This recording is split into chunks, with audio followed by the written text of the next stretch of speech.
30 seconds.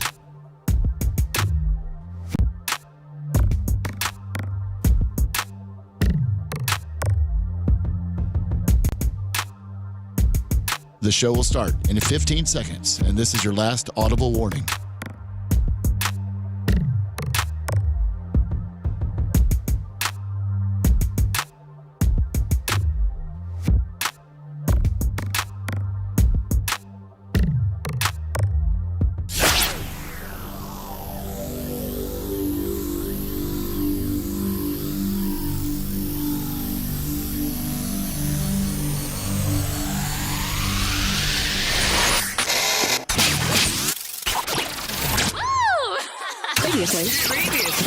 Previously on the Bubba the Love Sponge show. I wonder if Wild 94.1, if they're going to be doing the contest this year. Can he do the contest from prison?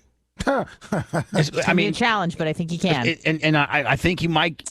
Is the board? I guess if you're not board certified, then the board can't step in. But can some governing agency within the medical world, Brian, step in and take this guy's medical license if he's getting crystal meth? If you're able to be president from jail, I don't know why you can't be a plastic surgeon. Wow! You're listening to the Bubba the Love Sponge show. Broadcast rights for the Bubba the Love Sponge show have been granted to this station by the Bubba Radio Network and is intended solely for the enjoyment of our listening audience. Any rebroadcast, retransmission, or other use of this production without the express written consent of the Bubba Radio Network is prohibited.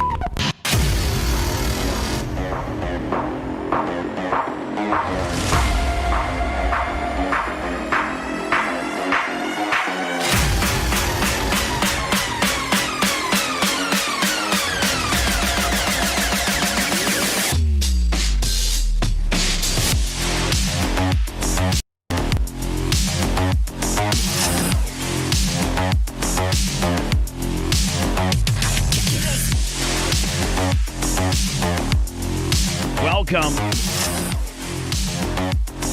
Oh, it's Friday. Nice. Woo. Hold on. It's Friday, and I went to the gym. So, I'm in such a great mood right now because is the gym this way for you guys, those who, one, are listening or watching the show, or two, people that are yeah, Dan goes to the gym. In fact, Dan's slogan is, I only go to the gym 3 times a year and I'm able to maintain this body. That's how much of a dick he is. Yeah, I hate working out. He's like, I have an incredible body. I'll take my shirt off right now, bitch, and show you my 6-packs, and I haven't been to the gym since last June. I haven't been a month. I hurt myself working out, so of course. Okay, Dan. Yes, yes. Thank you, Dan. You can. We know that you're just Dan. You actually, when you get your suits and your shirts tailored, you should just have Velcro where because the buttons are so cumbersome when you try to rip your shirt off and show your abs the 13 times a day you do it. Oh, I agree. I think all shirts should be Velcro and pants. Anna, one time I was at TOS, where he does his surgery, and right in front of the nurses, he just said, "You want it?" Boom. He did a pose off right there. Boom. Dr. Dan. Nice. I had my shirt off laying out yesterday. You did? Yeah, it was pretty. What, behind your office or at home? No, behind TOS. Hold on. You're saying when you're at TOS doing surgeries and in between cases when most doctors are in the locker room, doing whatever, you're outside tanning? Working on my tan lines. What a dick. Wow. What a dick. What a dick. It's too nice. Hey, Jim, I heard the other doctors were in watching various editorials about their craft so they could be better doctors and learn more and be Dr. Dan's out laying on a lawn chair working on his tan looking at his Ferrari. Yeah, at least I'm not, doing crack. Hey, I got heat with Jay. What for? Full blown. Well, no, I don't have heat. I can't even really talk about this. This is kind of it would come across as me being selfish. What happened? But I did go to Terry's Automotive yesterday. That's all I'm going to say. And what you? And I'm just going to say I went to Terry's Automotive yesterday, and he declared that Jay had given him the Porsche Cayenne. And I was like, man. Oh, I know. I got the same heat. What about, I'm kind of I'm probably doing worse than Terry is. But then I know that Terry absolutely, you guys run him ragged, and he fixes. I mean, like just what. That's a time bomb, though, Bo. You don't want that car. I know. Because that car's got a transmission time bomb, and it's got 2 or 3 other issues. And so because Terry knows about those talk issues. me off the ledge all you want. I got to tell you, it looked pretty damn sporty. No, it's It nice. looked nice. It is nice as hell. And then Terry proclaims, yeah. It's mine, bitch. I'd be like, man, so I pull in with my smart car because I got a smart car problem. And Lummy, at Terry's Automotive, there's 3 bays, and 2 of which are, one is a Porsche Cayenne, Jay Diaco, and the other one is a full-blown Ferrari race car. And Dan, I've never seen that race car in person. Wow. Is it mine? No, it's Jay's. Okay, is it more black than red? No, he told me whose it was. Oh, okay. He says that's Jay's. Oh, okay. He says Jay's tends to be a little bit more flashier than Dan's. Yeah. Dan's is a little more black. Jay's is a little more Ferrari-ish. Well, Jay's got way more black on his car, and Jay's is flashier. And again, one of those things where I'm not as flashy as Jay sometimes. Oh, wow, that's a first.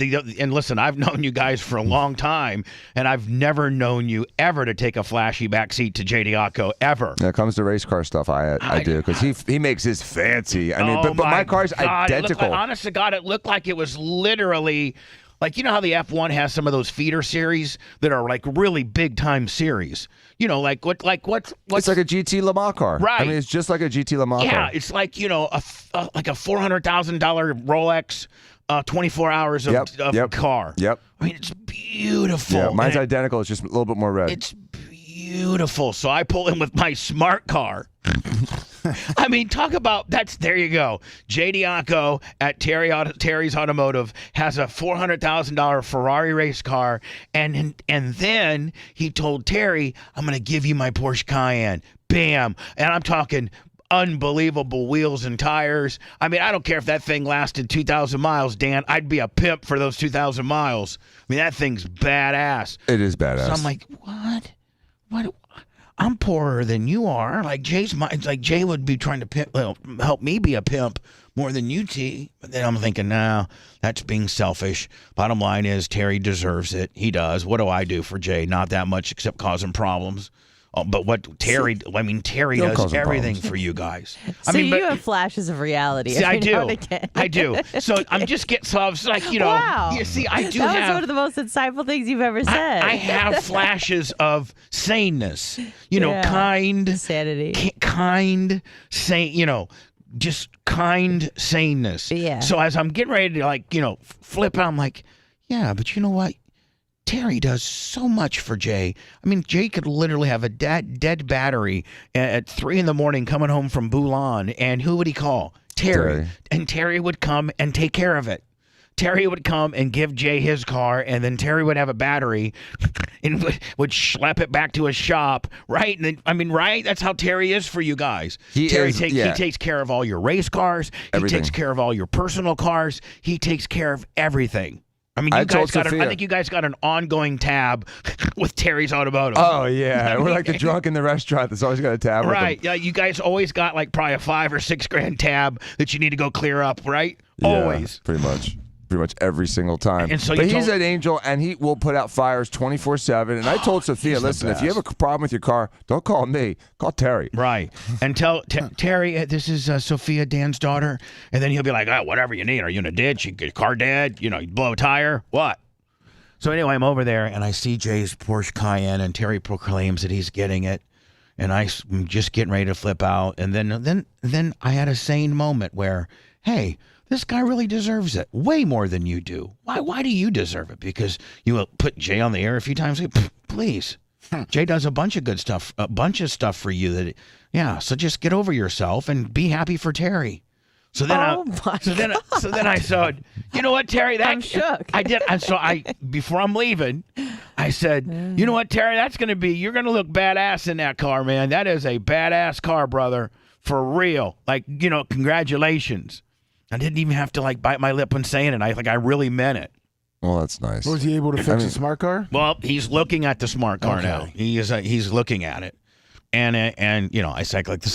I'm down 2 cars right now. Oh, that's I'm down my Crown Vic, but I picked my Crown Vic up today. It's fully done. Sweet. Adam from Fender Works off of 118th or 49th or whatever the hell it is over there. We actually probably need to find FenderWorks' actually physical address and see if FenderWorks.com is either his Facebook or his. It's FenderWorks.com. It's 3975 118th Avenue North. There you go. So I can say it's on 118th. Yep. And it's FenderWorks.com. Correct. He does restorations. He does body work. Like he's my guy. And he painted the 2004 Crown Vic matte black. I went and I didn't have brand new wheeling lights, but I had lights that I had cut off one of my tow trucks at the track. Dan, I'm such a hill jack. I really am. So I didn't have enough money to buy like a whole new light package for it. So we had this one wrecker that just blew up like it's not even worth rebuilding. It had a pretty good little light. So I went and snipped out all of the lights off the old wrecker. I mean, like they were gonna we're gonna scrap it. Yeah, but those lights have value. Yeah, they're gonna be on my Crown Vic. Sweet. So I'm picking it up today at 10:30, Lummy, and I finally now have because I don't like driving my truck. I like kind of like saving my truck on the miles. Because one of these days I'm gonna try to sell it. Oh, there you go. So like it's a 2000. My truck's a 2019 Lariat 5.0. You gonna get rid of it now? Well, no, not yet. I'm confused. Not yet. Okay. But I got to tell you, it's a 2019 Lariat fully loaded, and I only have like 42,000 miles on it. Nice. I think is that like by... Yeah, it's 10,000 a year. That's great. Yeah, I mean, that's low miles, right? Mm-hmm. Yeah. So anyway, I'm going to pick up the Crown Vic today. It's going to got the lights on it and everything, and I'm gonna make that a video. Like I'm gonna video myself pulling in. And then I talked to Rainbow Rick, and he can build me some stickers. Oh, sweet! Because I want to make it look like you got to gaudy it up, because it's gonna be the vehicle that I do all my food reviews in, and then it's gonna be my Vic. One of the reasons I didn't start my new series Scratching with the Homies is because I didn't have a car that when I pull up, I want to be in like my real gaudy 4.6 Crown Vic Ghostbusters Bubba Army car. You know what I'm saying? With the lights on. Yeah, lights on, pull up in there, offer a homeless person a free scratch off. Do you know how mad I'm going to be? Because I went and bought $100 worth of $5 scratch offs. So so I got 20 of them. So you probably know within those 20 $5 scratch offs. Go release a $20, $50 something. There's going to be something. There's going to be a $50 or $100. Do you know how bad? You know how hard it's going to be to let that guy have that? Or he hits the jackpot. Yeah, like one. can you? Yeah, what if he gets $1 million? Can you imagine? You won't be seeing that homeless guy again. He'll be in the trunk. You know what I? Yeah, no doubt. Can I ask you a question? Alligator bait. Can I ask you a question? And Dan, I want you to be honest with me. I'll help here. you. Anna, I really want you to be honest too. Okay? Are you sure? Yes, I want tape. I want everybody to be totally honest. Okay? Totally honest. And not just say what you think you got to say so that chat doesn't hate you, or that your family doesn't hate you, or that the Bubba Army, just the standard Bubba Army who likes us now. They really like us. They do. But they will hate us if we're totally honest about this. And that is, Dan, let's say this. On the $5 scratch off on Florida, I think that the grand prize, there is like 4 or 5 $1 million tickets in there. I think. I'm looking them up now. Do you remember which ones you got? Or no, I don't. Okay. But there's like 50 different versions. I know, right? but if you just look at a $5 scratch off, yeah, there's one that's $1 million right there. Went up to $1 million. I know, but how many of those awards are there? 1, 2, 3, 4. So Dan, 5, 6, 7. Hold on. And then there's 150 for life. All right, hold on. So there's $7 million tickets, right? Yeah, and on one of these particular $5 scratch off games that they have a whole bunch of them, but I got to think that all of them probably have the same odds, is what I'm thinking, right, Dan? I mean, I'm thinking ideally, yeah. So ideally, give so those good ones to their family, like McDonald's did. I don't know which $5 game I have, but I bought the same game, and I think I bought the easiest one there is. But anyway, that being said, you're looking at a $5 scratch off odd sheets, I'm assuming, with the Florida lottery. Correct. And within one of them, a whole bunch of $5 scratch off games.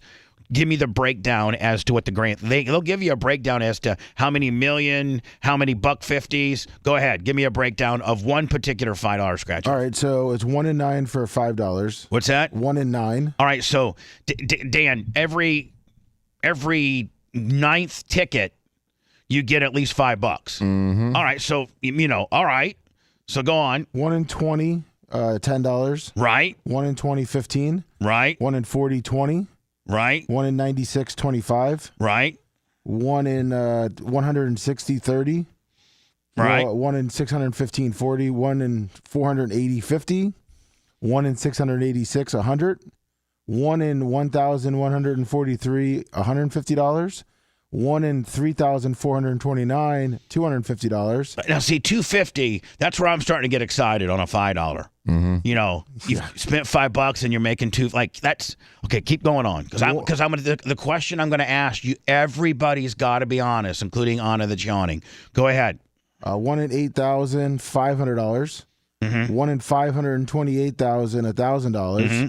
1 in 423,000, $5,000. So, Dan, there's 423,000 winning $5,000 tickets. So keep going on. Okay, 1 in 1,269,000, $10,000. Right. 1 in 4,000,000, $100,000. Just tell me. Just keep going up on the and increments. it's last one. 1 in 5,000,000, $1 million.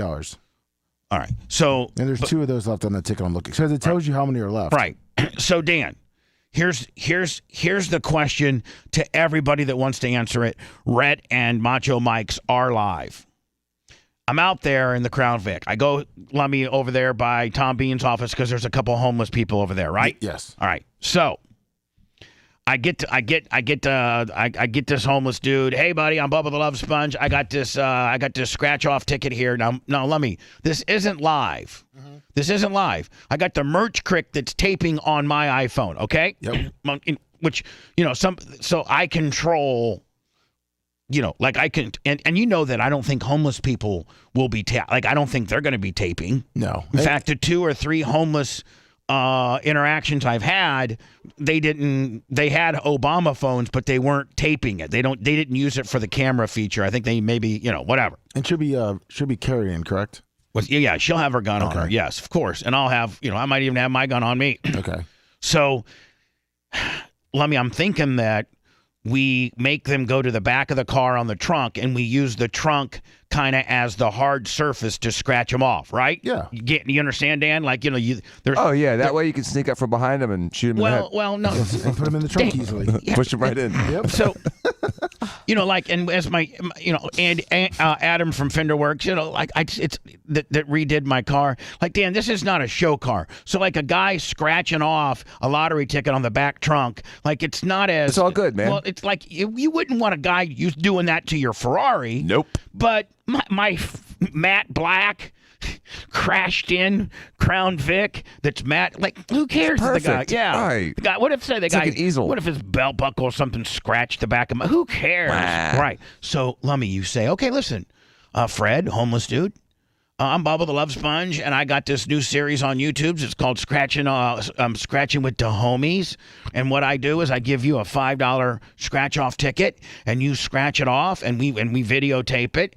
And whatever you win, you get a keep. Boom, it's yours. Okay? Yeah. And in return, we get to tape you and put it on our YouTube channel. Are you good with that, Fred? Yeah, I'm good with it. All right.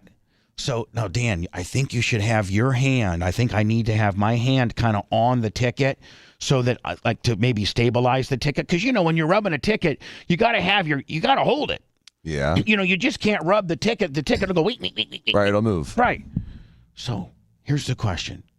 I have my hands on the ticket because I'm the guy that's, making it not so this would be a little more cumbersome, Dan, if you were letting them hold the ticket. It could get a little squirrely.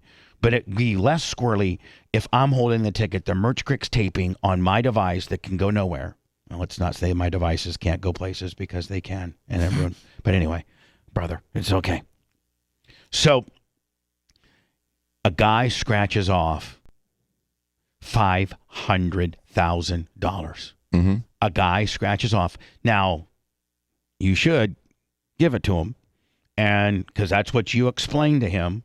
That's what the game is. Right. That's what you're supposed to do. But since it's not live and he hasn't recorded it and it's just your word against his word, I think you snatch that bitch up and say, here's another one. We're going to try another one here. Or you literally say, see you later, buddy, and get in a car and scamper out of there. I mean, now, hold on. The amount is, let me just tell you, $500,000. $500,000. Lummy, I'm going to go throughout the room now, and you be honest as to, here's what, I'm just going to go ahead and start the conversation by saying, I know that I'll probably go to hell for it, and I know that people probably are mad at me for it, but I might take that, just take it, and just say, screw it, I'm out of here. Well, I mean, I know I'm the bad guy right now. People are like, wow, really, Bubba? Really? Really? Yeah, I'm going to be honest with you. It's a tough one not to do. I mean, you snatch that bitch up and, maybe you give the guy $100 or a couple thousand. Maybe you give the guy, you know what? Maybe you literally scratch the guy off $3-4 grand. Right? Well, I mean, Bubba, I have several thoughts on this. Well, it's not your, somebody's chiming in. Go ahead.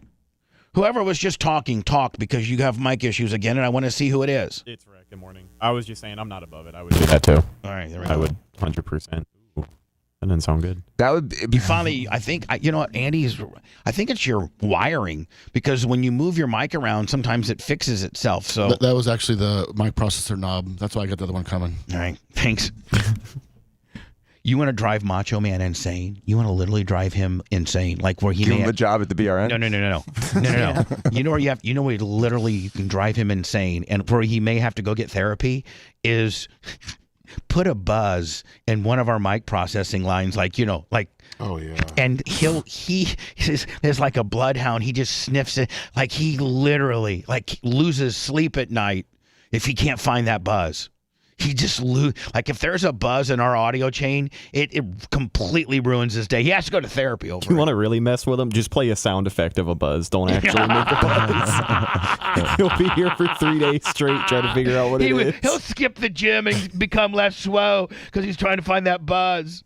Okay, so Lummy, I know I'm a dick. Yeah, I just know I am. But it's $500,000. What do you beyond? What do you do? Now, mind you, Lummy, the only record of this is on your phone. And at this point, it's your word against his word. Yep.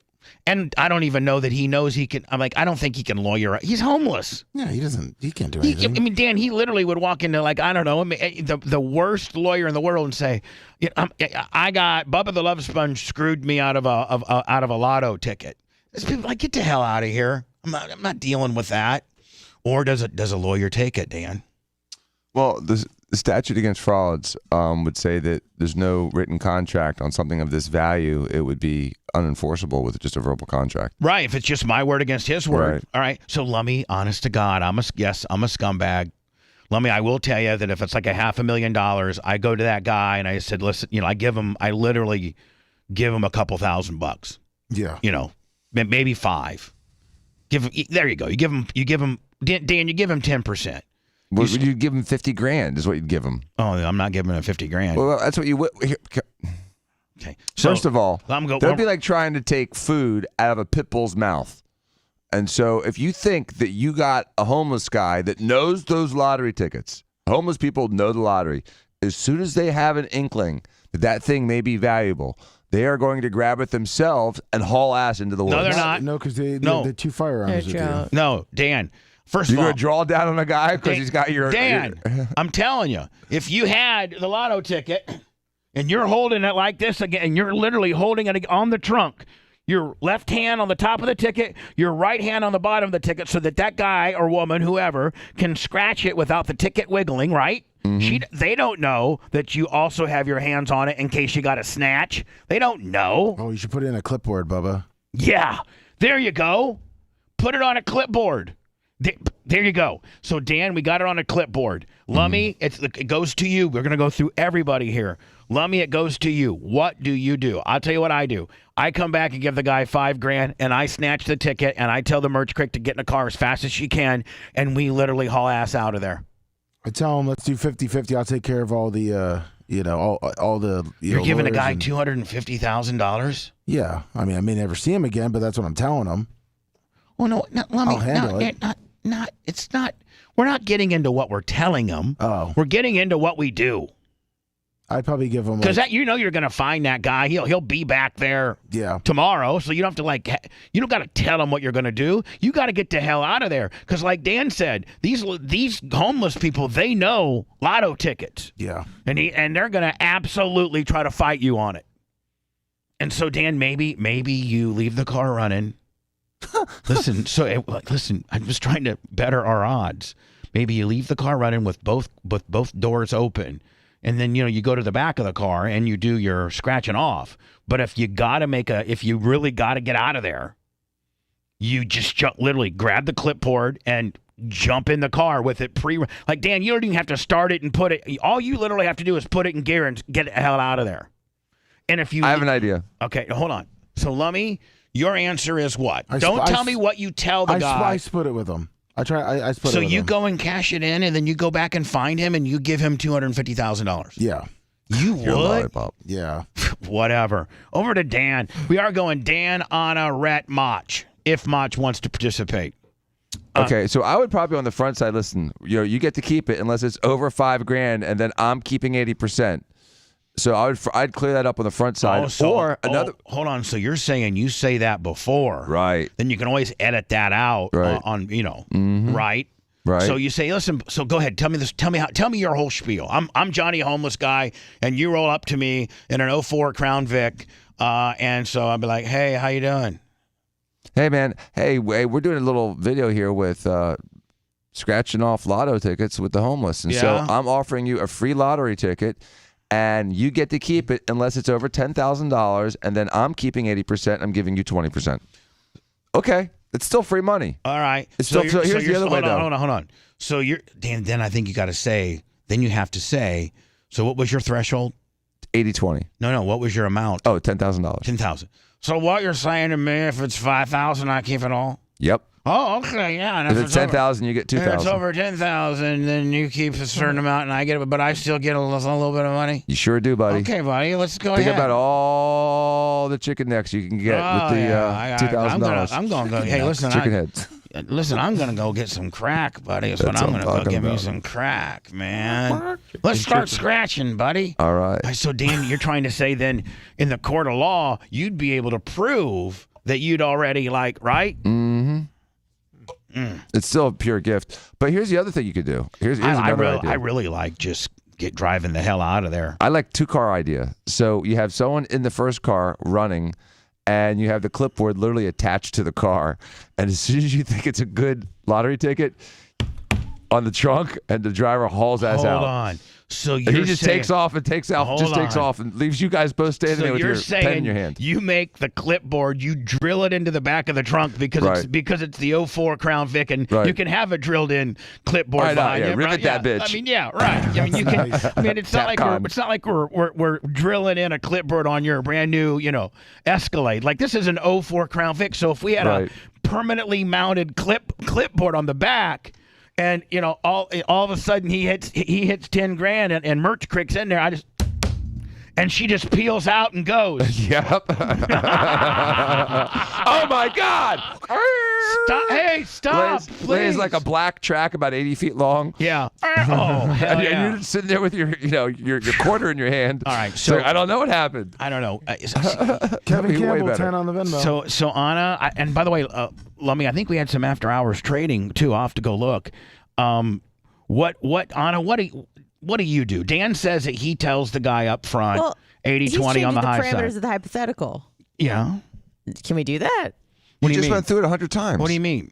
No. Well, I just thought it was like you go up to a homeless guy, you say, "Hey, can you scratch this off? You win everything. We're just taping this for YouTube." Right. If we leave it at that, before on the front end saying, "Hey, if it's over this amount, you only get 20%." Dan threw that in there. But if we're going back to the original hypothetical, like what would you do if it happened to be winning lotto ticket. Right, with no disclaimer up front. You're just saying you're saying we go back to the original deal where there is no disclaimer. Yeah, here's the thing. Like I mean, and I could be wrong. I don't think anything in a court of law changes. It's just, it's easier on your conscience. Right. That you have integrity. That you're not a piece of ass. A complete. So you're telling me you're going to do that, Anna, and you're going to watch this homeless guy with 4 teeth get $500,000, and you ain't going to do nothing. Say, congratulations, kid. Your life is set, and my life's still. I'm still with Gus. Yeah. So hold on. Let's everybody just be quiet. Let's let her walk through what she would do. Hypocrite. We didn't get I don't know. We got a clean answer from her. I think Dan interrupted her. Dan, shut your mouth for a little bit. Yes, sir. Can you try that? Thank you. Probably won't succeed at it. I guarantee you'll lose at that game. Dan, be quiet. There's no way you'll win that game. He's bitch. leaning back now. Yeah. Okay. Great.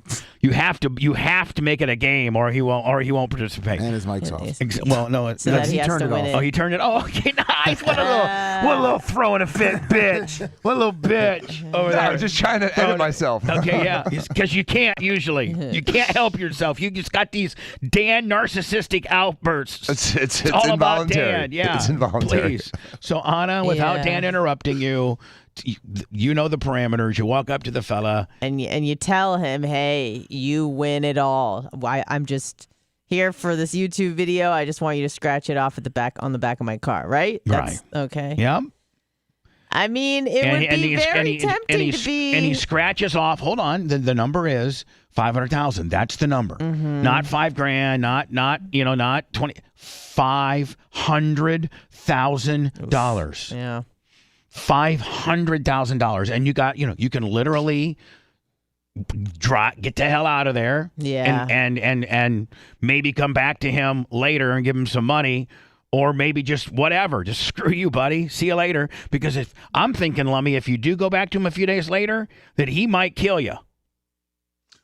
Yeah, you could be walking into a trap. Are you kidding me? So if I go back and try to find that guy and say, listen, you know what? We did win 500,000, but here's $5,000 for you. He literally might kill me. Yeah, you'd have to throw it out the window. That's what my thing was. I'm never going back. Right. Yeah. I tell him I'm going to do everything, and I don't show up. I know. So Lummy, your answer is you literally just screw him, completely screw him. Yeah. And you jump in the car and you take off. Okay. And I think I do that too, but I might try to one day drive by him with a bag, like a gym bag, a bag of quarters. No, just get one of them prop bags with the big dollar sign on it. Ooh, I think if you sign the back of it, you own it. Throw a big bag of money on them. Yeah. So what I'm saying, hold on now. Hey, Bubba, I got an idea. I just realized something on chat. If you sign the back of it, you own it. So sign the back of it before you give it to him, then it's yours. Well, aren't we also assuming that this homeless guy doesn't even have an active state ID, so it's not like he could go cash it anyways? Hold on. But he can vote. But hold on now. Hold on. So is there, even if he would win, he can't go cash it in? You signed it, bitch. It's yours. No. The winner's got to sign it. What I'm saying is, what if I sign it and it's only a $25 Willie, and I've already pre-signed it just in case it was a $500,000 Jones, but I pre-signed it and I'm going to give it to him all. It's $25. He probably can't cash it, can he? No, but then the beautiful thing is you put him in the Crown Vic and you go to the 7-Eleven together and you cash it. Or maybe you just have more content. Or maybe you just have maybe you just act as the bank. And just give him the cash right there. There you go. You could do that. You know what I'm saying? $500,000. No. Yeah, we got it in my pocket. I mean, my max on that would probably be a couple hundred. Yeah. Right. Anything over that, we're gonna have to try to figure it out. Right. You take him to the 7-Eleven. It'd be great content. Oh, okay. And then he stabs you, shanks you while you're in the car driving, and he steals your car. Hold on. Maybe we're going for a ride, Goodfellas style. No, hold on. Maybe you tell them. I'm just thinking about this. That listen, if it's a big award, like if it's over 1,000. Then I'm going to drive you. But, Lummy, I don't know that the gas stations can pay out. They can. I don't know they can pay out large amounts. No, you can't. You got to go to the lottery offices. What level? I think it's over 1,000. So where's the lottery offices at? I think there's one in Brandon.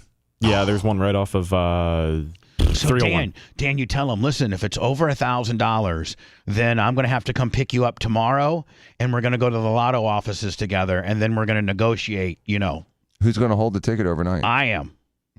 Yeah, that guy ain't letting you go. Again, back to the first idea.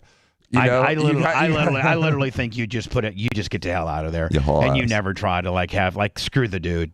Like, you know what? Life ain't fair. Life ain't fair, bitch. Life ain't fair. Do you know how many people have cashed lotto tickets on my ass? Right.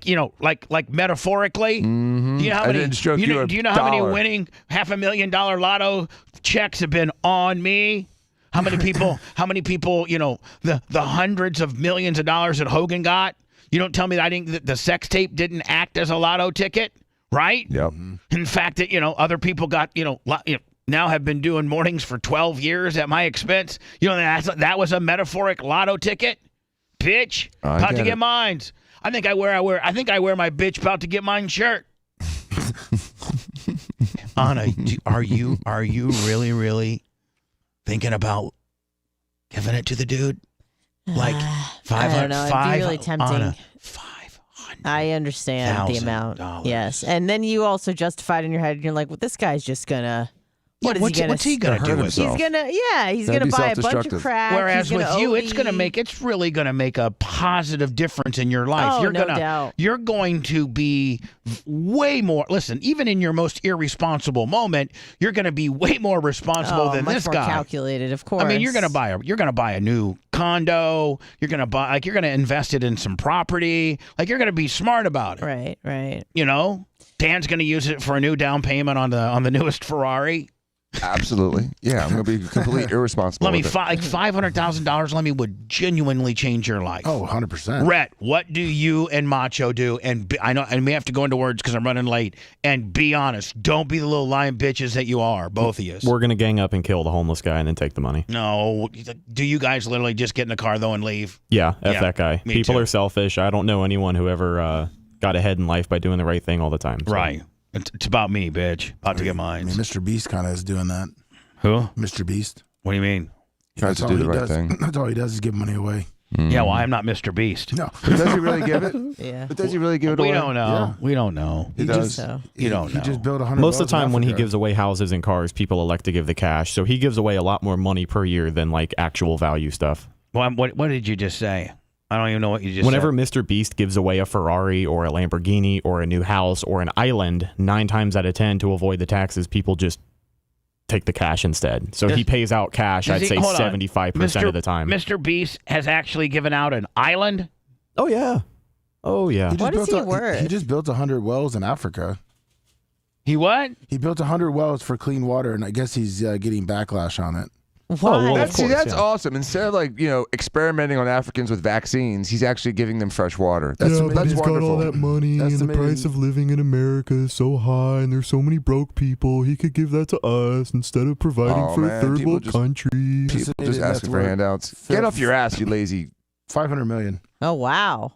Good for him. He's worth five. And he's worth young. hold on. Like, He's worth what, 500 million. 25? Yeah.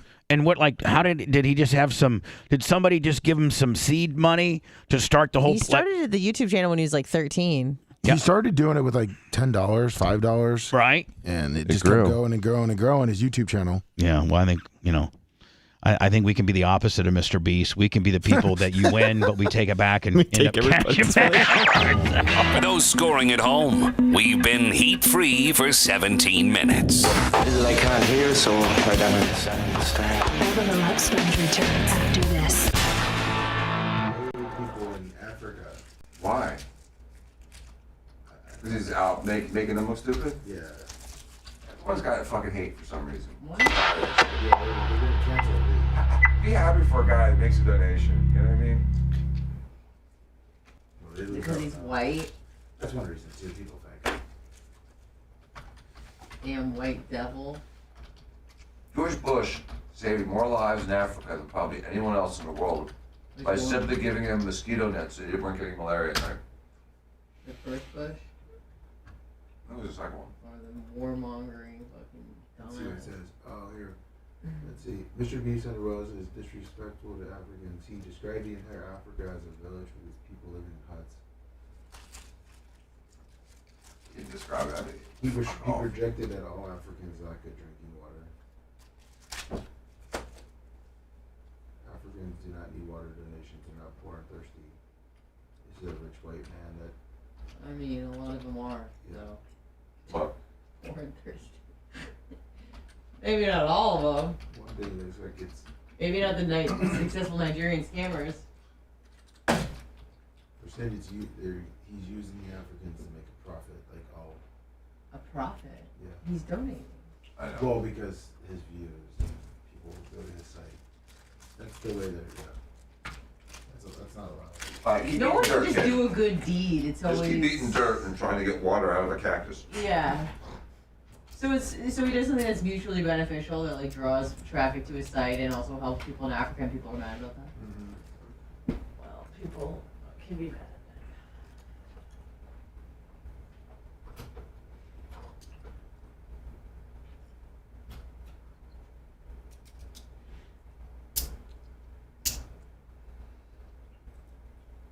Someone says he gets like 20 million views every time he posts videos. Yeah, I'm looking at his videos now. One video where he went through the same drive-through 1,000 times has 253 million views. He went through the same drive-through how many times? 1,000. And how many? And how long?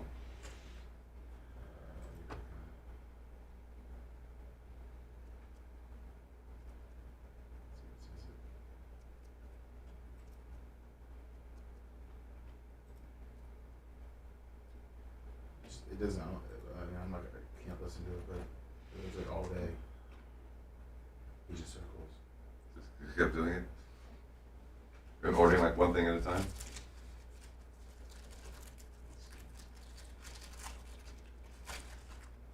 Yeah. Yeah, for $5,000, $4,000.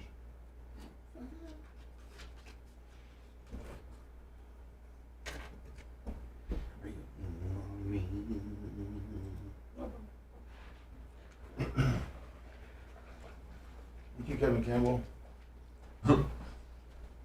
Justin. I think it's good, but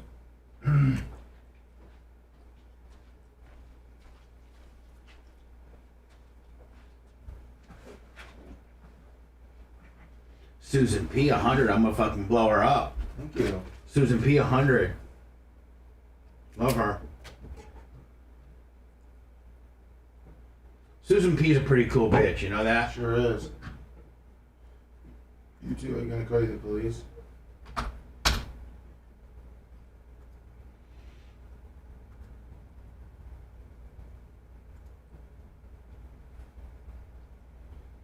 Be more lens. James Orr 20 on the Venmo. That is funny, Camper Scott. Quinlan Joe 25 on the Cash App.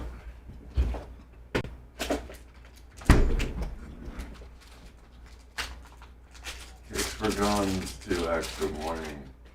What's up, Yinzer in Florida? T-shirt Will, Group Lips, Bugs Duke.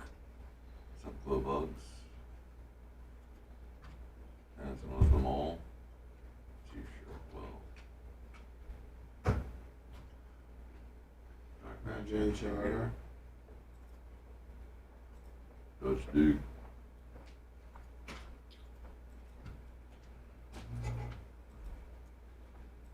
Mason was the mole. Good morning. Fan in Orlando. What's up?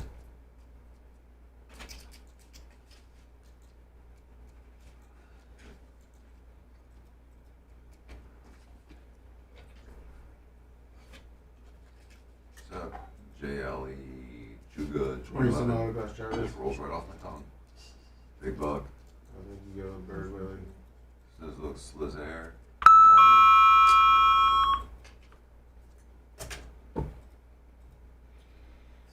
Nick, what's up? Triple Lips.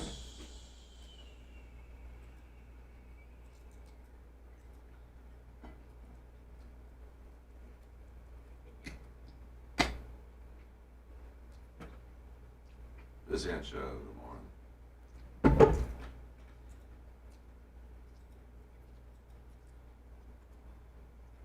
Hi, Tim. Tim Gifford. Hi. There's your Bob.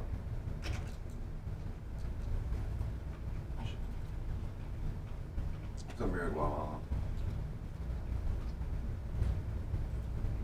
So me on about Travis.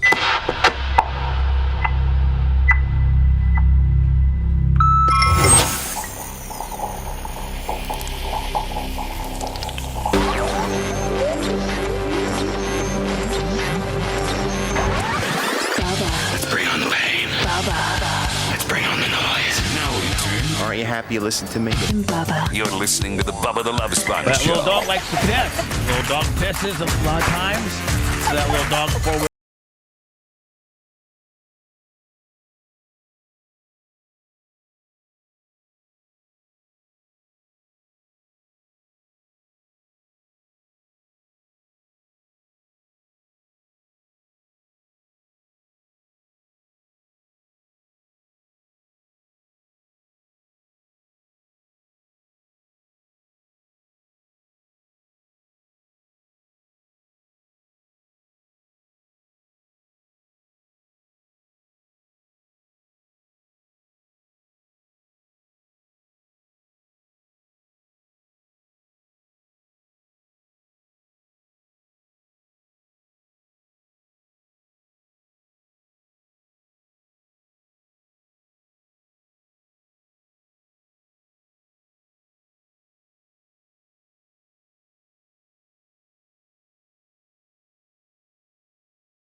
Making it sound like, we're going to go take the dog outside and dunk it. Let me some after-hours trading yesterday. John Kostika, $50 on the PayPal.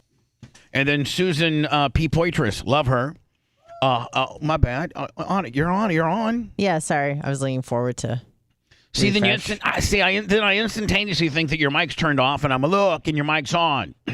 Quit trying to fake the funk over there. Sorry. Susan P. on the PayPal, $100. Thank you so much, Susan P. We'll see you at the next Bubba 199. Gwendolyn Joe, 25 on the Cash App. Thank you. PayPal, Venmo, Cash App. James Orr, 20 on the Venmo. All at the at the Bubba Army. Thank you so much. That's what keeps. Listen, the bottom line is the Cash App, Venmo, and PayPal. That's what keeps the lights going. That's what keeps the show going. And we love you so much for that. Thank you. Now, if you're just a casual listener and you want some exclusive content outside of the radio world, then you need to go to our YouTube channel, which we're pushing super hard because we're only 800. This is how close we are. It's almost frustrating. Hall of Fame T-shirt will, $50 on the Cash App. 876 away from 100,000. So only close. 876 away. So please find it in your heart. I feel like Bubba Sally Struthers, please find it in your heart to give a little bit. And that's nothing. I mean, you don't even have to give. You just got to go over there and just click. All you got to do is click, bitch. Like, that's it. Nothing. You think you're going to get carpal tunnel or something? Listen, I have a name added to the Bubba Roast Friday, 8 o'clock, December 22nd. Dan is the roast master. Brian was disappointed because he wanted to be the roast master. Yeah. We're like, well, Brian. He tried to get you canceled, Dr. Dan. That's such BS. I just like I said earlier, Bubba, I love the guy, but I freaking hate him. Dan meltdown in 3, 2, 1. So he just thinks that maybe he could bring a little bit better heat than you, and that you might be like a little too, a little hesitant because we're lovers, Yeah. Well, I mean, I'm just saying.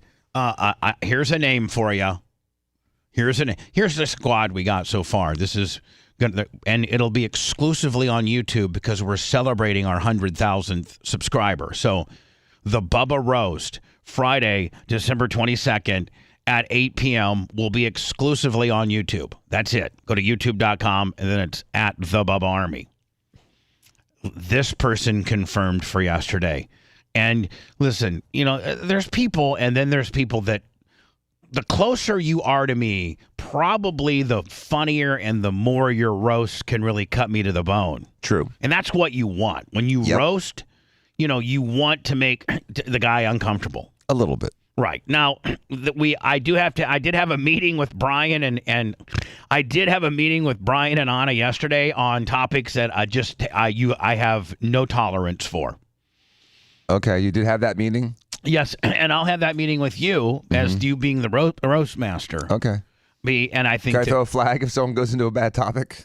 I don't know. We'll be escorting them out if they go into a bad yellow topic. card. Anyway, yeah, Dan, you might be able to you're on the you bring each individual up because you're the roast master and you get your cuts in. But if you're also kind of maybe if somebody might be getting a little. Then I'll just give him a hockey check right off the mic. No, you're not going to do that. Kid. No, Dan, you're not going to do that. Nice. So far, and by the way, wait, I'm going to save the name for you. Okay. Because this one's going to cut deep. How about if I get an airsoft gun and shoot you if you say something that's off the limits? Dan, what? Take a deep breath. Just chill out. Exhale. We're not going to make it an airsoft deal. You're going to be up there, and Dan, I want you kind of dressed up. Oh, I'll look nice. I have a lot of ideas, but No, I don't want you dressing up like Vinnie Barbarino from Greece. I don't want you dressing up like Dan Haaland. No, I want you. I'll wear a suit. Well, okay. So anyway, Lummy, this is the people. By the way, I'm the roastee. Tuxedo. I'm the roastee, and the following people are going to roast me.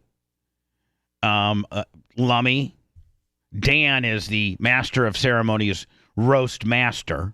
So Dan, Anna, Rhett, Babyface, Jay, my sister. Good. The Merch Crick. No Sure. way. Now here's the purple-headed big one. You ready? Mm-hmm. Tom Bean. Awesome. Tom Bean committed. He's like, yeah. And nobody knows where more bodies are buried than him. No, you're right. Right? I mean, nobody knows more about my F-ups in life that really hurt me and continue to me to continue to pay for than him. I'm also, Lummy, I have an invitation out to Brent Hatley. Nice. I think that would be a nice addition, don't you think? Yeah. Mm-hmm. Don't forget the format of a roast goes, everybody has, by the way, Dan, it's between 3 and 10 minutes. Yes. That's because 15's too long. Nobody can do. At 15, you're just full of yourself. It's a And full then there's set. like 10 people, so Yeah. it'll take forever. So that's the format. And then after it's all said and done, I come up and I have an opportunity to address my roasters. You get to rebut. Right. So, did you ever, may I ask a question? Yeah. Would you consider inviting either Larry Plummer or Sumo? Is that a soft spot? Is that you No. It's right around Christmas. No. I just think logistically, like Sumo's coming down on the 28th for a big go-kart meet and date in Daytona, so he wouldn't be available. And then Larry is coming down for BARP, so like they just logistically aren't millionaires like you and can just take days off and fly all over the world. Okay. So, I'm just wondering. Yeah. So anyway, Friday, December 22nd, celebrating our 100,000th subscriber on YouTube, which, by the way, we're not even there yet, and we're already planning this. This is going to be unbelievable material. Don't you think? Yeah. Oh, it's this gonna be fun. This is going to be, and it's going to be live, and then Rhett will, make it into a special as well. Lummy, I heard, I somehow through the grapevine heard, and I don't know what chat he hangs out in, but like everybody has all the hardcore Bubba Army people, and this is I'm talking about Joe the Supermark. Yes, they all have. Like I think Wizzy hangs out like on Rumble, I think, and I think Iggy hangs out on YouTube. Like everybody has where they hang out at. Yeah. And I don't know where Joe the Supermarket hangs out at so that we can get an answer from him. There he is. I see him right now on Facebook, I think. But supposedly he got evicted last night. That's what I heard. Wow. And he's bedridden. Supposedly he's bedridden. And when I think I think the eviction process starts out with the landlord giving you notice, and then they have to get the police involved if you just don't leave. I think, Dan, they're like, okay, leave. And if you say, no, I'm not leaving, then they give you 30 days to vacate. But that all has to go through the court system. Yes, like there's a lot of statute. It's all statutorily controlled. Right. Like the landlord just can't, be John Wayne and do it on his own. Right. Or just set your building on fire. Right. Like, he literally, the landlord can't roll in there and, at gunpoint and have you remove, So, and then, which I wish you could be able to do. I mean, I can't understand. So, Dan, how you're saying if you had an apartment, you just wish you could walk in with a gun and make people leave? Get the F out, dude. Your lease is out. You're done. You're trespassing, bitch. With a gun? Yeah. Okay, yeah. With 2 guns. Dan walks in with 2 guns. Yosemite Sam. Do you walk in with the bullets across your chest, too? Yeah, with the bandoliers. Exactly. All right, there you go. Absolutely. So now, gold gun and get out, bitch. When you get evicted and the police are involved and the whole 9 yards and you stay to the final day, there comes a point where if you haven't left after the day that they told you have to leave, then the cops come. The way I understand eviction, the cops come and they genuinely make you leave, like forcefully as a law enforcement agent officer, they make you leave. Well, I guess it's a whole different set of parameters with regards to if you're bedridden. If you're bedridden, I guess if you're able-bodied, they might be able just to kick you out on the streets and you got to live underneath the bridge tomorrow and hope that Bubba comes with the scratch-off game and you win. But he really screws you. You want $500,000 and he has a permanent clipboard situation on the back of his trunk, and his girlfriend hit the gas and left. Yeah, or you have like Lummy in the bushes with like a fishing line. Yeah, he just zips it away. Well, I don't know. Lummy, I think I might need you because at that point I need you to keep him off me. Of course, you know what I'm saying. Yeah. And if driving, if anybody, I'm jumping in the passenger side. And Lummy, I need you, to kind of like just put your big body between me and him. Yeah, no problem. Hey, it looks like, Lummy, nobody wants that $50 because I can't seem to get that tanning bed battery. I'm getting it today. I already I'm putting it in the back of my truck. I'll get it out. I just need one person to help, and Macho's going to help me. All right, cool. You guys going to split it? Yes. Oh. He needs some money for EDM. So Joe, did you get? I heard that you got kicked out. And do they literally just roll you out on your bed and put you out in the back? I mean, like put you in the alley in your hospital bed? Well, what happened? If I'm not mistaken, he ended up in a treatment center. He was live on Twitch yesterday for a little while from a bed in what looked like a hospital room or a treatment center room. So do they have to make arrangements like with a Dan? I'm thinking if you're bedridden but you get evicted, that the state probably has to make some type of arrangements for you, right? I don't know. I mean, you can't just like throw a bedridden person into the street. I know that. Right. It's just one of those even things you, just if your can't landlord, do. if you came in with both guns ablazing like John Wayne, even one of your cooler-headed brothers would stop you and say, "This person's bedridden. We could be getting ourselves into a situation here." I'm like, let's see how the bed rolls down the steps. Okay. So did Joe, Lummy, do we have an outcome? Did Joe get kicked out last night, and is he in a bed, or did he end up is he at his treatment center? And is a treatment center just like a big cuckoo farm, or is it the hospital, or is it like a skilled nursing facility or something? Like what is it? I assume like a rehabilitation facility, something similar to that, but he is in his bed still. Medical rehab. Not like that might be rehab. what it is. It's a step down facility. That's what you take people that, because a lot of people don't need to be in a hospital. They try to keep hospitals empty these days. And so they have a lot of levels of these step down units that are kind of like skilled nursing facilities with varying amounts of supervision that help people like him that are bedridden and need those things and can't do it themselves and are in a situation where they, will have big problems if you just throw them out in the street by themselves. So I guess they did put him in a hospital. Really? Yeah, according to Joe. So, and guess who's paying for that? You are. We are. Mm-hmm. Like, is he going to be there forever? Because it's my understanding that Joe, like, there's no hope. Yeah, like he's never going to be normal again. Like he's never going to be able to, drive a car and do angel dust with Puerto Rican hookers anymore. Like he doesn't even. Is that what got him in this place? Like he doesn't even have the ability physically to go get out of his bed, take a shower, throw on some Dracar, and go take your whatever vehicle you got out to the shadiest part of town where the Puerto Rican hookers it's beyond that. will give you oral for a crack rock. He reached out to me recently and asked me if it was a good idea to hire one of them back as a caretaker. But he knows that she does angel dust, and I went, it's probably not wise, but I would say, listen, as long life. as she can take care of you as good as the other nurse is, and she's willing to take care of your penis. I think she does angel dust. I know, but hey, you want a little? Yeah. But I don't even know that Joe can get angel dust anymore. No, sure he can. He was going to have her bring it into him, is what I'm saying. Let me, does Joe have a phone? Yeah, he calls all the time. Yeah, I know, but hold on, Rhett.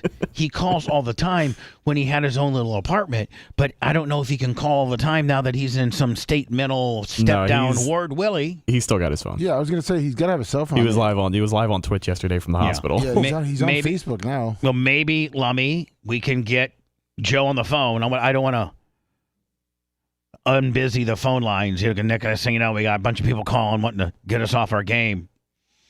So somehow get his number, or let me somehow get him on the phone. Can we talk to Joe next to see what his plight is?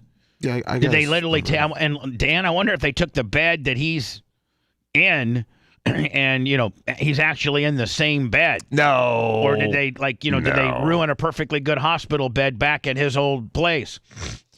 There's no way they transported his whole bed to this other place. So, especially if it's a bona fide hospital bed. Yeah, and those are really difficult to move, and they're super heavy. So is Joe. And aren't they? Yeah. Sorry. How big is he? He's about as big as hospital bed. Sorry, Joe. But you are fat. So. Is he stuck to his bed? I don't know if he's got bed sores. I don't know what his deal is. Lummy, I'm going to go to words, but let's see if we can get Joe on the phone. I messaged you his number. Oh, you did? How did he end up there? It's a long story. I'm sure. Well, you know what? Well, you know what? I'm sure, Dan, on the backside of these commercials, we'll find out. Just when you thought you knew the real deal, they pulled a fast one and duped your dumbass. The Bubba the Love Sponge Show will return after these words. Yes. Okay. He did a bunch of drugs and has a ton of medical conditions. And then he had a stroke or something?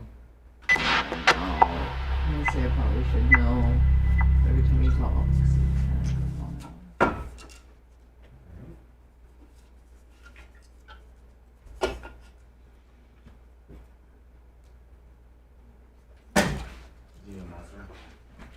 Could I please? Sure. Can you wait a minute? Mm-hmm. Don't forget, like you did last time. What do you do? Put a little note on your shirt. Right on your hand. Macho to the rescue. Hey, patriotable guy. I got pissed too.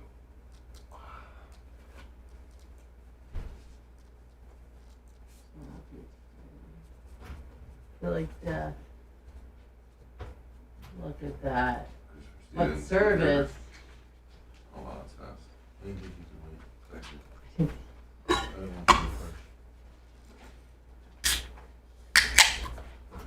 I think I had acid reflux for the first time in my life last night, and it was horrible. Tums. Yeah, it was just one episode. But you should keep Tums at your house. Yeah. Get it, take 3. Chew them, the chewable ones and the soft ones, and it goes away, and you're fine. Yeah. It goes away in 3 minutes. Yeah. It's that fast. You take Zantac or Pepsi or any of that shit, it takes forever for it to go away. No, you gotta get the chew Tums or Rolaids. Yeah. They taste like chalk, but they work like a motherfucker. Like a motherfucker. I mean, it's. You eat 2 or 3 of those motherfuckers, and your shit's fucking straight. No Pepto-Bismol, no fucking Peps and AC, none of that bullshit. You just eat 2 or 3 of those chalky and they really taste kind of good. Oh, I remember eating them. There's different versions of them. There's chewable ones. There's these little square ones now. Like they're fucking badass. They work I used to eat them for fun. fun. That's my secret. Steve was like a Zantac guy. I'm like, fuck that, dude. I'll take 3 of these chewables. I'm good. And now, is it that they immediately go down into your stomach and start neutralize the acid? Right. Immediately. It's an immediate reaction. I thought that. I thought it was because like the top sphincter of the stomach opens up and the acid in your stomach hits in your esophagus. But what do I know? Not much.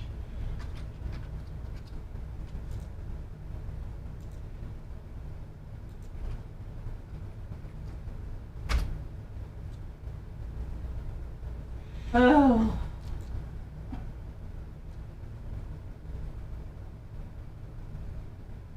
I heard Adam Cole is a fucking asshole, but I like him.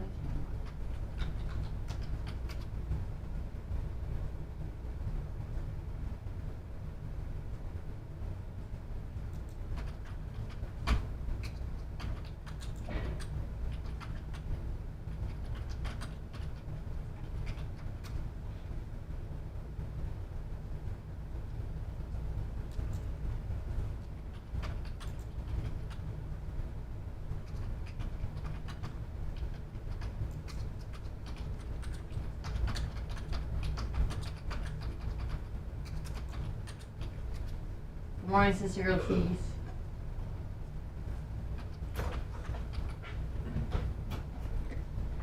Can I ask a question about acid reflux? Is the problem really that your stomach is acidic because your stomach's supposed to be acidic? I thought it's this, I don't know what it's called, but the sphincter at the top, right? I thought it's when it opens up, that valve opens up and then you get like a splash of acid in your esophagus.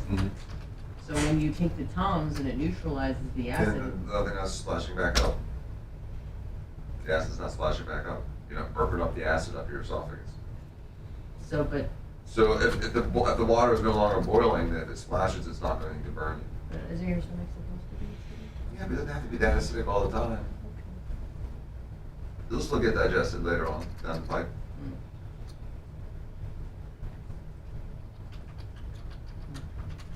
And people don't usually take Tums right after they eat. They take Tums like 2 hours later because they're like burping up acid. Now, Dan, if you would, let's say you were susceptible. Let's say that you knew you were going to eat like maybe some heavy garlic or some heavy, some spicy shit. Okay, you knew you were. So if you would pre-eat a couple of those, would that help?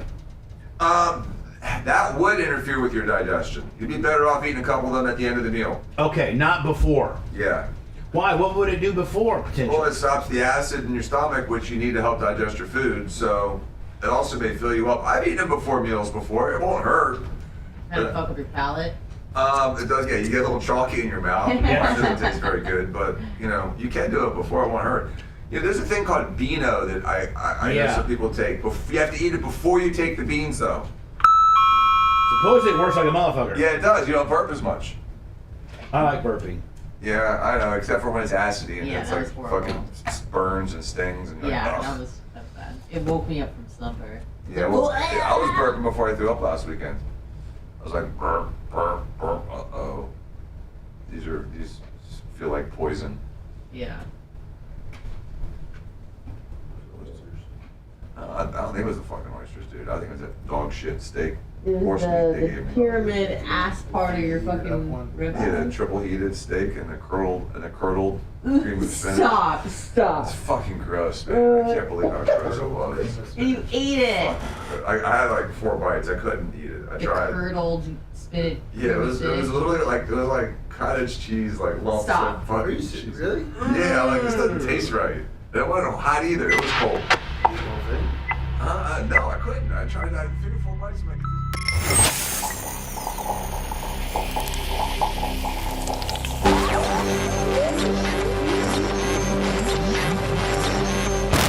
this guy's playing hardball.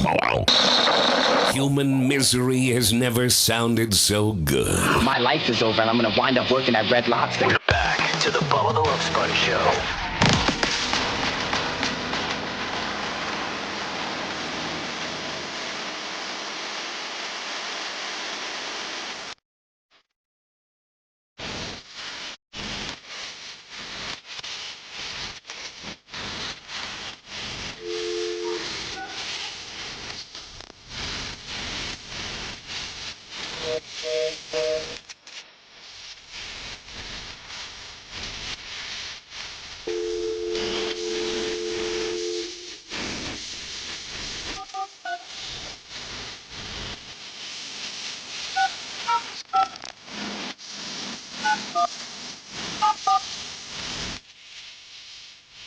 This is Joe the Supermark,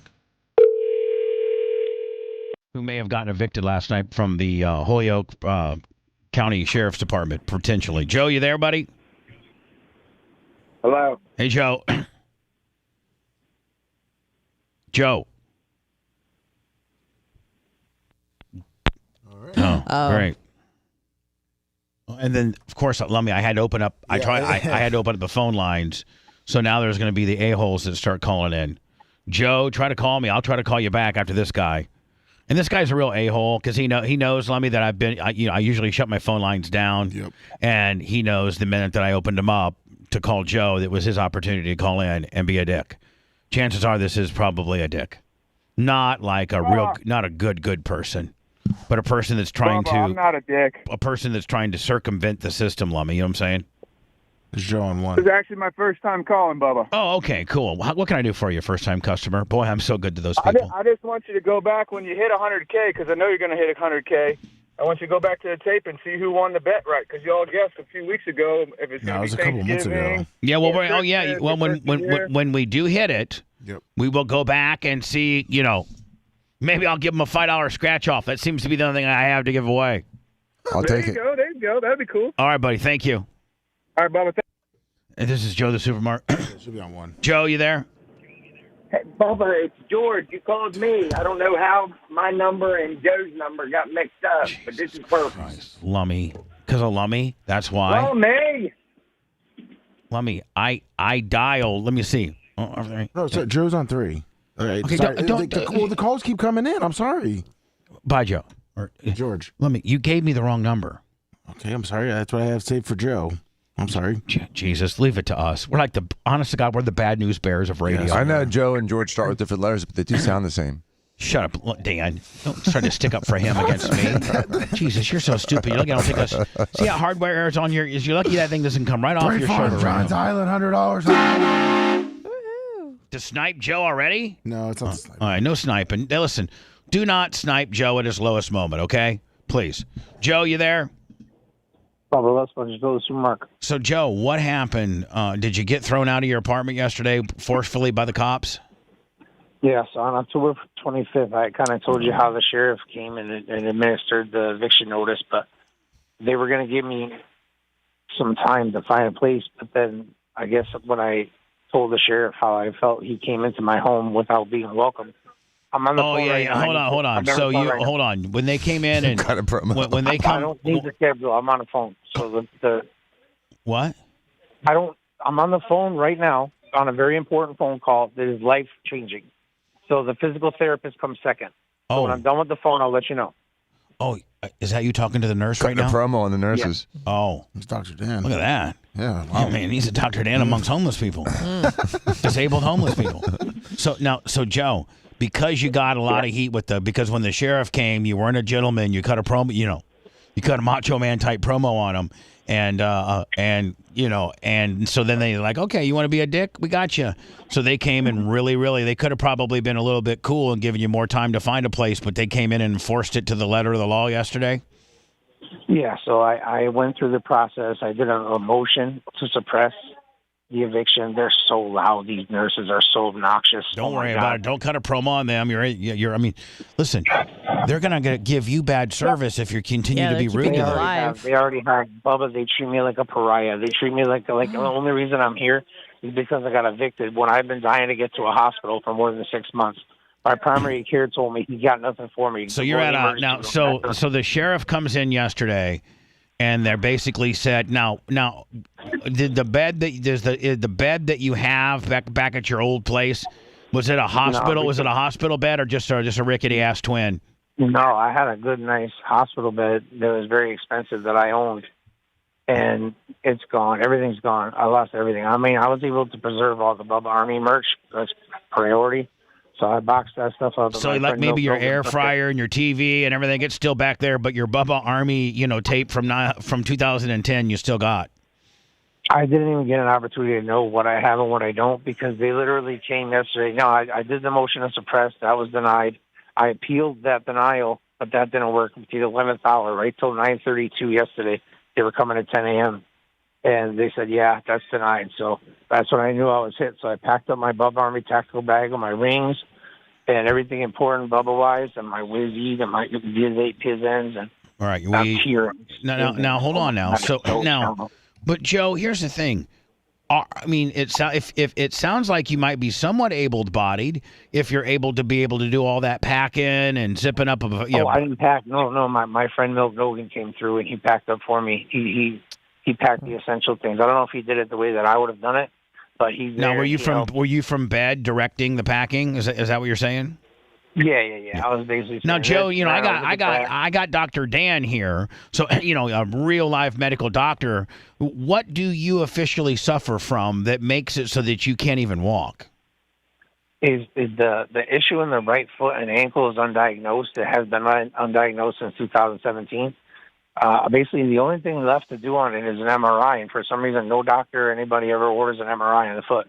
But I've done every X-ray, ultrasound, blood work, everything you could imagine. So you're working like he's got broken foot. I mean, you're working Are you working the hidden broken angle gimmick? Or is that what you're doing? No, not at all. The doctor, my primary care of my entire life, he said that it was the disfigured foot. That's basically how he wrote it up. Because the vascular surgeon said that he couldn't find nothing. The orthopedic, he couldn't find nothing. They put a cortisone shot and it hurt worse. Like, there's no getting around this ankle, and that's why I gave in and started doing the angel dust, because that's the only thing you could get around it. There's nothing else.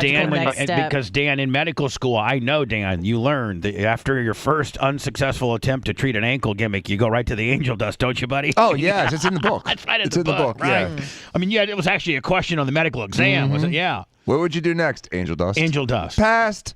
So Joe, you got this ankle gimmick that makes it so that you can't walk, you can't Can you stand?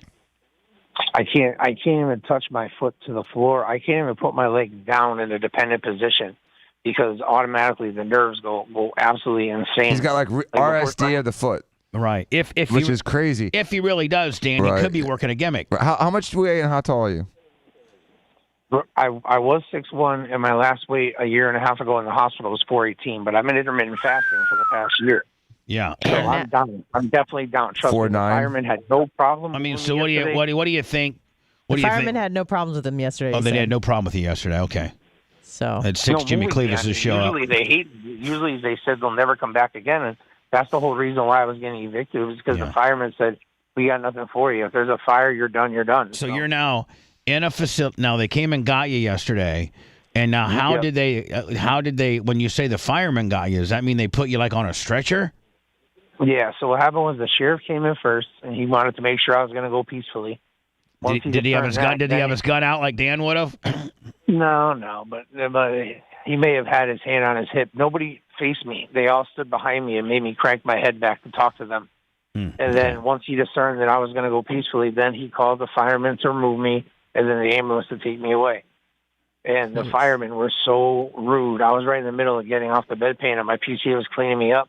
They just bursted through the door and took me as I was. Your penis hanging out with a bedpan Willie chaser? Yeah, my ween was covered, but... hey, I'll just tell you, man, I got a lifelong worth of therapy based on a fireman seeing my wiener at Indiana State University. My Lord, you don't want a fireman to see your wiener, especially when you're not laying good. I'm never laying good. I know, me either. Thousands of people have seen my wiener since I've been in this hospital for coming over. Remember back in the day, man, when you were screwing the Puerto Rican hookers for angel dust, and you were fully able body, and you could, if you wanted to, walk around the mall or go to a wrestling event, you could walk and do angel dust and have sex with hookers. And God, remember the good old days? They weren't hookers, but they were. Well, they're not hookers. They're not hookers, Joe, but they were hanging out with you because you had cocaine and angel dust.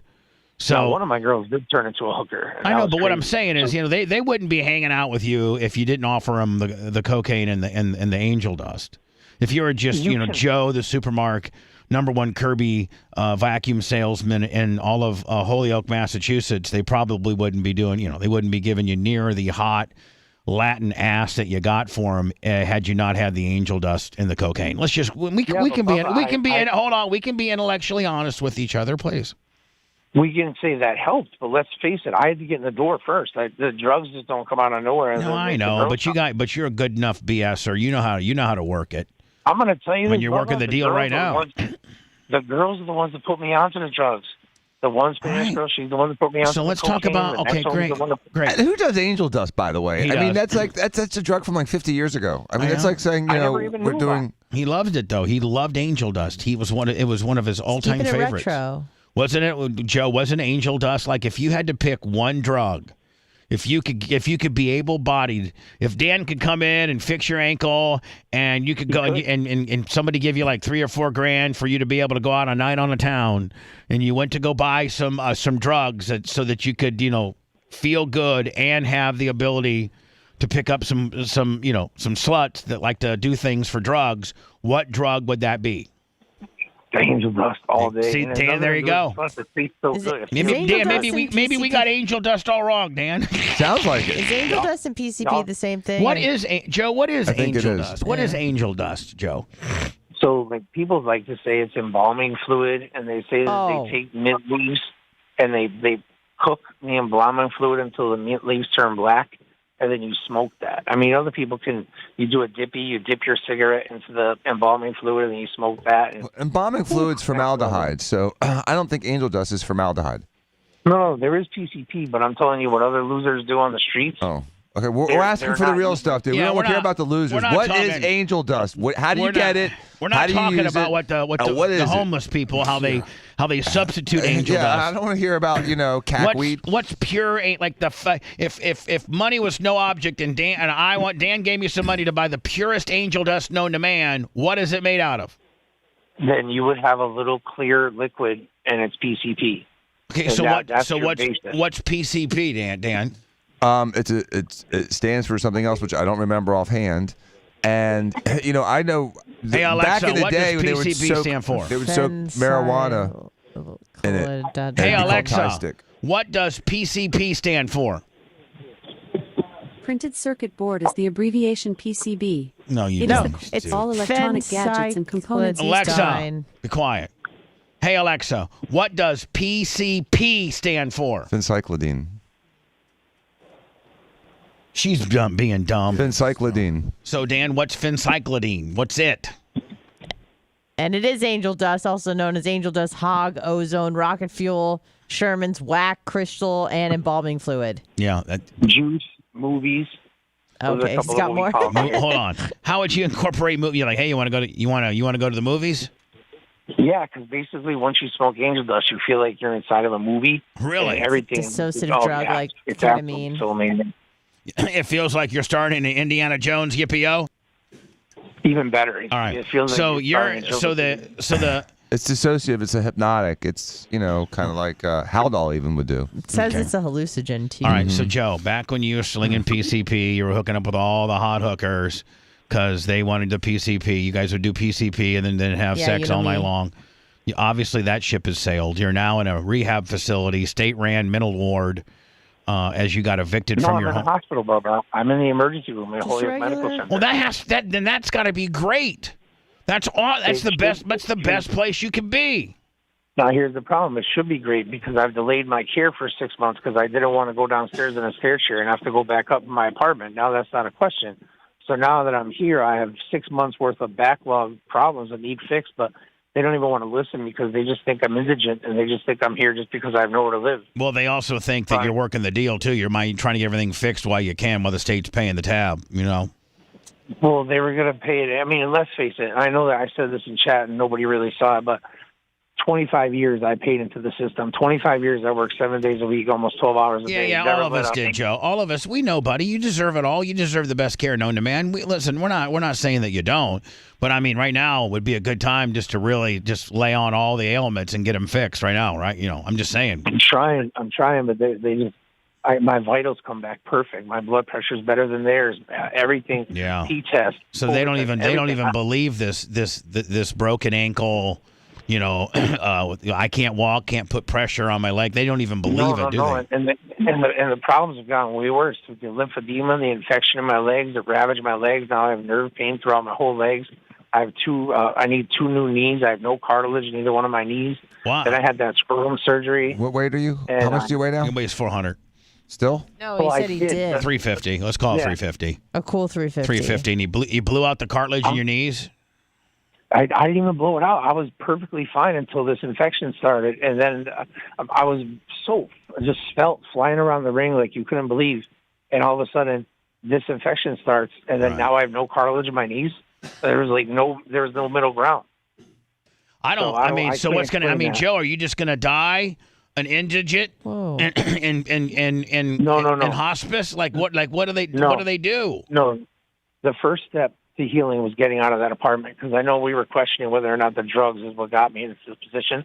Hold on. Were you living in a crack den? Was it a bad area? It was in the center of town, and it was full of dirt bags and losers. And I honestly think that the reason why we got evicted wasn't for my safety, because if it was, the landlord just would have placed us on another one of their properties. I believe it was because they want to use that building for Section 8, and they don't want people to pay cash. Plus, my mother was grandfathered in for $900 a month, so they probably want to get 12 or 13 for it. So they're lying, but they got their way. I'm out. All right, you're out. Now, what was the grounds for you being evicted? By the way, did you not pay your rent? No, he didn't. How long did you go not paying? Well, I was there. My mother was there for 15, 20 years, and she was the first of the month, first to pay every single time. Never. Doesn't she have gangrene or something? What I happened had with her? 4 years gangrene. I had 4 years gangrene and necrotizing fasciitis. Of his groin? That's what happened once. Of your testicles? Yeah, in my scrotum. Yeah. What? And that's what happened when gangrene in your balls? Yeah, gangrene of the balls. Yeah, It's the perineum. It's the crotch. Yeah. Poor guy. It's a diabetic thing. It was so horrible. It can kill you. This is before I was diabetic. Yeah. This is. All right. So let's get into your mom. Your mom for 15 years. She was tenant number one. She was always on time for 15 years. Yep. Then what? Then nothing. There's never been a problem. The only problem started with my medical problem when I was on some faulty medical equipment, and the firemen had to keep coming to drag me out of there, and I had to get intubated, and then I would come back home and get back on the same equipment. 3 times that happened, and then the last time I was out. I had to go. That was when the life got the worst.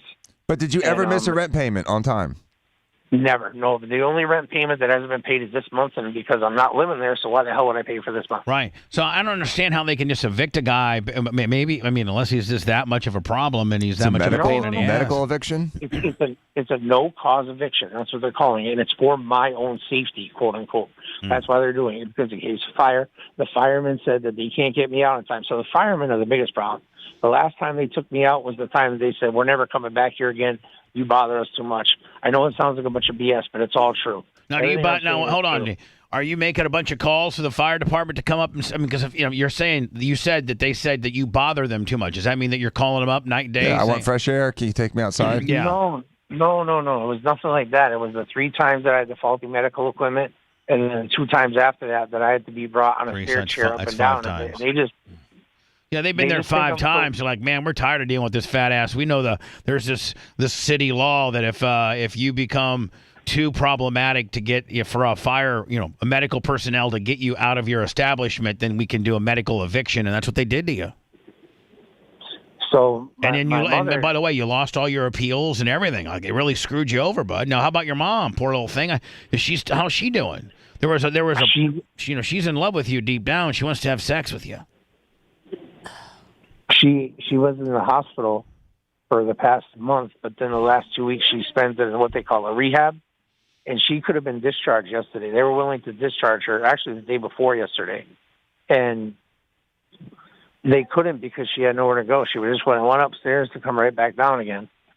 So now, I don't know. She's shot anyway. She was no help in any of this. She left me for dead. She started all this. She was the one that they brought. So now you got heat. Now you got heat with your mom because I don't have heat with my mom. You just said she left you for dead. And hold on. Hold on. Your exact comments were she left me for dead and she started all this. So sounds bad to me. Yeah, that doesn't sound like the loving relationship that I have with my mom. Nope. It's just the truth. I mean, that's all I do is speak the truth, and that's why people. I know. So is she gonna come rolling in there and try to help you out? So here's the deal. So I was saying how everyone thinks the drugs do this to me. Well, this happened to my mother 2 years after I had this situation happen, and she's never touched drugs, alcohol. Maybe we can talk to maybe we could talk to one of the nurses, and we could get the insight. They won't say anything to us. As to like, is this guy a pain in the ass? Is this guy a pain in the ass? She's the niz ever tis us me. She's a bee-ish all day. I know, but like if you said, hey, you're live on the Riz ADO, and I give you permission to talk about anything about me. See, Dan, I mean, if that was the case, then she could talk about him. Yeah, she still won't. Yeah, okay.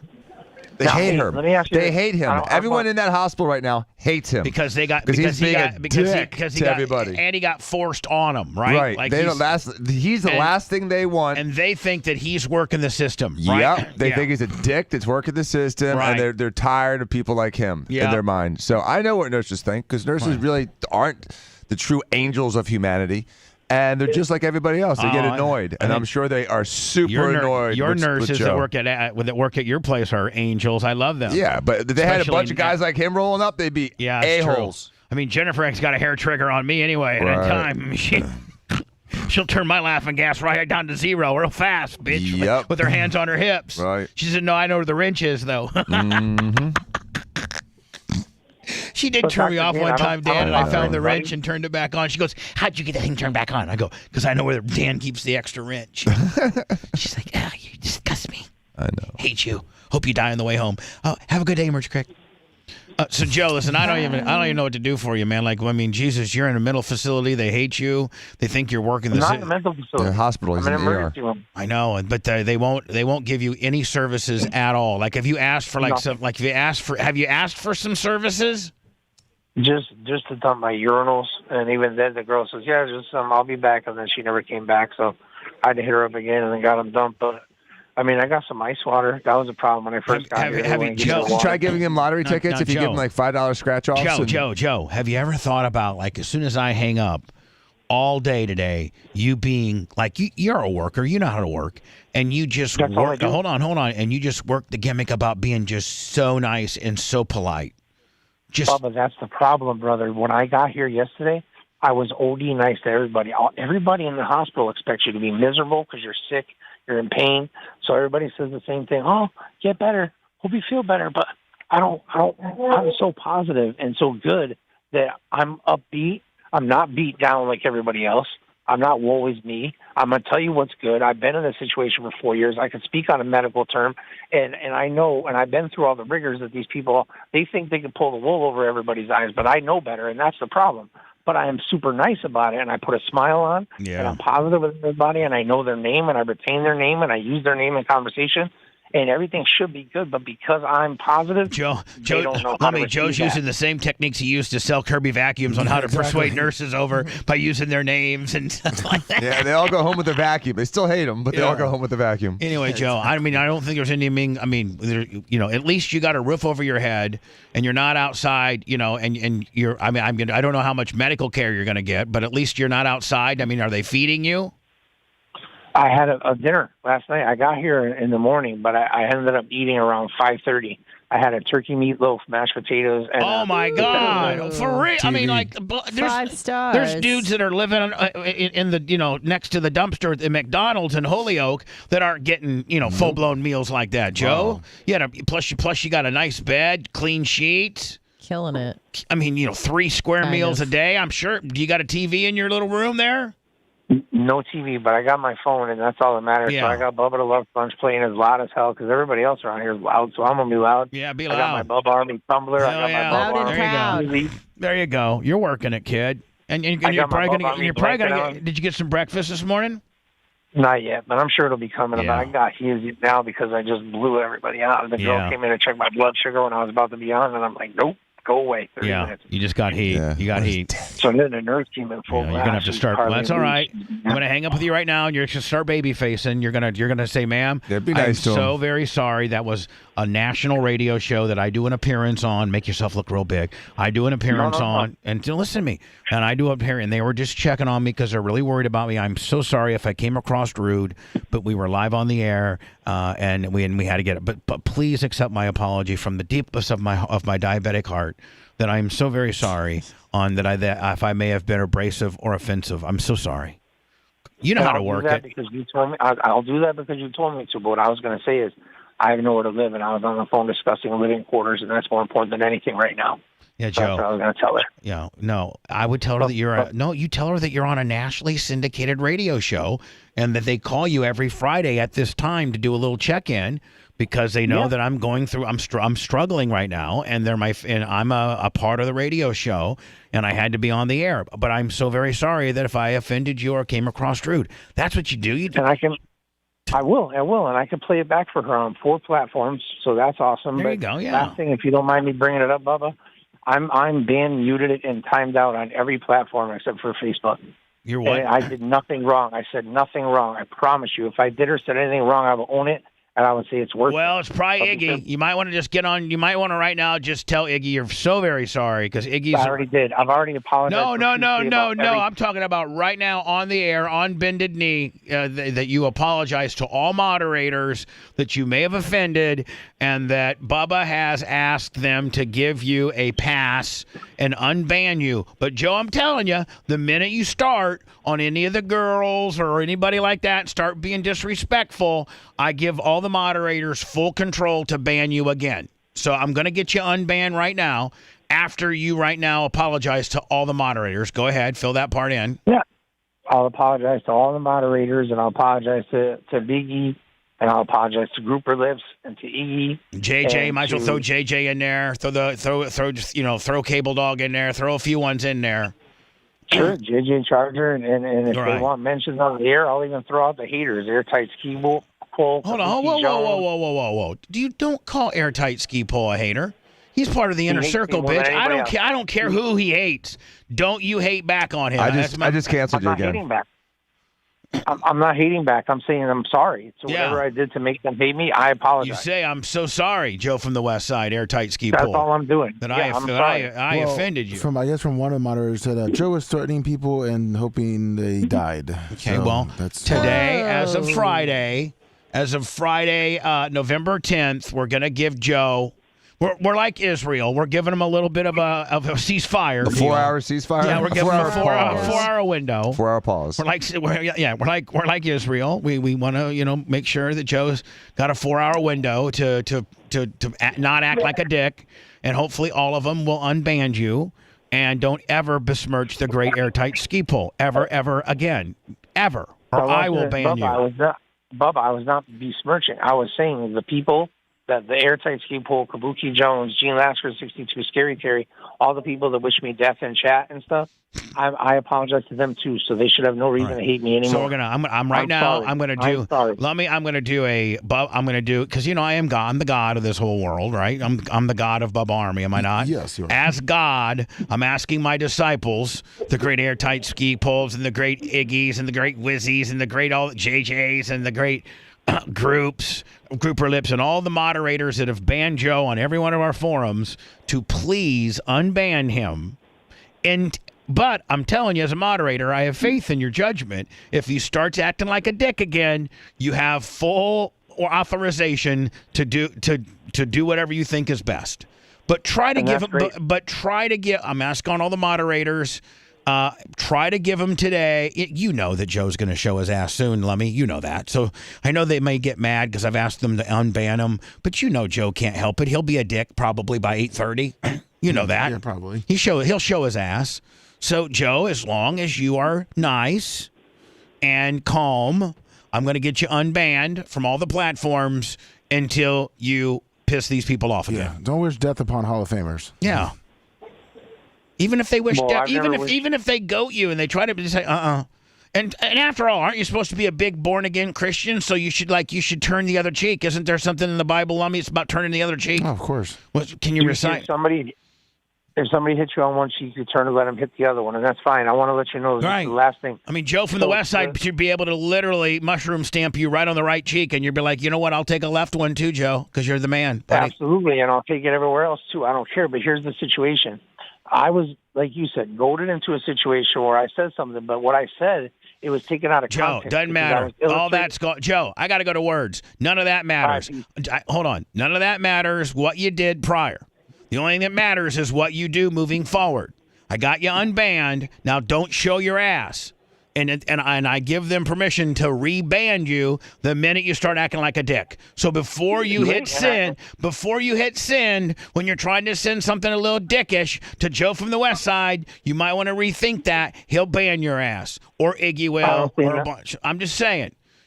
Bob, I don't see nothing to nobody. All I put in the chat is show content. I want to add. All right, Joe, I ain't got time for it. Listen, you need to start baby facing on the nurses that hate you because you're. You literally are in there.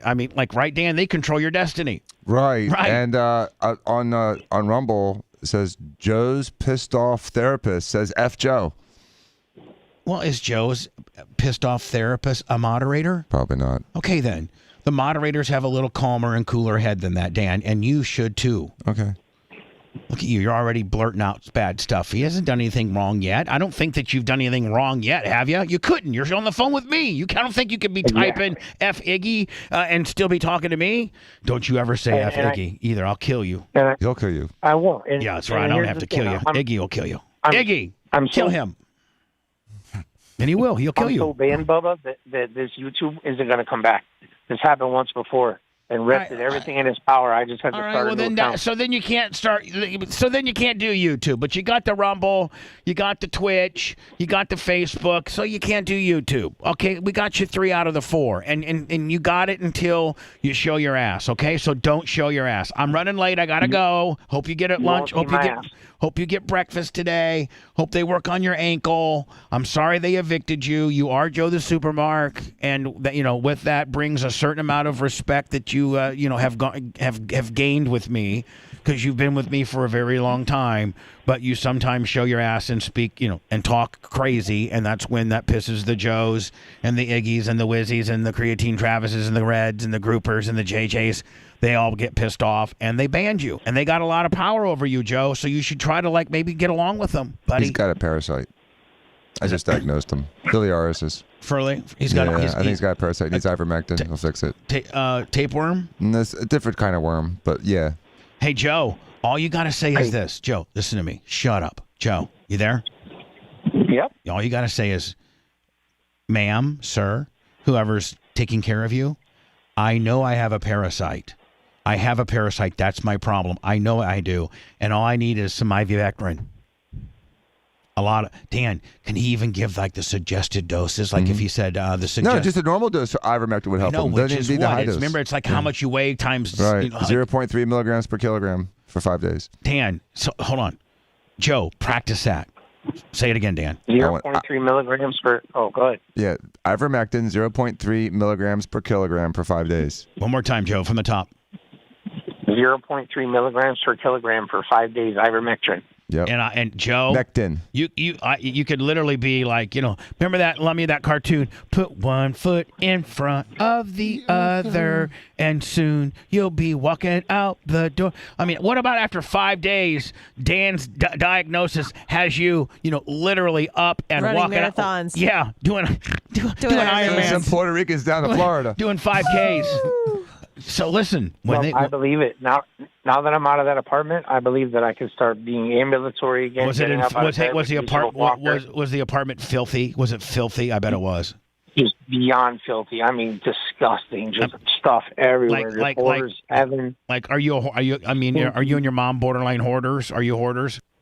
I'm not a hoarder. I only save good stuff, but she saves everything. I won't let anything go. When people say, hey, can I throw this out or can I have that? No.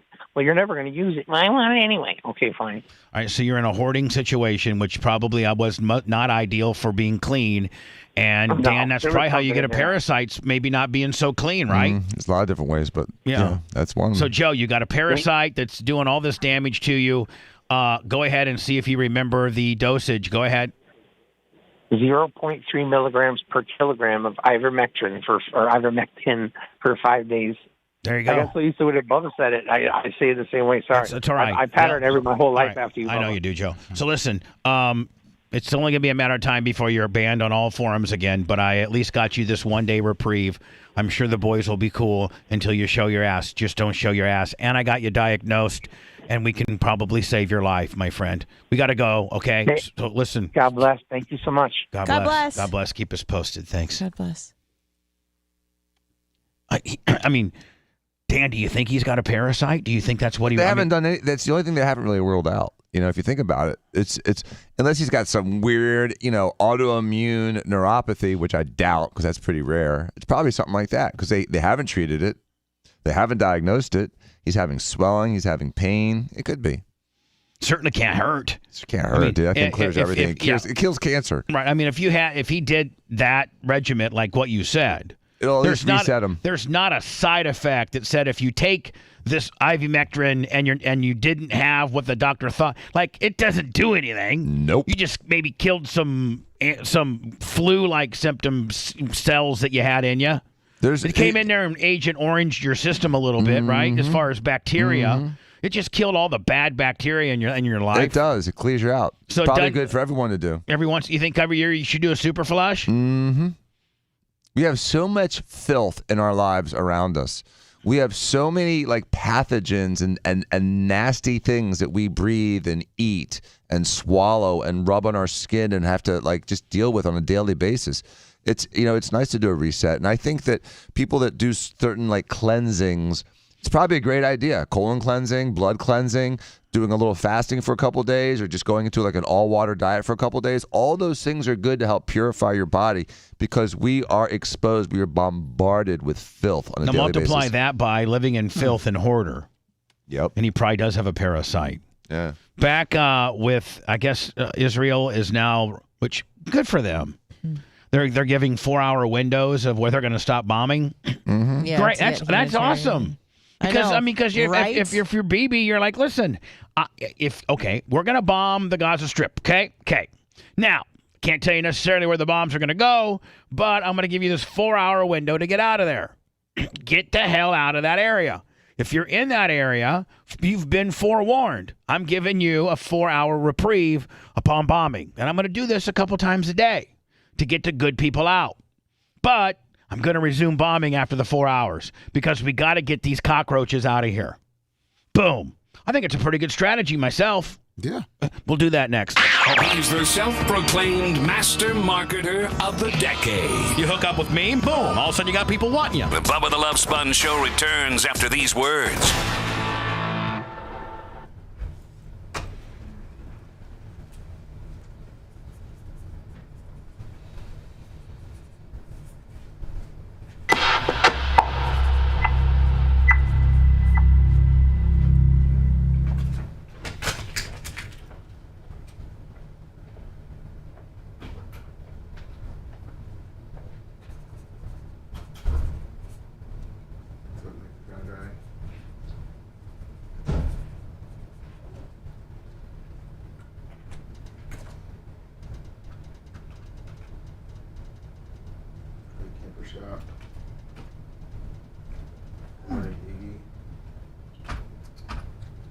Hi, Egg.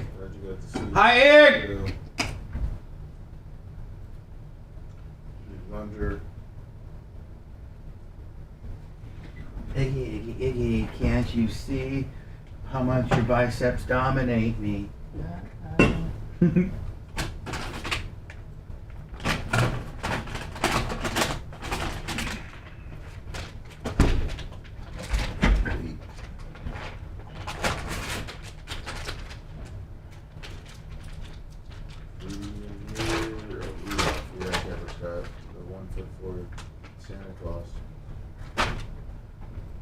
Huh. Did you eat yet? No, I'm not eating today. You're not eating today? Not a big meal. Oh, I thought you meant like I'm the having whole some day. I'm having some beef jerky snacks, but I ate this morning at 4:30 because I was so hungry. After you All right. dominated the gym, so swole upper body. I went 14 yesterday, which makes me feel like shit. But Do you want to do it a couple days fast with me? no, how long? Maybe like 2 days, like 48 hours? No way. No fucking way. Did you do upper body, Bubba, like shoulders and stuff today? I did shoulders with light shoulders with heavy legs today. Ooh, that's What is my shit popping a little bit? It was popping this morning when I saw What's you. popping? I guess he says that might Brand be. new whip just hopped in. It was like it was ready to bust through your shirt.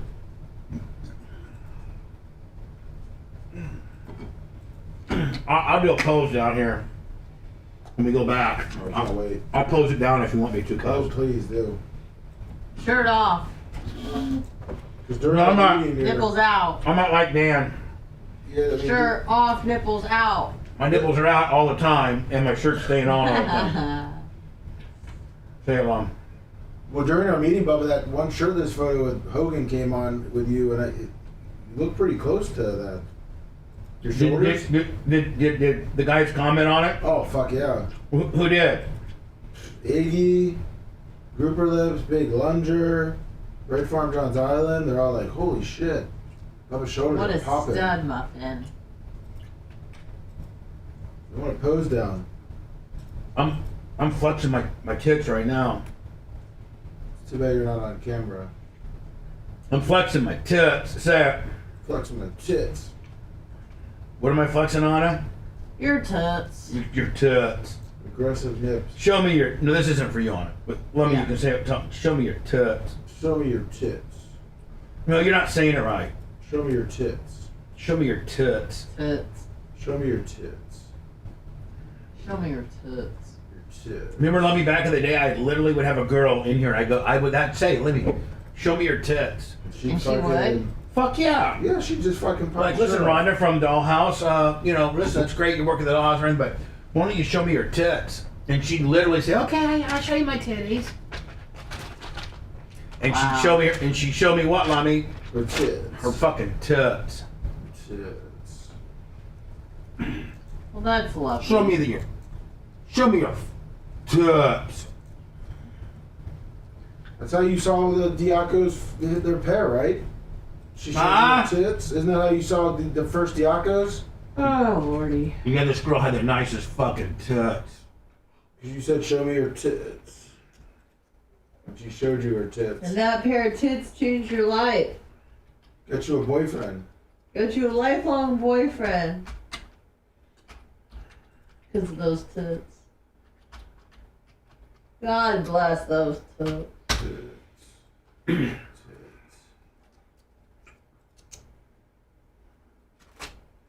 You could do damage.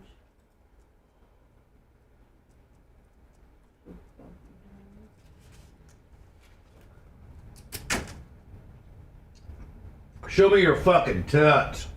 Take them out. Show me your titties. Imagine if Dr. Dan walked into his thing and was like, show me your tits. That's basically what he says, just not how he says it. But if he walked in and was When like, he show does me his your post-op tits. stuff, he's like, show me your tits. Show me your tits. Is that how You say walk that to in, your patients? Dr. Dan, to your Listen, you gotta understand, tits to Dan, like, Does that just remind you of work where you're like, fuck, I don't want to see I gotta that. think that. Breasts. Oh, okay. No problem, breasts. Yeah, I know, but like, Put your tits away, remind you like of work. the normal dude walking down the street driving a bulldozer, if he sees a girl's tits real nice, like fuck. You, on the other hand, like that's your baseline is tits. Hey, Yeah, but judge still, them. I mean, I've messed up looking at girls. But did you judge them like right off the bat? Oh, all day long, yeah. You Just can like make a them dentist perfect? judges teeth. Yeah. So you'd be like, oh yeah. Like, do you know, like, no names mentioned, but do you like know in your patient world like some of the nicest sets that you put in? Mm-hmm. Yeah. Hold on, here we go.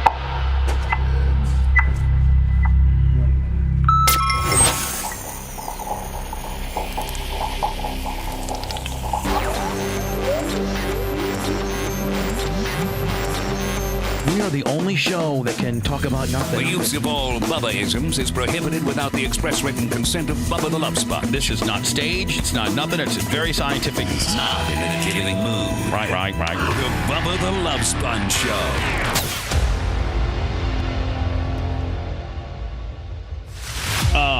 Lummy, you were saying, and I don't know if this is true. This might just you be blowing some smoke up my ass, but that my shoulders and chest looked pretty jacked up today. Oh yeah. I mean, how would I be able to guess it if they weren't? That's what you worked out today.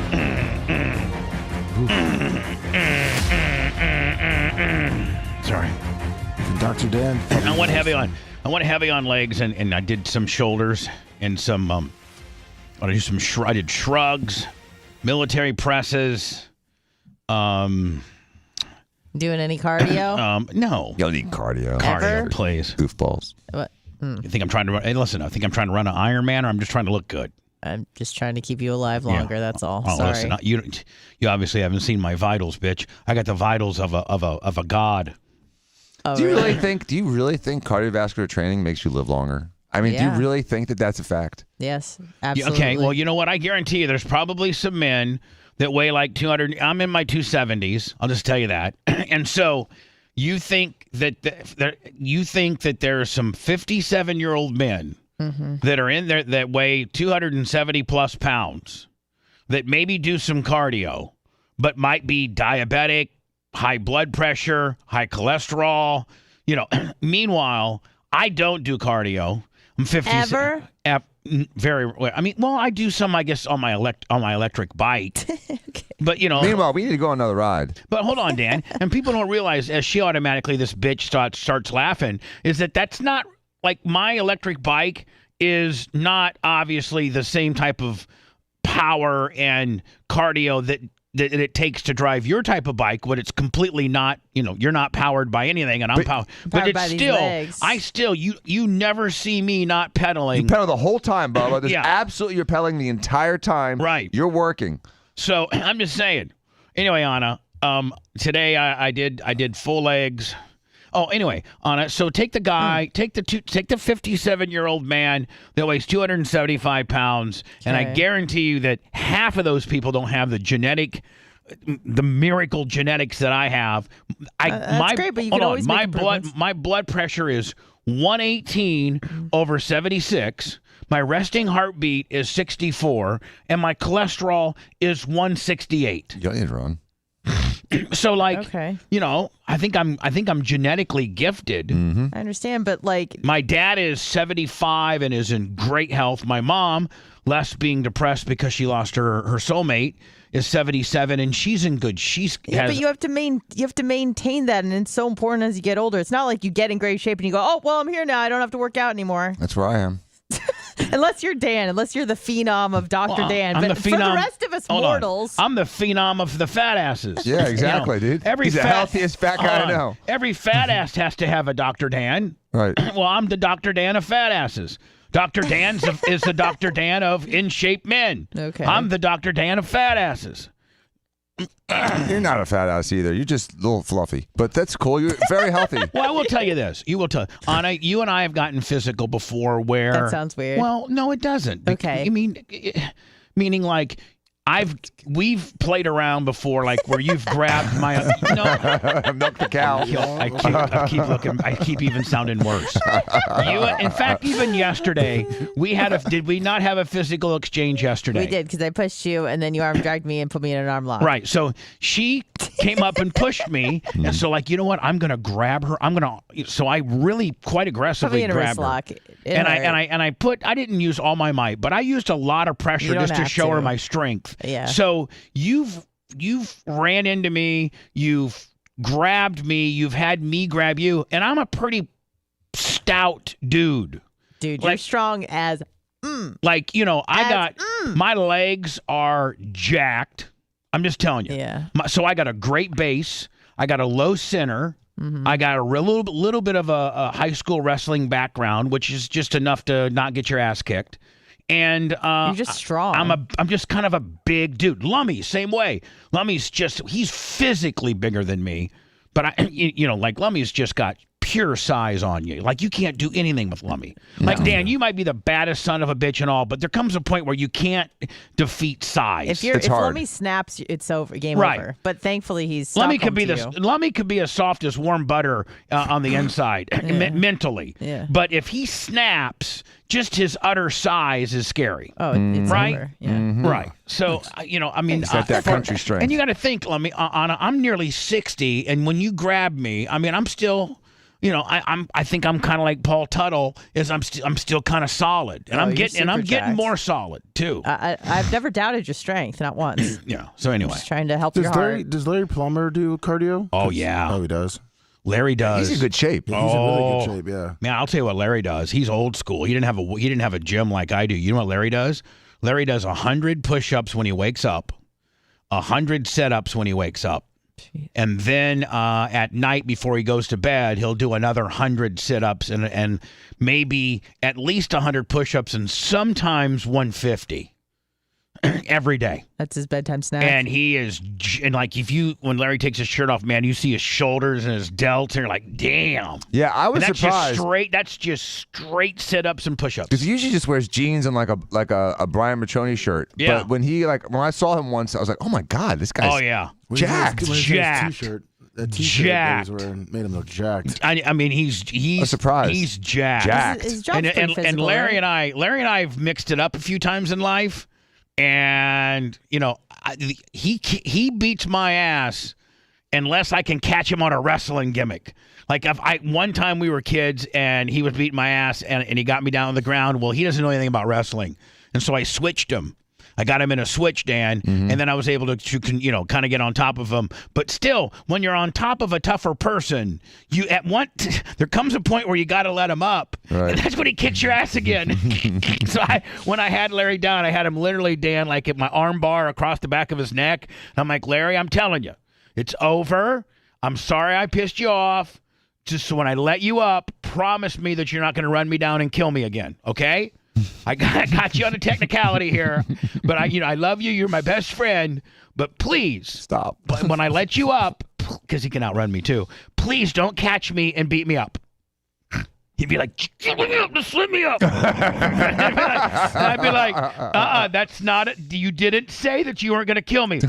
I swear to God, I'm going to kill you if you don't let me up. No, that's not what I'm looking for, Larry. I'm looking for that you're not. Yeah, he's jacked. He is, and I love him so much. He's going to be here for Barp this year. Awesome. Yeah. I got Sumo locked in for Barp. I got Larry Plummer locked in for Barp. I think Alex Stein's locked in for Barp. Is he bringing that hottie, that golf hottie? He needs to bring pay-per-view. Why you keep fighting for that? Because she's a good girl. She's not some clout-chasing whore. I think pay-per-view's a slut. No, she's not. She's not. She's a good girl, like you said. I think that she is a good girl on the outside, but a slut in the sheets. That's what we look for. We look for a girl. Like, you'd be perfect. You're prim and proper, but but I know that you're not a slut in the sheets, so you're not perfect. But if you would be a slut in the sheets, your score would go way up. You'd almost be I can just imagine her just like squeaking like SpongeBob in bed. Yeah. See, that's probably we don't know how you are in bed. We don't know how you are in bed. I just finished. But that how you are in bed, it certainly can add or subtract points for a girl. Not just you. Yeah. Not just you, Anna. We don't know your parameter. But like, if a girl is like a 6 or a 7, but in bed she is just an absolute freak McNasty, just crazy. Is there where any she's way choking to... herself out with your penis and like all the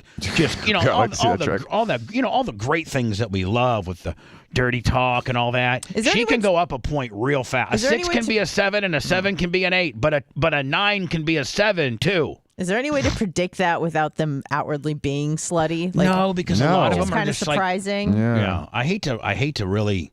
You just gotta throw them in the ocean, see how they swim. I'm gonna mention a person that's I might get some heat with. Okay, that's okay. And Dan, you're gonna have to back me up on this. And I'm saying it respectfully. Okay, I'm saying it so you can't be offended. Right. This person, this female that we all know, is probably an absolute. She's probably really, really good in bed. Really good in bed. But Naba. Yeah, I see that. I see that. Like Dan, she's real alpha and she's really sexy. And if she's as alpha and sexy the way she walks around the streets in bed, then her husband's a very lucky man. Yeah, I get your point. Yeah. Like, she didn't put up with nothing. Like, so if she's that forward and aggressive in bed, that's a good combo. It really is. I'm sure she's probably unbelievably in bed. Oh, I should. Now I sound a little bit creepy. Sorry, Naba. Now I sound a little bit creepy. Sorry, Naba. You got Nora O'Donnell. She's probably real good in bed. So, Dan, if that gets back to her, could you tell Naba that I said that in the most respectful way? Yes. Like, I just don't want to have that conversation, but sure. Dan, she'll walk into your office all sassy with her hands on her hip, and she's like, so, Bubba was talking about me and being really good in bed today. Yep. And how'd it go? How'd it go? He said he wanted you to peg him. Dan, that's not what I said. Oh, I was just going to make it even more uncomfortable for her. No, Dan, you're supposed to make it. You're supposed to make it. You're supposed to put her over. And he just said he thinks you'd be unbelievable because you just have this great attitude and you just don't take any grief and you don't take any BS and you're just like a go-getter and you take control and he just wants to be taken. No, don't even put me that I want to be taken. He wants to be tied up and down. Hold and on, with a ball everything gag. that you said is great until you The said. last sentence. I don't Okay. want to have listen. I would love to have sex with her. See? But see, I was accurate. But I respectfully am not going to say that. Okay. So everything that you said in the beginning, it's cool. But don't put the I want to be taken by her. Okay. Well, Bubba, like you look at Nora O'Donnell, how would you think she's in bed? Horrible.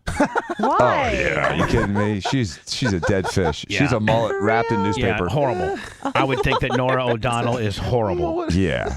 Why? She's the kind of woman. How do you know? I thought you said you don't know. You just got to throw them in there. Oh, and see how they swim. You know. Yeah. You know. You don't know. Oh yeah. Well, tonight, the White House says Israel has agreed to daily 4-hour pauses in airstrikes to allow civilians to flee the war zone in northern Gaza. And I love it. I mean, you got the best of both worlds there. You got the one, we're going to be blowing you up here in about 3.5 hours. And two, you got 3.5, 4 good hours to gather your things and get the hell out of the strip. I Have like some it. falafel and put some gas in your Toyota. And get the hell out of there. Because, I love it. Now, for context, so-called tactical pauses were already underway, and today 80,000 Palestinians were able to escape. There you go. Here's CBS's Deborah Pata in East Jerusalem. Dan, this is working so well that 80,000 were able to get out yesterday. Now let's commence to bombing to get these cockroaches of society out of our society. I think Mike Pence's wife would Tonight, be a lot of boredom in bed too. First glimpse of hostages since the. How about Ivanka? Oh God! I bet you Ivanka Swinging from the chandeliers. Oh, I bet you she is. Oh, remember? But how about Jill Biden? Jill? You know what? I mean, she not was Jill. hot when she was younger. But here's isn't that her name? Jill Biden. You're right, She's that little crazy librarian. Takes off her glasses and goes nuts. Here's the thing: as much Dan as unfair. I'm sorry. As much as you hate Joe Biden, try to put on your truthful shades and say he's probably absolutely 100% horrible. I don't even know if he can get an erection. Let's just be honest. So, I don't know. I don't know how sexually active he could possibly be right now. I mean, I don't know But her, on the other hand, she probably, honest to God, by cougar standards, really neat. She's like, I've been with this dead fish for how many? I need some. I sent you pictures of her young. She She's needs. beautiful. You know what Jill Biden needs? Hunter Biden. She needs a Jimmy Clevis in her life. She needs a Hunter Biden in her life. Doesn't she? Is she the genetic mother of Hunter Biden? No, she's not. So she's not. So maybe she's visiting. Photos of Jill and Joe Biden throughout the years. Oh, okay. Let me see here. She's pretty. There she look at those natural little tube raisins. Yeah. Look at those tube raisins. I like that. Choked off at the top. Oh, okay. Yeah. She's very pretty. Yeah. Look at hell that yeah. hairy chest there, Joe. All right, hold on. And this is when she graduated? Yeah, with her She became doctorate. a doctor. Okay. Yeah. All right. Doctor of education. Yeah. Doctor. Got it. From Kellogg. All right. Well, this is now we're getting a little, Farrah Fawcett hair feathered, Christy McNichol It's okay. deal. It's the 80s. He's putting black people in jail. Oh, there we are. Look at that. Damn. What? That's what he did. He signed laws that put more black kids in jail than anyone else in this country. He is responsible for so many African Americans going to jail for 10 years, 15 years life because of the crack laws that he enabled. I'm sorry, I said it. He is no friend to the African American. Oh, I got a little dandelion here. I'm going to pick it up. He just probably pooped there too. I pooped my pants. Look at how thick his legs are. Listen, look at this. Look at this. Hold on. This is Jill saying, please get off me, Grant. Please. Send help. See that left hand of his is trying to make she's fending it off. I mean, she's almost borderline Vasilowski there. Yeah. The goalie for the Lightning. Yeah. Get away from me. Please stop sniffing my hair. All right. So here's Israel. And Israel, man, they're kicking ass. Yeah. BB's saying, listen, 4 hours, get out. 80,000 people got out. 80,000 people that potentially could be bombed got out. This program is working. Ground invasion started. In Oh my this God. video, their captors claim to be ready to release both 77-year-old Hannah Katsir. Now is this Hamas? Yeah. And they got these are the two hostages that they're They have somewhere in the publicly. ballpark of 230 hostages, or 220 to 230 hostages right now. That's what they got. Yes. As far as numbers. They're releasing them bit by bit, but to be ready to release. Hey, we need a Bubba Army one of these. one of these. how one about of these. not? What are these? What are these called? Hip we need a Bubba Army hip job. That's not a hit job. Both 77-year-old Hannah Katsir and 12-year-old Yahiel Yakub. Oh man, This guy's so badass. He's afraid to show his face. You got to let Grandma and the little kid go, man. I know. See, Hamas. They got babies, too. Dear Hamas. They have infants, yeah. Dear Hamas, dear leaders of Hamas, this is Bubba Clem, and let me just tell you something about a little bit about PR. Don't mess with the grandmas and the little kids. Nope. Let them go. Kill people like me. Like middle-aged guys that are loudmouthed and problematic. I'm the one that needs to be taken. Or Joe the Supermarket. Just men, grown men. Like mess with.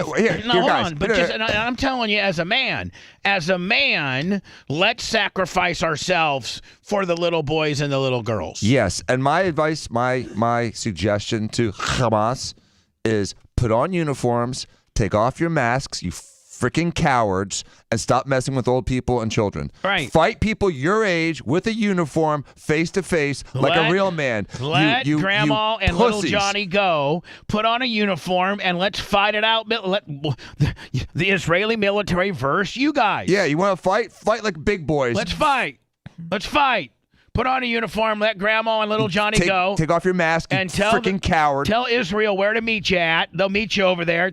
Meet us over at this quadrant. We're gonna fight. I have a problem with this story, though. See how they use this image to show us the hostages released, but they don't show us the 80,000 other hostages, what they look like, and those people probably want to kill us too. Are they vetting these people? What? I don't People understand. that are leaving, so the ones that Are are they vetting moving the south. 80,000 people that live there? They're just letting them loose to run rampant and just go blow things up? And a lot of them are coming of course here. not. No, come on in. So if I was Coming into Canada. Hold on, we got some good stuff. Some more From the Canadians. Near Oz kibbutz, they are just two of the roughly 240 hostages still in captivity. So Dan, if you and I were hanging out at the carriage house and we were in the they could literally just come up there and say, "Come on, you two, come with us." Grab us? Well, they better hope we don't see him coming because Dan's got more guns than all of you. We will not run the video. Dan, if I set up on the back side and you set up on the front side, we could take some people out. Oh, dude, we are never. We will not get conquered. Well, we would if they No, we put won't. 50 or 100 of them at us, but we'd take half of them out. Or what Good appears to luck. be scripted, recorded messages praising their captors. Cross the moat. On the ground in Gaza, heavy battles rage. Hey, man, this looks great, but this is real war right here, man. This Israeli military footage shows soldiers walking into a building they say is a Hamas weapons manufacturing site. First of all, I wouldn't even want to be in there for in fear one of these things are going to go off. Right, because you Right? got brain surgeons making them. I mean, well, that and if Hamas is just leaving you with some They're missiles. sending in attack dogs too. First. Yeah, still. I know. Be like, Danny, inside there's all these rocket. I ain't going in there. And from the air, Israel's fiery bombardment blazed across the night sky, striking right next to this hospital. And that's the Iron Dome, right?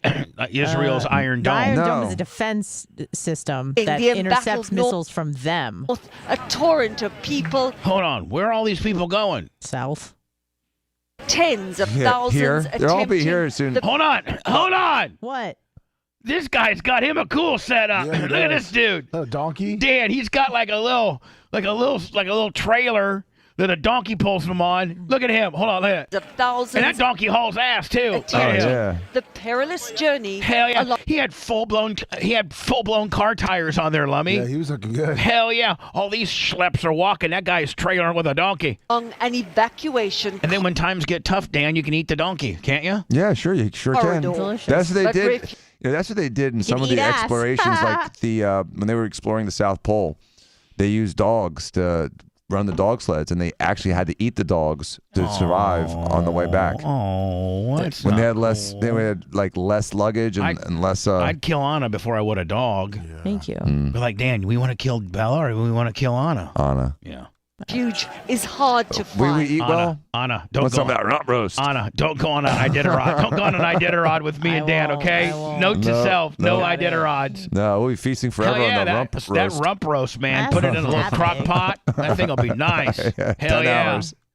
This was supposed to be. I got dibs on Anna's rump roast, ladies and gentlemen. Lummy, you can have the delts and everything. I got that rump roast, buddy. Woo, I'm eating good. I wonder your Look at this guy. This guy's got a donkey with a trailer. Look at Our CBS News producer Marwan Al Ghul raced to the scene of the destruction, arriving to find battered bodies and bloodied faces.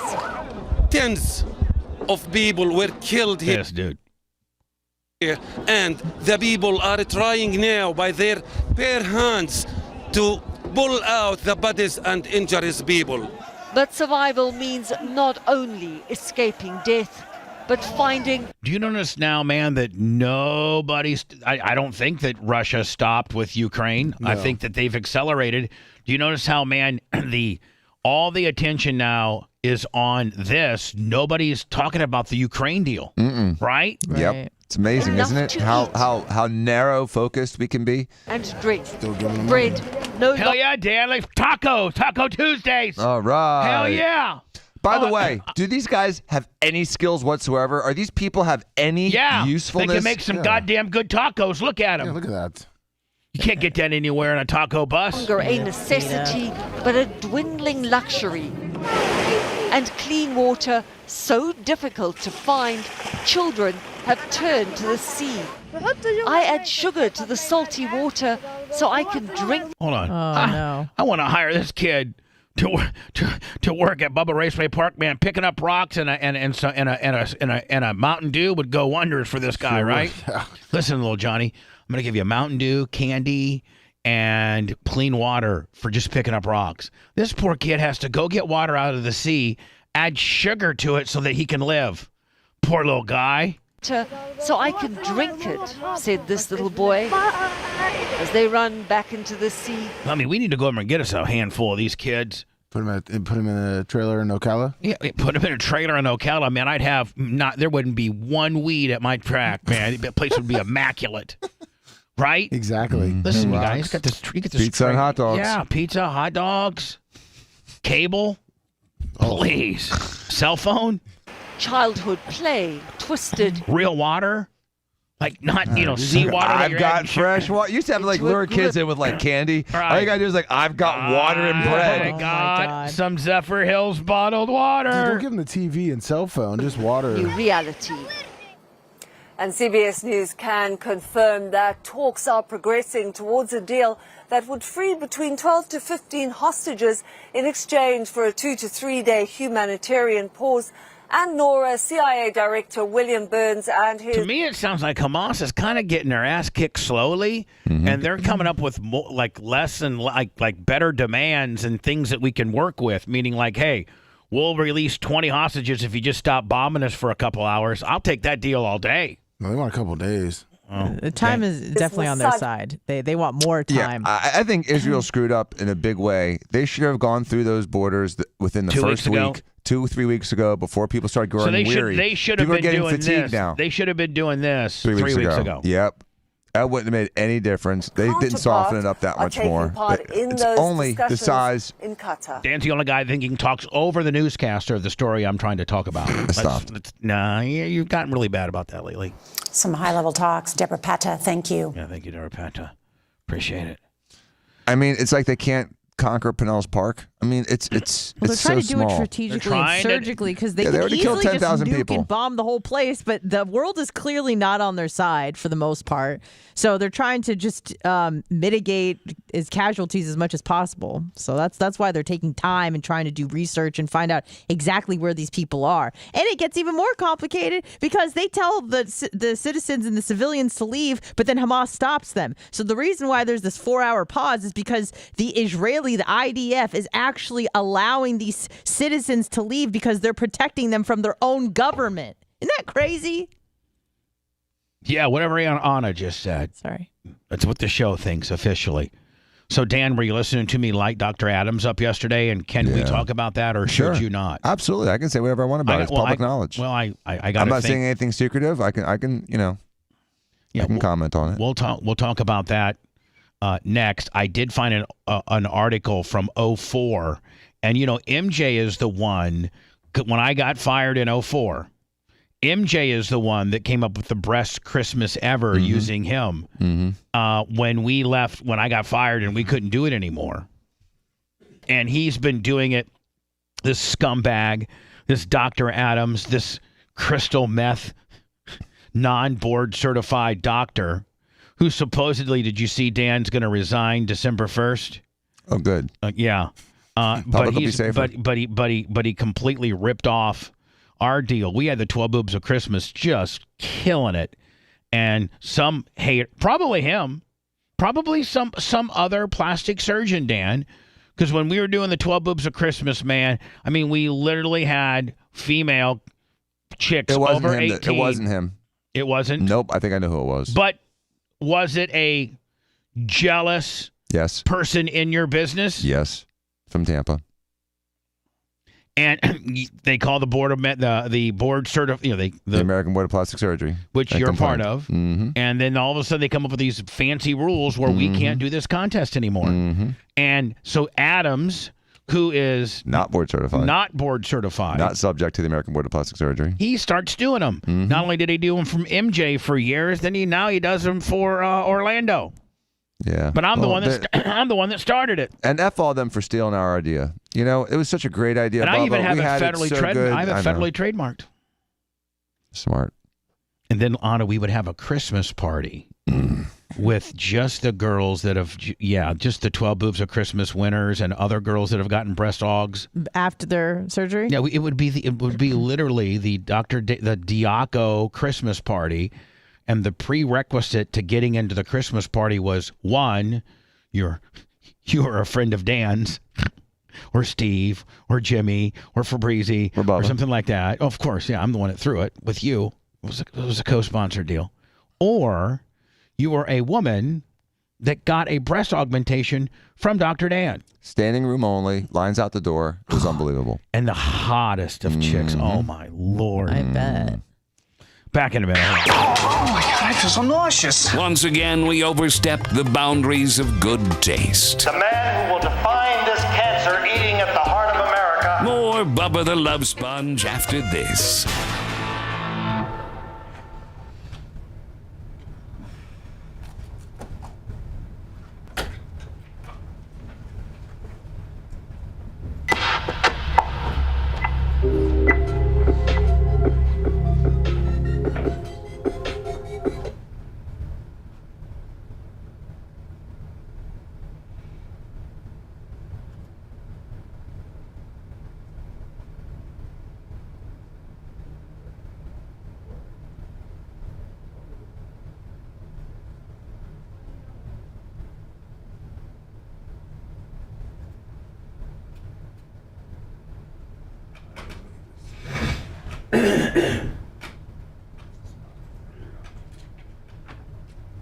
Class 83.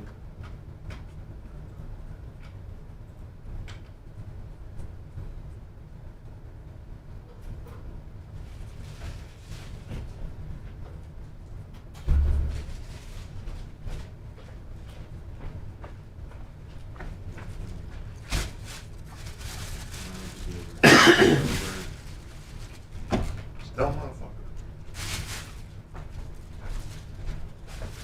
There we go. Oh, thank you. Thank you.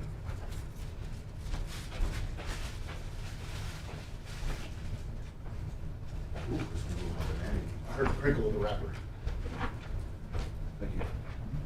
I was trying to say, like, they're letting all these people out, and it's like, they show the one cute kid that's not a terrorist, but what about all the people that are potential terrorists? That's what I was trying to say. I understand. I see your point, too. Well, that little kid was a hostage. Hey, Bubba, can I ask you something off there? Bubba. Yeah. Let me just get one more thing situated here. And I'm going to have to go out there and beat your ass. We have to go out there. We can just do it real fast. No, we're not doing it here. We're just not doing it here. Because that's super high level fucking EPO. High level EPO. What direction? Direction. See, the arrested a New York guy that stopped a robbery. What's up, saying Redneck 25?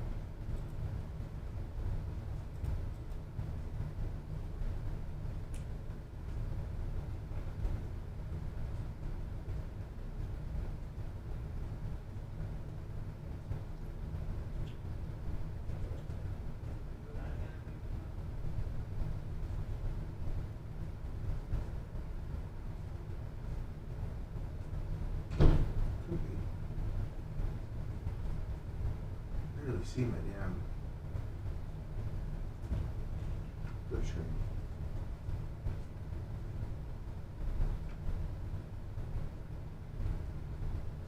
Let's see. Venmos, Cash Apps, PayPals. Do one Venmo. No Cash App. I don't know PayPal.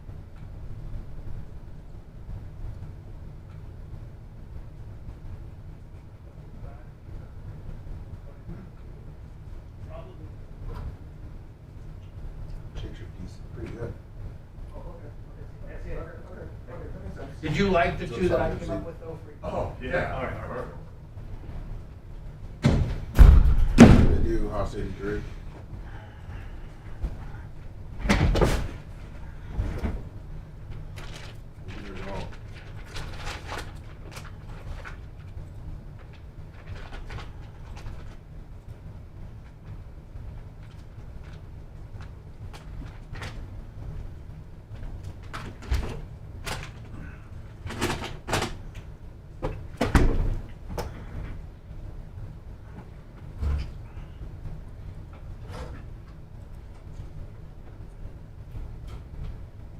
Rob Green.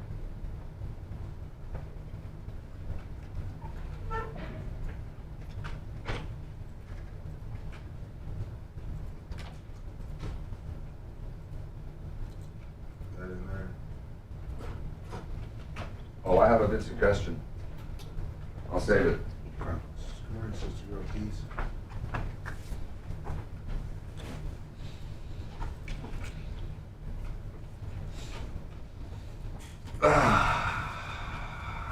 Ooh.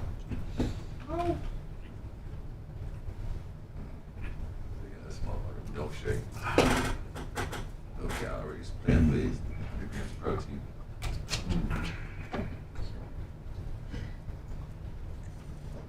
No gluten. Maybe it is gluten free. I don't know. It's weird how that caught on as like a health thing.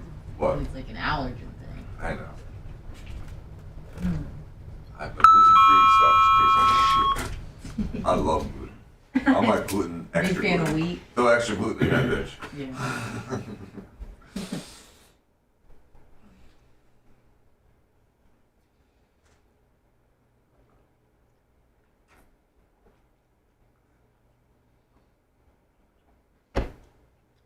Bubba, you going to the Tate's at 7? You gotta do mom? Probably not. Okay, I'll just give you a reminder. Yeah. No, probably not. I'm probably. Yeah, no. I'm supposed to be spending the night with Janie Kate. You can do it just like a run-in. Maybe. We'll be there from like 7 to 8:30, I think. Okay.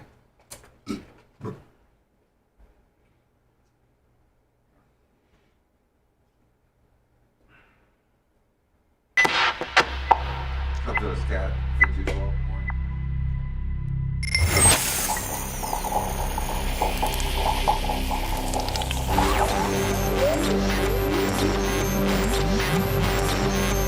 Now I've got an idea. Time to man up. I gotta poop so bad.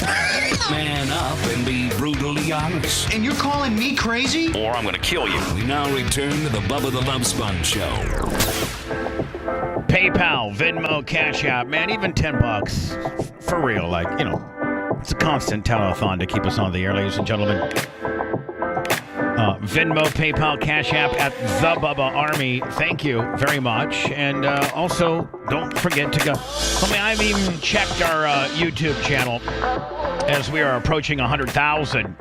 We will be celebrating that plateau by doing a Bubba a roast on me with a lot of people involved. That's going to happen Friday, December 22nd at 8 o'clock. Dan Diaco, right there, is the roast master. We're at 99,133. So nobody tell me, let me see if just my Madison Elementary math without a calculator can do it. That looks like it's about 877 from 100,000. Am I correct on that? Would it be 877? Sounds right.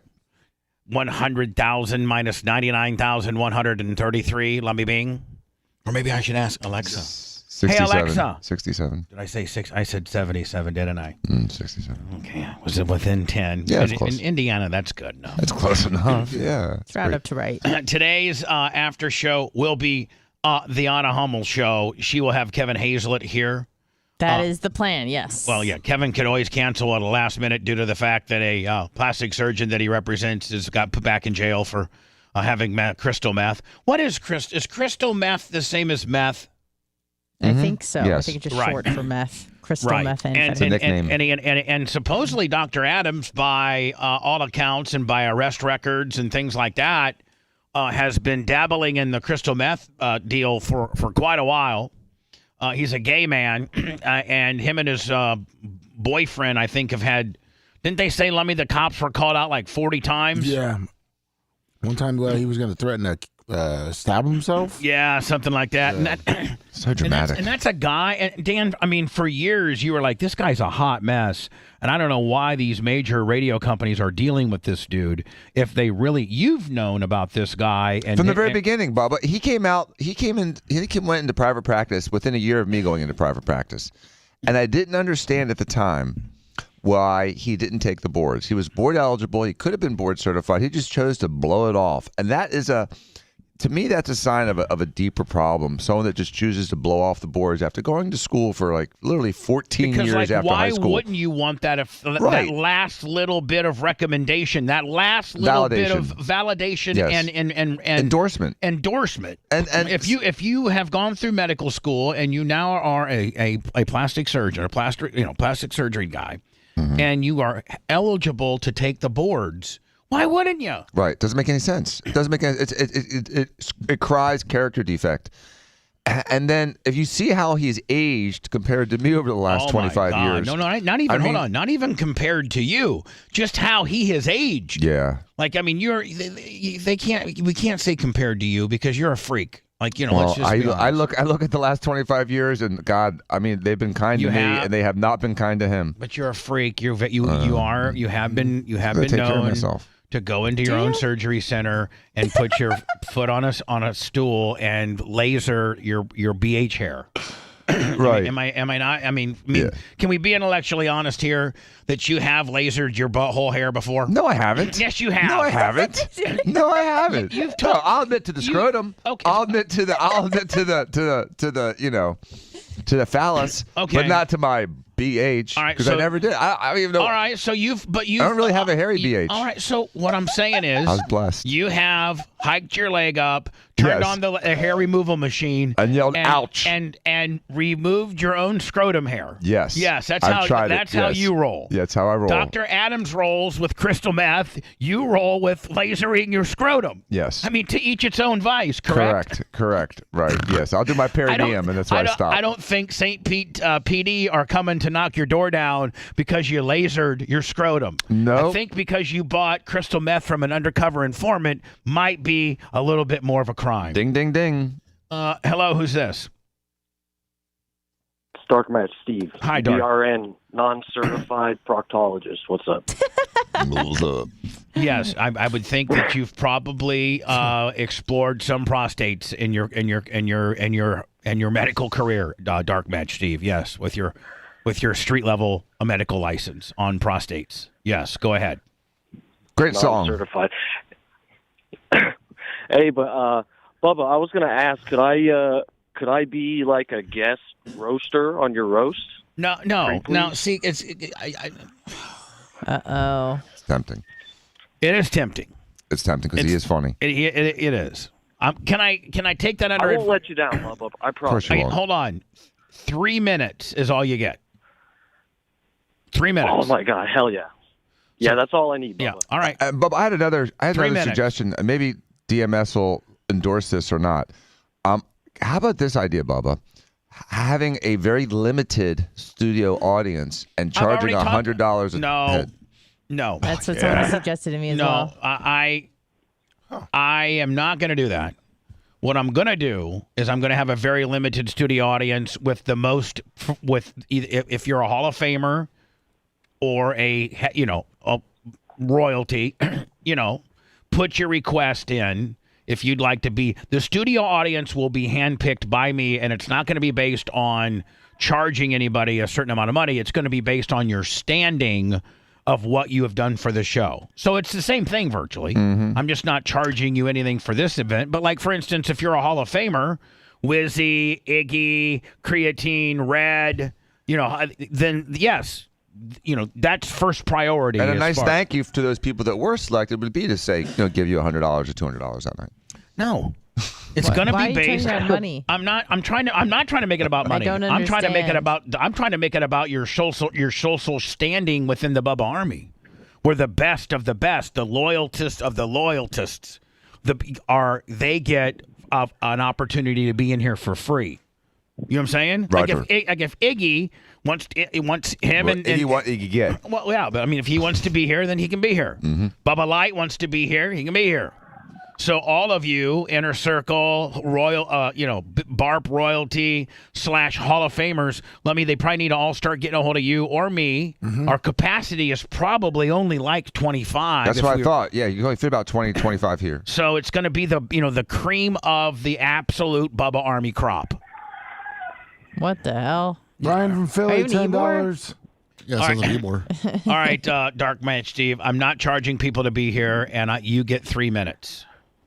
And if and I will offer that 3 minutes to the other two parody guys as well. If they don't want to do it, I'll take their 3 minutes. Now you're pissing me off. Now you're pissing me off. Where you're back it down. damn near going to get your ass thrown out of here. You get 3 minutes. Period. Is that okay? Yes, sir. All right. See you later. He's like a little bitch. Sometimes he's always trying to get more. Tease, $200 on the Venmo. There's my girl. I love my sister girl, Tease. Just like he's like a little bitch. When you give bitch, $300 or $400 to go to the mall, Dan. I need to get this bracelet. Right, she needs $400 or $500 more. What? Ben from Charleston, $50 on the Venmo. So the studio audience for the roast will be based strictly upon seniority of your royaltiness within my world. So, Lummy, I would say that Hall of Famers, Inner Circle, royalty, those guys will probably gobble up all of the. I mean, how many Hall of Famers do we have? Just in itself, we have. What do we have up there? And then we have another. And then we have an entire class yet to induct. 26 up there. 35 people. Yeah. So 40 people. You're not going to have. I'm sorry. You're just not going to be able to buy your way into this event. It's so ultra exclusive that chances are only Hall of Famers will be allowed. Because Wizzy's going to take a slot. Iggy will probably take a slot. Creatine's going to take a slot. Yeah, Big Red's going to take a slot, right? Yes. Bubba Super Fat. I'm sorry, Bubba Light. Bubba Light's going to take a slot. You know that. There's something I was going to talk about here. Oh yeah, right here. Dan, how? Because I think that this woman in this Maya case, this is exactly one of the things that your law firm does, medical mal. Oh, definitely. I mean, this is probably in your world your biggest this is your biggest ticket item, so to speak. Mm-hmm. And these are the things that you guys look for. Yes. And is this like for this lawyer here to get this verdict? I mean, is this Yeah, but here's the big But wet they're going to rag. appeal the Here's hell the wet out of my rag. thing. Well, here's the other wet rag is, arguably it's a teaching institution, and so they have statutory immunity, so they can get, a $50 million verdict, and they get $250,000 Oh, and really? a pat on the ass. And I think So it's irrelevant. I think John Hopkins Is not, an academic. It's a also a teaching. nonprofit. It doesn't matter if it's nonprofit. It matters if it's a teaching facility. And if it's a teaching facility, a lot of them have statutory immunity, like all of Shands, like Tampa General. Those places have a lot of immunity so that you can't just sue them. That way they can take the hard cases and not be afraid. Here's Maya. The verdict was read for the Maya case. This was a Netflix documentary, and it's a very local story here as it's happening in, I think, Sarasota, Bradenton area? No, it's in St. Pete. Oh, is this St. Pete? St. Petersburg. Oh, St. Pete. That's I'm sorry. where this trial is, too, or the courtroom is in St. Pete. Yeah. Robert Drummond, $15 cash up. Verdict form. We, the jury, return the following verdict. Dan, although they may have, immunity and all that kind of deal, it certainly helps the lawyer to be on this side of this ruling when it comes to, they got appellate issues for days and the whole 9 yards, but, in the round that you need to win, you just drop the mic and won it with this verdict. Claim 1, false imprisonment, October 7th through October 13th, 2016, Maya Kowalski.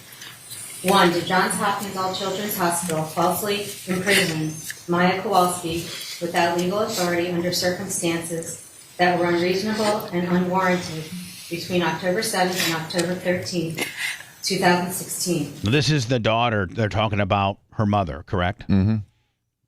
Yes. Oh, so Dan, they got false imprisonment. Okay. No, I think she was falsely imprisoned. The daughter was falsely imprisoned. Okay, but they got it. Mm-hmm. They got it, right? Mm-hmm. So because that's one of the things, one of the big things you need to move forward for this thing to have some legs. 2.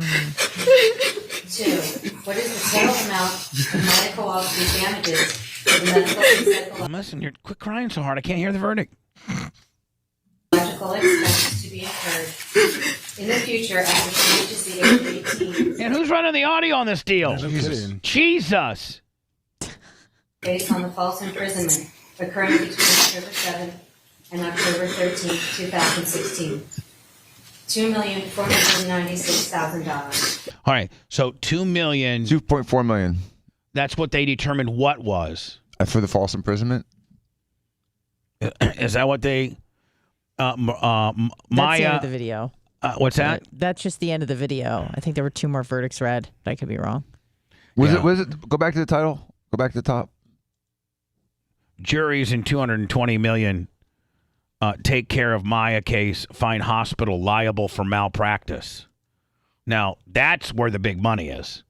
Screw the false imprisonment. The false imprisonment is part of their malpractice. A jury found John Hopkins All Children's Hospital liable for several offenses in the case that was featured in the Netflix documentary Take Care of Maya. Now 17, Kowalski gripped a cross and was overcame with emotion after a stunning verdict was announced in a tense St. Petersburg courtroom. Kowalski's mother had admitted the then 10-year-old girl to the facility in 2015, telling doctors that she was suffering from chronic pain that required a risky ketamine treatment. Skeptical about, is it Beata? Beata Kowalski's demands and the severity of Maya's condition, staffers conducted a Florida child welfare authorities. They contacted him. Maya was soon removed from her parents and made an involuntary medical ward of the state after being banned from seeing Maya for 85 days and facing child abuse allegations. Beata took her own life in the garage of her family home, contending that the hospital wrongfully committed Maya and cruelly separated her from her mother. The Kowalski family sued the facility for $220 million. Kowalski and her brother exploded into heavy sobs Monday after reading of the verdict, as the clerk referred to Beta, whatever, Kowalski's suicidal and the hospital's complicity of her death. Blah, blah, blah. So, Dan, I mean... how much did she actually win? They don't really say what the actual verdict is. Hospital... let me see here. Blah, blah, blah. Blah, blah, blah. The Kowalski family was awarded more than $211 million in damages. The Tampa Bay Time reports. Oh, they did go to 210. That's what a different. Okay. I'm reading a different I'm reading article it here. Let me see. Blah blah blah blah blah blah blah blah blah. Yeah, that doesn't really. This particular article that I got didn't give me the damages, but Anna's saying that she's reading that it's 211. That's what I read. So here. Dan, a jury probably is not up. Part of the jury instructions, I'm assuming, is not one of worrying about having any type of municipal and or medical of solvent, like being not responsible or having a certain amount of protection. What did you call it? Statutory immunity. The guy that lives next door to my mom in St. Pete sued Tampa General for $15 million, and he got nothing. He won. He won the case. He got nothing because you can't collect against him. So this is a lot to do about nothing. She's never getting $220 million. She's never getting that money. I know, she'll but be lucky if she gets a couple. Really? Yeah, it's that. She'll be lucky. It's nothing. She gets nothing and likes it. So then, Dan, is there just like a Dan's ding response was she gets nothing and likes it. Mm-hmm. What a dick. That's what happens. What's that, Anna? So that's why she was crying. The hospital. That's why she was crying. That's why she was crying. So the hospital can lose on it. Say it. So the hospital can lose the case, but not have to award over any money. Yep. Depends on the hospital. So listen, here's a public service announcement to all of your listeners. If you have a very complicated medical condition and you go to a tertiary care center or a teaching hospital such as Shands, you may get some of the best, smartest people taking care of you. You also may get a resident that's been doing this for about a week taking care of you. But here's what's guaranteed is you are dealing with a hospital that has statutory immunity. And so if you get injured by them, you ain't got no case. It's not a good case. They are protected. So should you only pick hospitals that aren't schools? Well, if you want to not screw yourself, don't go to a teaching hospital and don't take a cab. Because Uber drivers have great insurance. Cabs have horrible insurance. Regular private hospitals have wonderful insurance if there's malpractice, and the doctors are all suable, all actionable. But if you go to a teaching hospital with a bunch of residents and medical students taking care of you, you have no recourse if you have a If they come to pick you up at the house, hold on. When they come to pick you up at the house and you're having a heart attack or whatever, do you say, "Hey, driver, yes, don't take me to a school-based, don't take me to Tampa General, take me to Memorial, or take me to St. Joe's." So the whole hospital has immunity, even if you were treated by someone who is like a seasoned doctor. It doesn't matter. Depends on the hospital, but usually yes. Usually, it depends yes. on the hospital. All the Shands hospitals are under that protection, statutory by the state. No, but what about the teaching hospitals? Even if you were treated by a resident. Tampa General's protected. And the doctors there that are working there as teaching as professors, as clinical professors are all protected. Now, you can every now and then get a private guy that rolls up at Tampa General and has some exposure. Very unusual. So the numbers can be as large as they want. She got $5 billion. Good luck, kid. You don't think that this is so high profile and so, like they may settle?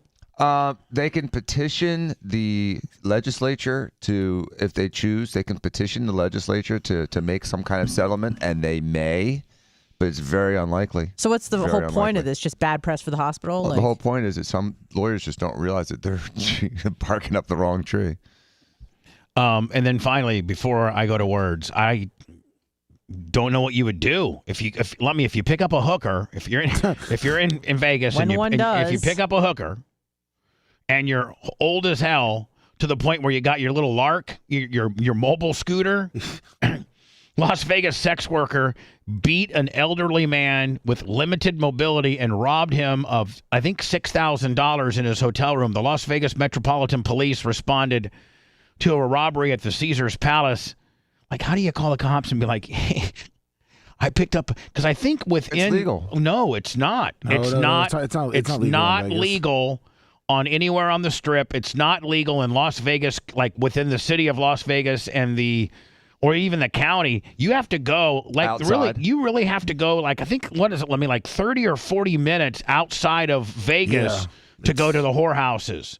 Other than that, whoring in your hotel room or whoring, like in anywhere in Las Vegas proper or even the county is illegal. You got to go. There's only like this one. I think they're all out there together too, Lamia, in some industrial park. They're like little clumps. Las Vegas Metropolitan Police responded to a reported robbery at the Caesars Palace and Hotel last Friday. Inside of a guest room, they found an elderly man beaten and bloodied to the floor. The elderly victim, who uses a mobility scooter to get around, told officers that he'd brought a hooker to his room, and she beat him and robbed him. The assailant, later identified as 26-year-old Napria Wilson, took his wallet and he told cops at the hospital. The man said that he met Wilson on the casino floor and invited her to his room. Here's what she looks like. Mm-hmm. Once in the room, the man gave her $500 cash for her services. I don't know if she's worth $500 or not, but anyway. Pesos. To somebody. Pesos. Rhett might pay $5 for that. Wilson took the money and stayed in the room. After a couple minutes, Wilson again asked the man for money, and the man stated, "I already gave it to you." She then began to get argumentative with the man and told him that him to give her the money again. Can you imagine if your grandpa, you're like, "Hey," she's like, "Give me my money." "I already gave you your money." "You didn't give me no money. Give me some more money." "I gave you the money." And you're in your little lark, Lummy. That's the best. The altercation escalated to a vicious beatdown and left the man with a broken face and multiple facial fractures. So she fractured this guy's face. Jeez. After the attack, video footage viewed by the cops showed Wilson leaving the man's room, getting into an elevator, and then leaving in a taxi. Later, the victim told that he was missing about $6,000. Police contacted the taxi company, provided the additional footage of the cab. She almost immediately vomits as she enters the cab. Why would was she sick or is she just like nervous? When she got in the cab, she threw up? Maybe she almost immediately vomited as she entered the cab. Wilson apologizes to the driver and tells him that she will pay extra, but to get her out of there, and appears to have passed him a $100 bill from her purse. Wilson seemed panicked throughout the ride, cops noticed, and at the end of the trip, Wilson got out and told the driver, "You never came here. This didn't happen," and gives the driver what looks like to be an additional $200. So she gave the guy $300. Nice. She was arrested outside of her Henderson apartment on Wednesday after MGM Resorts security helped match the photo of her with the surveillance. She's charged with attempted murder. Oh, yeah. Residential burglary, robbery. Records said her bail was set at $75,000 and she remained behind bars. Good. Wilson was charged with soliciting. But the old guy got hemmed up too. Geez. Wilson was charged with soliciting or engaging in prostitution just weeks earlier, according to the. She's Wilson. Oh, she's Wilson. Okay, they can charge my him. bad. He's a victim. Yeah. So she got busted for hooking. She should a few weeks ago. Not for the hooking part. For all the other stuff. I like the attempted murder. I like going heavy on a whore. Well, Dan, and finally, to solidify you and what you have. Well, I think it's your belief. I think it's safe to say that Dr. Dan Diaco, as a doctor, and please correct me if I'm wrong, thinks that potentially the vaccinations that our government has required us to get have not been tested nearly enough, and we don't quite know what type of long-term or short-term effects these vaccinations have. And it seems as though that people that are fully vaccinated and boosted, athletes that are fully vaxxed and boosted have been having cardiac moments, more so than athletes back in the day.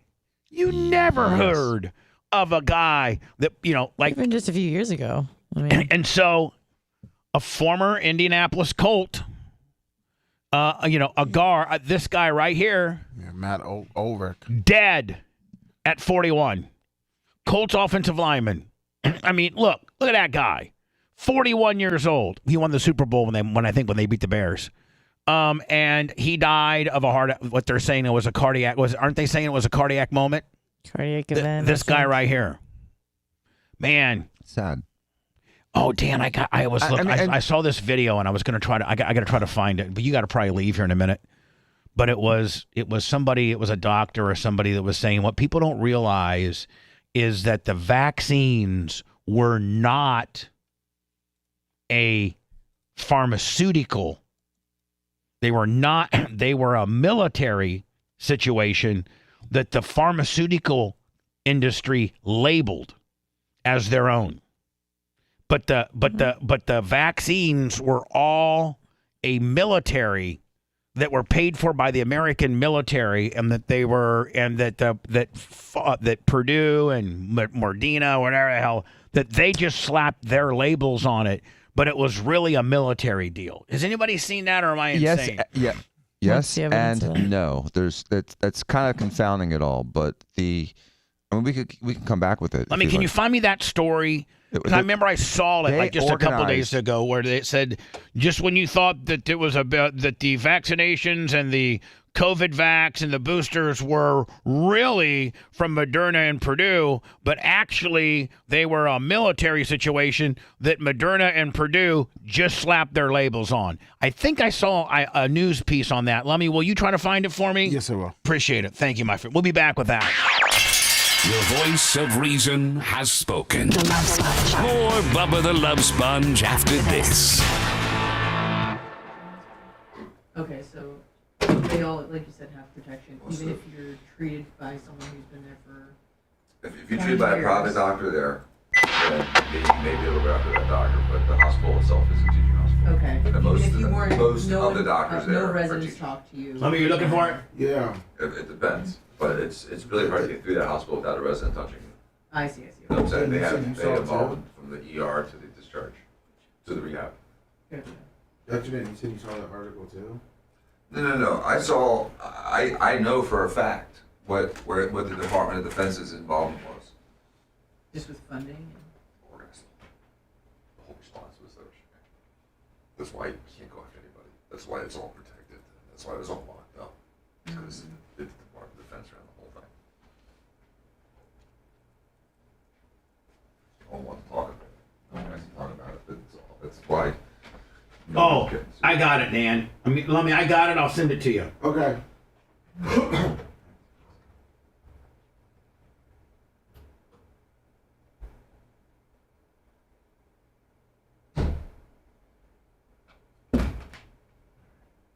Here it comes. All right.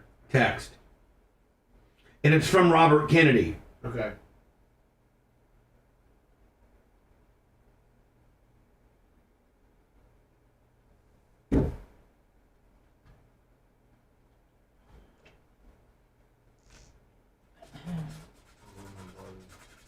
Methamphetamines.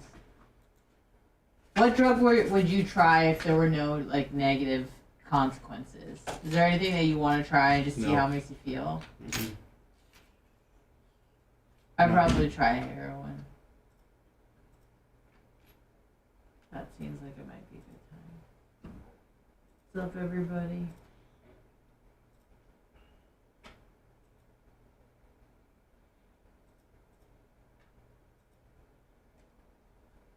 Good morning, Big Lumber. All right, Bubba, I sent it to you. Thank you, Warren. Thank you, Bubba. No. No. What's up, Sister Ortiz and Bavari Mom? Maria, Guatemala. What's up, Sicilian Redneck? HS Go the Fan.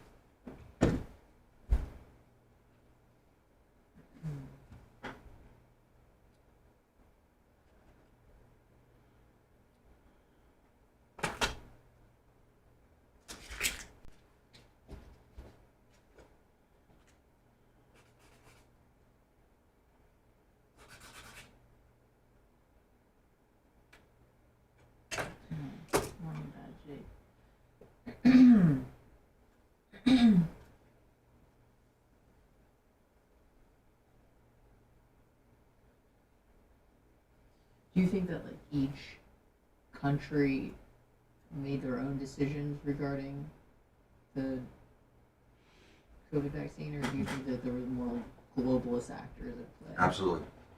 It was too coordinated. And the other thing is that everyone was desperate. So when people are desperate, they do crazy shit.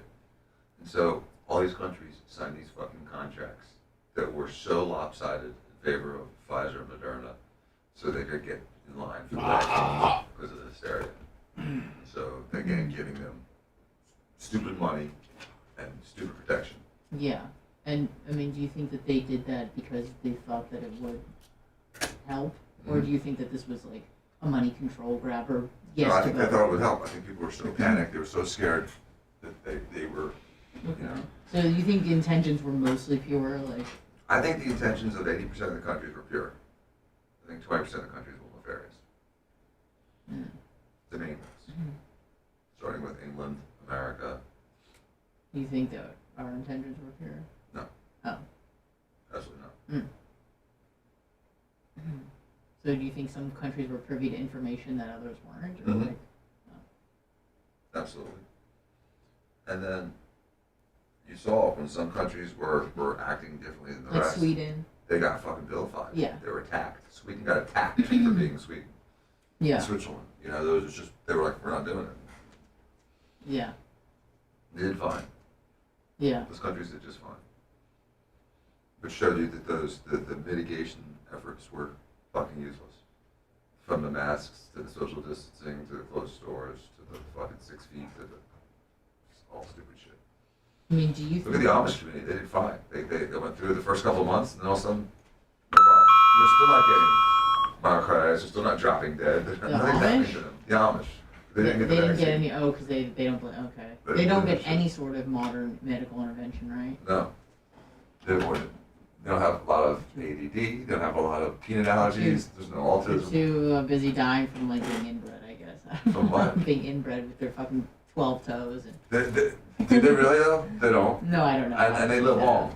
They don't live. They all live to old age. I wonder how they avoid that. Huh?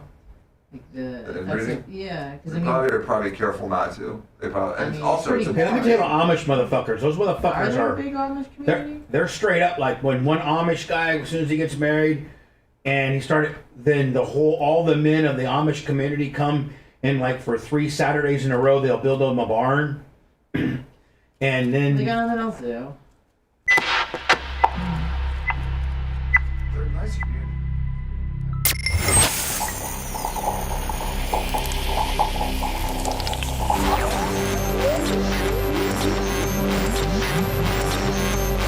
Guess what? Time for insults aplenty. And they're all from the heart. Collateral damage of the truth. Bubba the Love Sponge. Today's after show consists of scheduled Anna and Kevin Hazlett. Hopefully they'll bring in some money today, Lemmy, because we've sucked balls today. Oh, really? Yeah. That's not some. Susan Poitras, I had her on 100 for And the T's PayPal. And I 200, had, John oh, Costica yeah. 100. You're right. My sister, Right from, yeah. Sister girl Tease, love you. T-shirt girl. John Costica last night. There you go. All Venmo, PayPal, Cash App at the Bubba Army. This is the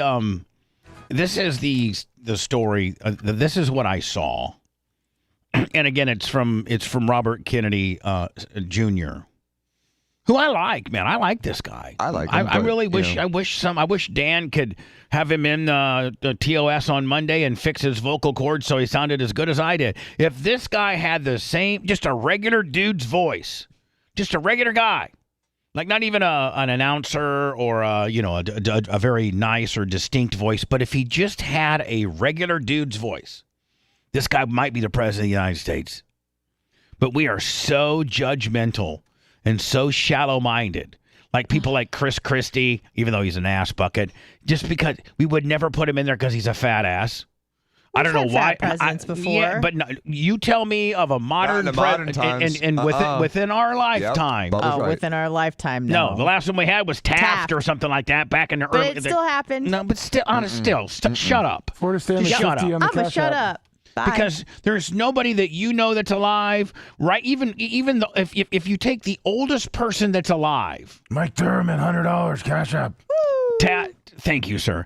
Taft might be our last fattest president. Yeah. And when was Taft president? Probably around this turn of the century. Hey, Yeah, Alexa, like that. when was Taft the president of the United States?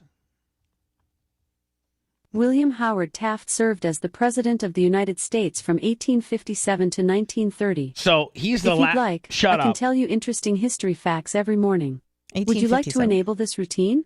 Wait. He Yes. said 1857, 1930. He was No, president he for was- no, he- no. 93 years. No, he wasn't. Anyway, there's nobody that's walking the earth today that knows anything about what happened in 1853. Yep. Okay. So he's the last fat president. Yeah. So we don't, as a society, elect fat presidents. We don't elect guys who sound like, they lost half their vocal cords.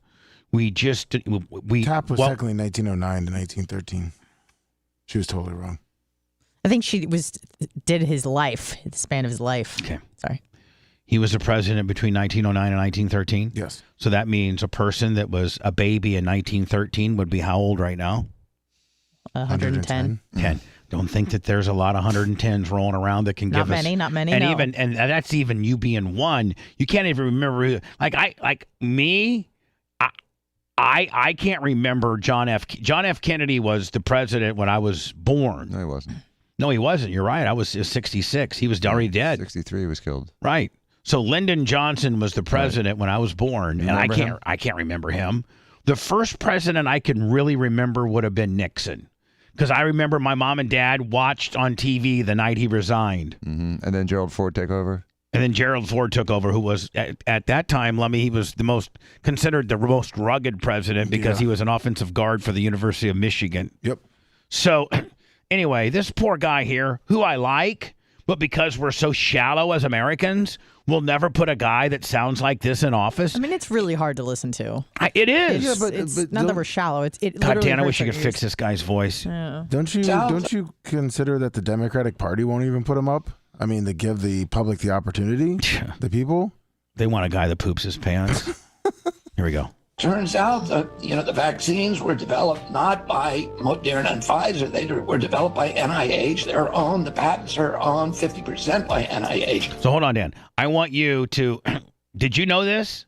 Yes. Okay. So I want you to validate or not validate this guy after it's done, okay? Mm-hmm. Here we go. Nor were they manufactured by Pfizer or by Moderna. They were manufactured by military contractors. And basically, Pfizer and Moderna were paid to put their stamps on those vaccines as if they came from the pharmaceutical industry. But, that's not what they were doing. They were coming from, this was a military project from the beginning. Is that true? 75% of that's true. So let's go backwards. What's true? Okay, let's okay. Break it down. Break it down. It was a military operation. So for real? Yes. This became, as soon as COVID hit, it became a military operation run by the Department of Defense.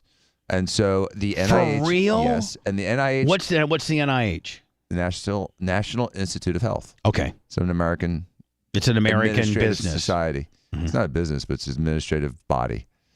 And so the NIH, under the direction of the DoD, fast-tracked the vaccines. You need to tell the guy right Okay, now. the DoD is Department of Defense. There you go. Department of Defense contracted with NIH, the National Institute of Health, who did have patents on a lot of these things that he was talking about, including the spike protein and the mutations. Ironically, they had all these patents on a lot of the genome that is part of the modern coronavirus. Now, how would they have patents on this? Because they were experimenting with it for the last 10 years. This is the thing that you can't talk about because it's so you can't say this. Hold on. Rob, a politician is speaking about it, and Dan, I think it's factually true what we speak of, and so why can't we talk about it? Because it's so taboo to talk about this. But we're talking about it. We're going to. So before the COVID-19, the coronavirus, the Wuhan strain was released either accidentally or purposefully into the public, it was a strain that was known to America because there's patents involved in that virus that are held by American entities, including Fauci has interest in it. And so, ironically, is this for real? Yeah, this is all for real. So, ironically, coronavirus hits us, and all of a sudden they're like, "Oh, we're going to have a vaccine in less than 6 months or in 9 months." Well, how is that even possible? Because they had a jump, they had a head start. Now, can I ask you a question? Hold on. Does that mean that COVID-19, the original one, the Wuhan one, does that mean that it's not organically a medical condition that organically appeared in nature? No. Is it? And why would we, or anybody for that matter, be screwing around with deadly viruses?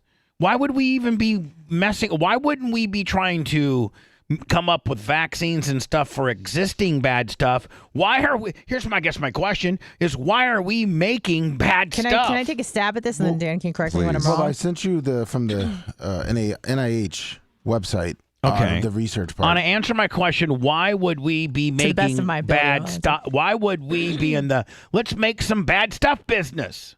Well, I think this was part of a gain-of-function research project, and I think the goal is you're trying to predict the next biggest virus, pandemic, whatever, so that you can develop vaccines to combat it.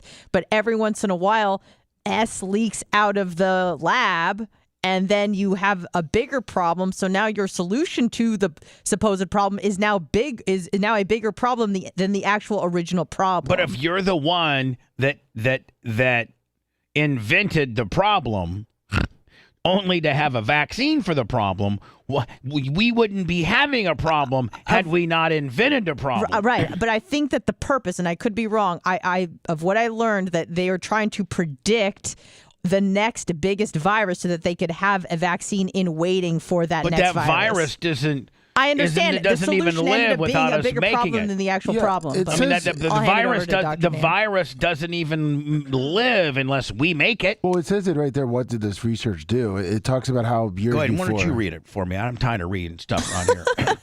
Why don't you come up with some great food too? Go ahead, Lemmy. Go ahead.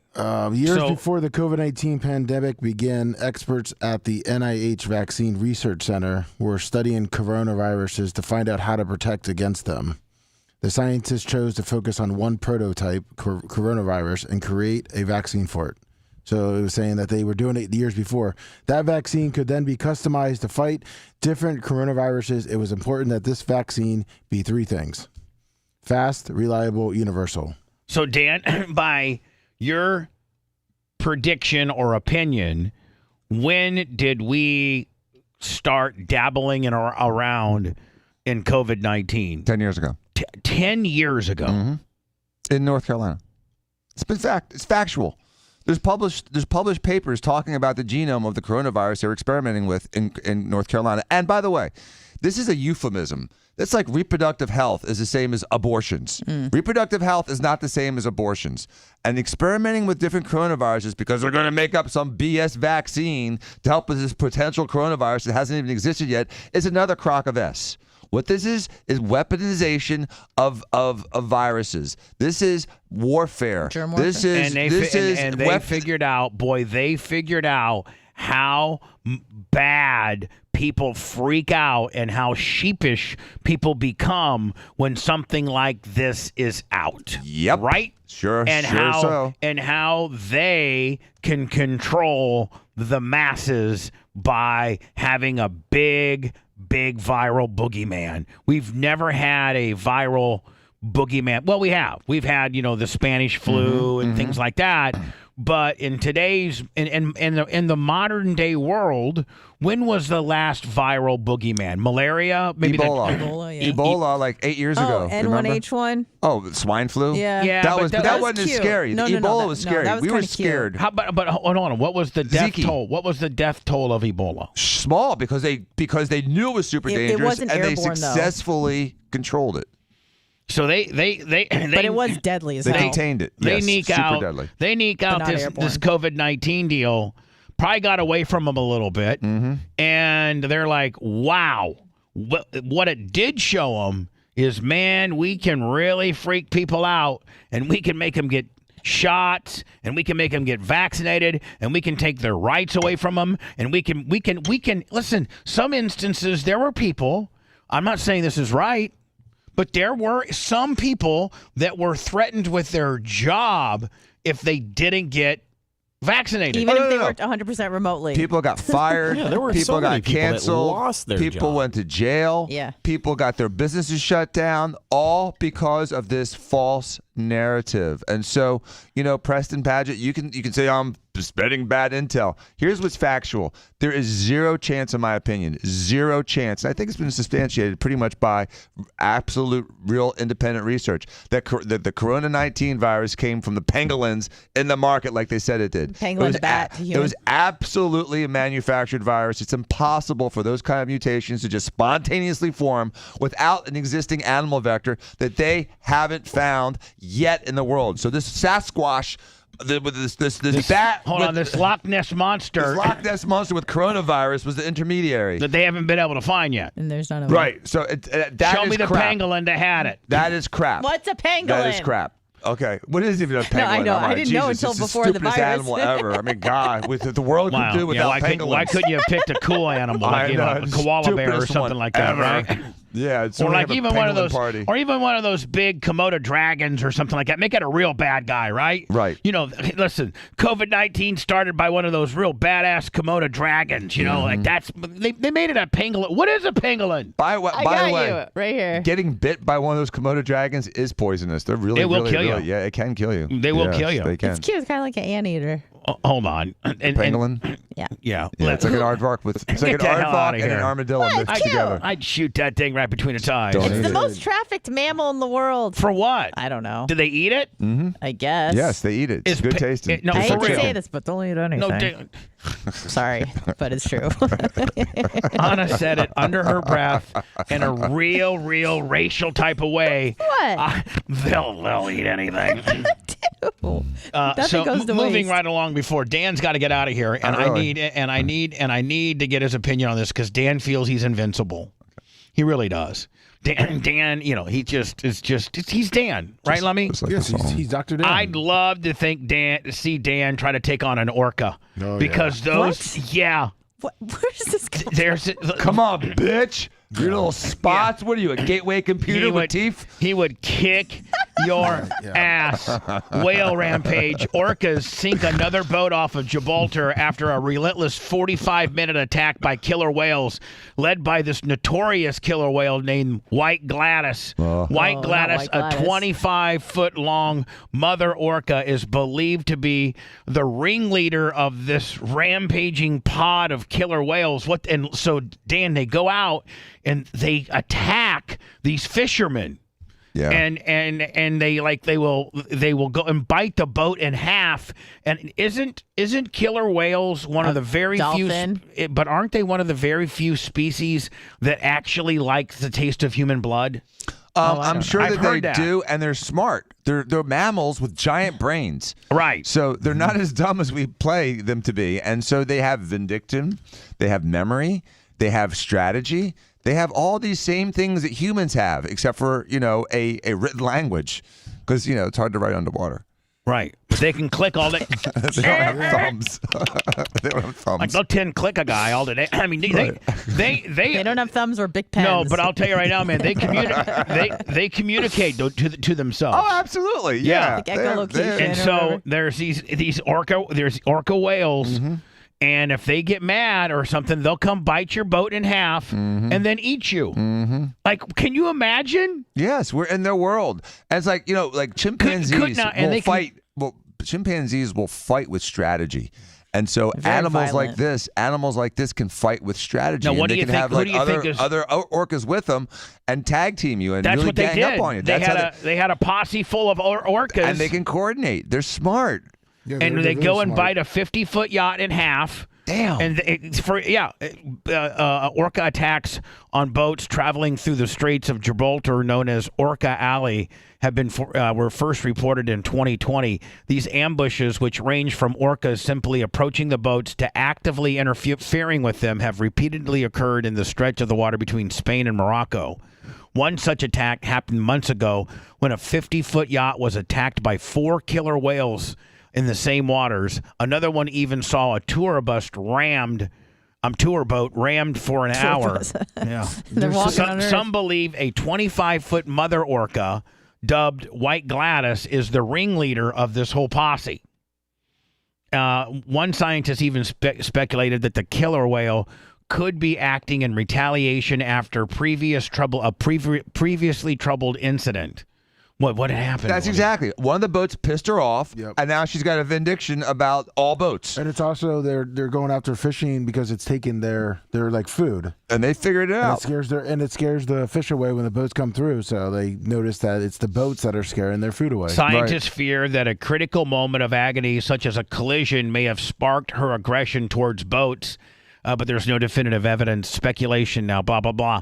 So, Lummy, you're right. Like maybe a boat, like kind of hit her or like whatever. Spooked them or chased away the fish, and now they're mad at boats. And now they're like, listen, we are, I think they're, how big are they? Aren't they? Massive. 25 to 40 feet. They're huge. And again, can somebody research or look up, Lummy? I was always under the impression that orca whales were one of the very few species that liked the taste of human blood. Like sharks, I don't think do sharks eat meat?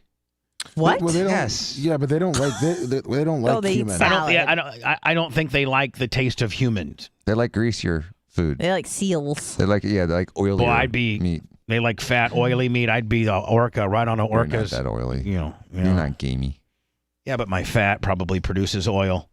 So the orcas would really be trying to get me. They're like, listen, we're going to bite this 50-foot boat off in half. We don't want that skinny little bitch. But see that fatty up there? Oh, yeah. Oh, That's our guy. Yeah. And I got to think a guy my size, that's just like a little chicken nugget for him, right? Yeah, it's a perfect I chicken think nugget. they eat 100 pounds of food every day. Yeah.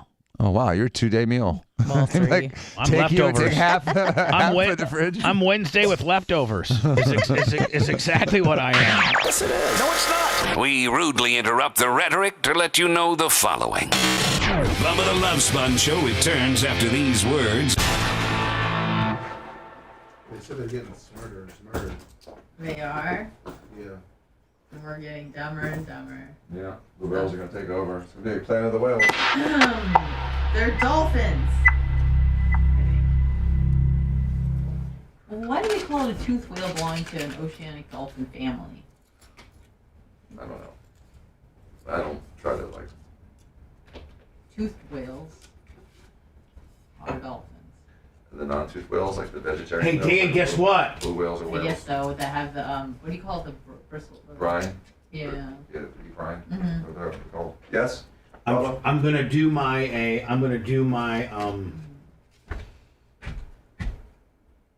my fan shuttle bus, my fan shuttle Finderworks hustle at the game this Sunday. Oh, you are? So yeah, I'm gonna do my. You're shuttling people back and forth from park. Well, I got my. Just don't pay attention to her, okay? She's distracted. She's on her last. She's on thin ice around here, okay? So you're gonna do that on Sunday? Yeah. So just don't pay attention to her because she'll be gone soon. So listen, I'm gonna try my hustle coming this Sunday. $10 a person, so it's $20. And I'm gonna go hang out by this one over here. There's an overflow lot up here. Over by International Mall. Oh, is that where people are parking? That's where Lummy parks. Is that you park, Lummy? Very big logo. I did once before. I got parking back now, but Now, so you know how long the walk that is? Wouldn't you pay $10? Fuck yeah, dude. Yeah. Absolutely. And listen, as of August 1st, there's a new Florida state statute that says that golf carts don't have to be registered or have insurance or PIP. Really? On public roads. Really? Yes. It's a bad law. I know. But So- it's good for you. Yeah. So I don't need to. I was going to go register it. Your but I car don't insurance will kick in if there's a problem. Yeah. But so here's the deal. Plus, I think I can go on the sidewalks, and they closed Dale Maybury down a certain. It's hard to get across it. Yeah. Yeah. So that makes sense. I'm gonna see. It's faster than traffic because traffic's just jammed. If Right. you can go like on the grass between the sidewalk and the street too. Fuck yeah. You know, if the sidewalk's got a lot of people, just go on the grass between the sidewalk and the street. Exactly. I'm just gonna be fucking just zipping. There ain't no cops gonna be fucking with me. No. Hope not. Bubba the Love Sponge. But if they will, I'll have fucking footage of it. Yeah, it'll be fun. I think it's a good idea. So you're gonna be back for that? Well, I'm gonna do it until 1, and then after that, there's everybody's in the stadium. I'll go back to my apartment, watch the Packer game. Then you come back around 3:30. And then come back around around 3:30. Start doing the other way. And start taking them back the other way. Yeah, it's a good idea. It should work. Hope so. I mean, I might be able to make fucking $500-600. Yeah, absolutely. I mean, not everybody fucking can put on a pair of titties and make $8,000 like you, bitch. See you guys. Have a great day. Bye, too.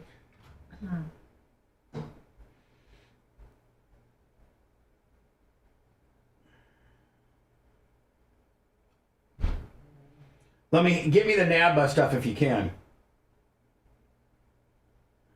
Is he here? Yeah, yes. I'm here. Sorry. I was listening to something. Well, you didn't even hear what I said then. I popped it up. I heard something about get your NABA stuff. Yeah, that's exactly. When I talked about her today, give me that air check. Okay. You gonna send her? Yeah. Nice. That's how you work on them. Yep. I'm so ready to fucking walk out of here and give Honor the point. Get the fuck out of here. But not because you hate me. Oh, I don't hate you. I'm just over there. I'm just ready to go home. Oh, okay, cool. Did you get the $150 from Rig Red? No, I do not. It has not come in on my system. Is it at 902 on Venmo? Fucking Lummy, are you? Lummy. What? I missed one. It just came in. It came. Lummy, it's 22 minutes ago. I refresh all the time. All right. Well, you missed it, didn't you? I missed it. I'm sorry. I didn't. You better fucking come back with it, or you're in trouble. Got Mike Thurman. Did you get Robert Drummond? Yes. I got Sandy the Sniper, Mike Thurman, Will Wilson, Gwendolyn Joe. Did you get Ben Slade? Yes, I did. But that was a long time for Tease and Brian from Philly. Did you get Patrick Newland? Yes. For 200? That's Tease. Oh, my bad. Patrice, my bad. Love her. Patrice, Tease. Idiot. Sometimes let me you're an idiot. You better. Are you really gonna get that bad? Am I really gonna be fucking PayPaling you $50 today? You think? Yes, sir. Yes, sir. Because rumor has it is you're not gonna do it. Rumor said that's an idiot. Fight Brian Babyface. Did you get Braden Bright? Yes, that's Braid Farm John's Island. No. I've gotten every single one since yesterday. But you did not get which one, lover? Big Red. One of the, I got Adam S right now for 25. That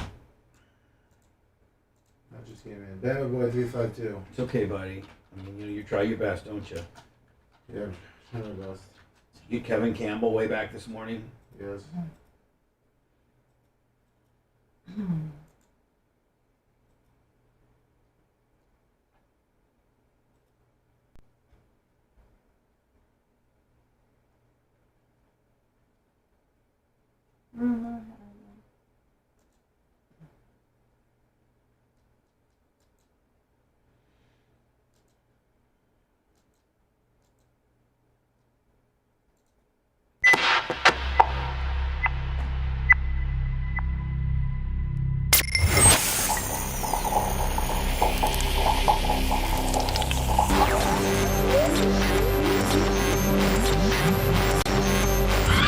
There's nothing sexy or glamorous about this broadcast. Just press play. Bubba the Love Sponge. You're listening to the Bubba the Love Sponge Show.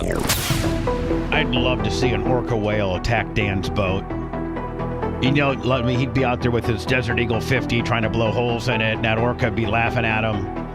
And that orca would bite. Then once you get your boat bitten in half, all bets are off. I don't care what type of guns you have. When your boat is literally in half, you can be all the badass, narcissistic, douchebag that you think that you're not going to do anything.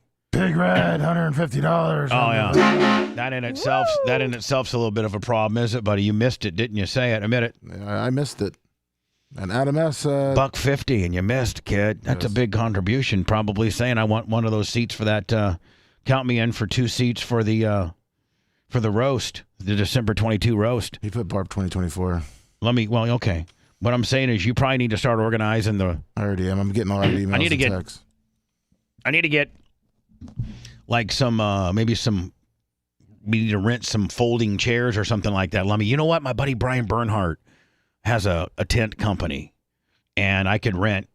We could put how big the studio audience could be in here with chairs. You know what I'm saying? Those white folding chairs. Yeah. Well, maybe something a little nicer than that. Because you know what, fat people, it's those standard, like go to an outside wedding, white plastic chairs. The ones that we have here for our party too. They're not real heavy guy friendly. When I sit on one, I feel like it could break at any time. Yeah, that's true. So maybe a little bit more beefier of a deal. This chick here, everybody's all freaked out about her. Because she slept with 300 dudes in 1 year. But really, that's not that big a deal. Mm-mm. And when she looks like, look at her. Hot as absolute hell. And she's very, hot, but girl next door kind of looking. Yeah, she's hot as hell. One of my regulars has ghosted me since seeing all these news articles about me. I guess he didn't know that I had a rotation and that he was one of my regulars. Yeah, okay, so here's the deal. You're a dude. And, you've established that you're just kind of friends with benefits. And you're not. He was trying to date her. I know, but, you got to quickly figure out. Usually it's the girl trying to be all love story over the dude. And the dude's like, I just kind of want an effing buddy. Right. But this is a breath of fresh air, Lummy, where, this girl flat out says, I don't want a boyfriend. I just want to blast 299 other dudes. Yeah. And as long as she's clean and you're clean or you're using protection, well, I don't got to be. I'm just saying. Who cares? Little bitch boy. Who cares, bitch boy? So, oopsies. You want to see her OnlyFans model, yes. Anna Knight, a.k.a. Australia's most sexually active woman, has lost one of her hookups after going viral. And she was on, what is equivalent to their like the morning, what is it called, the Breakfast Club. The Breakfast Club, Australia's version of the Breakfast Club, which is this dude about my age and then some hot chick. Yeah. Which they're the most. It's the worst ever. Be like listening to the MJ show. It's just stupidness. They interviewed her, and she talked about blasting about 300 dudes a year. The Kyle and Jackie O show. Yeah, the Kyle and Jackie O show. And I think they actually. How many people would you have slept with in that year? Yeah, give us some numbers. Probably 300. Jesus. In 1 year. In a day, 5 in 1 day. Yeah. That's cool as hell. And she is on a kind of girl next door, but she looks, but hot. Yes. Slutty. But she's like a very cute girl. She doesn't give me really slutty vibes. No. I feel empowered afterwards. I feel good. Yeah. Sex makes me feel good. It's meant to make you feel good. Hell yeah. Yeah. It's just fun. I don't know. It's exciting. It's messy. The messier the sex, the better. Yeah, the messier the sex, the better. She's speaking your language. She's speaking all dudes' language that are going to be actually intellectually honest. No, she had to say she had how many? 8 regulars? Hold on. She had 8 regulars. She had an 8-dude rotation, Lummy. That's 26-year-old blonde beauty now earns about $1,000 a day through her OnlyFans. Oh, my word. I sent you her Instagram. Instagram looking nice. Oh, yeah. She's a beautiful girl. No doubt. Slutty. Yes. Which is cool, man. Which daddy like. I'm trying to find out. Oh, I hit the wrong button. So sorry. Anna Hummel. Instagram Willie. Boom. All I can picture is Dan on this yacht and a killer whale coming and biting his yacht in half. Because he used to have a yacht. Dan used to have like a 65-foot yippee-yo. Jeez. It was badass. It's called Vanquish. They're just toying with them, throwing them back and forth. And the one orca comes and bites the back half off, and then of course the boat starts sinking. Steve orca. Yeah, the Gladys Knight in the Pips orca. She gets mad. She comes and bites Vanquish in half. Jimmy's over there on Spartacus, and he's got a little more horsepower than Vanquish, so he gets the hell out. Vanquish was made out of all wood, and I think Jimmy's was fiberglass. So I think killer whales, they prefer wood over fiberglass, Lemmy. So Dan's on his boat trying to shoot this orca whale up, and the orca whale gets Dan. Did you hear how Dan Diaco died? How'd he die? He didn't die in a fiery crash in his Ferrari on the track. No, he died with an orca whale biting his boat in half and then eating him like a little tooth. Yeah, that's insane. Oh wow, Anna, she is so. She's fire.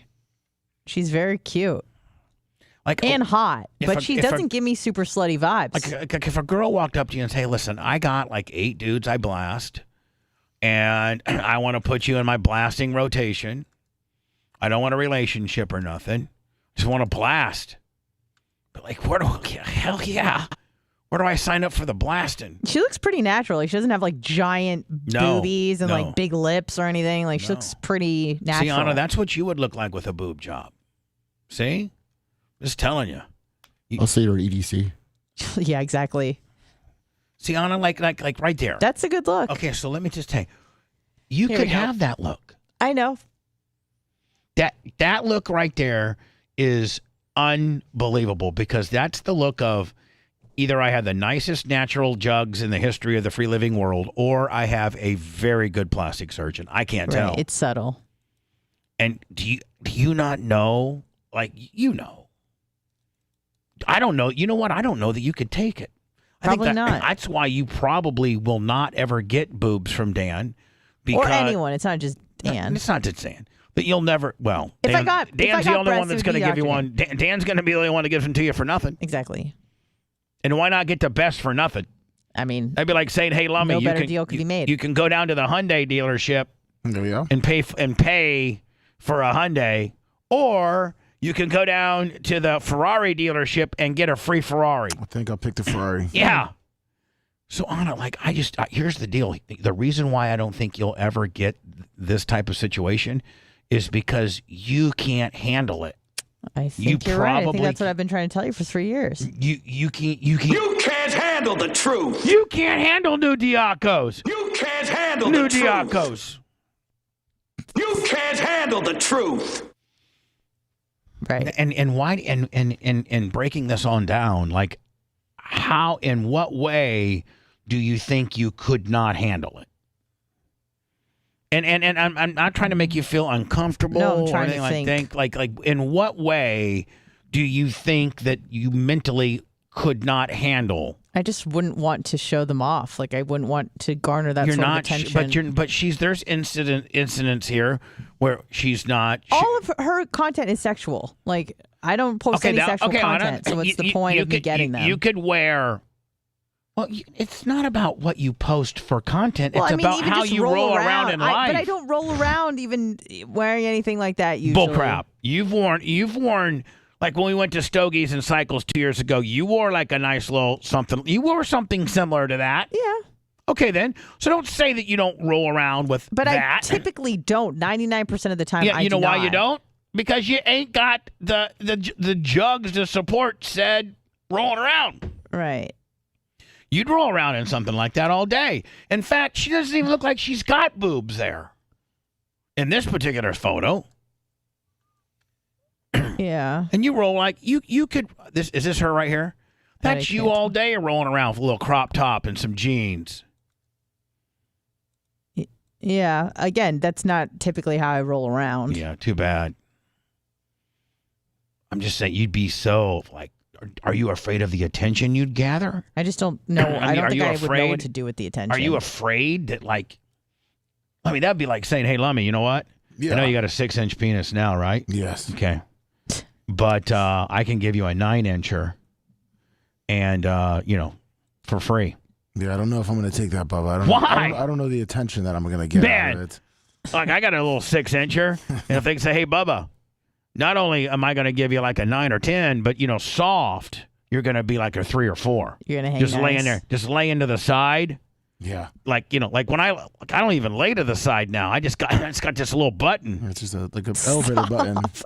Yeah, I like when I'm laying down and I'm not aroused. Like I'm not like laying over and I got You're not laying at all. You're just poking out. Yeah, I don't got 2 or 3 inches laying over to the left leg. I don't got that. No, I got like this little button Lummy, you got a button too. And Mach, you probably got a button.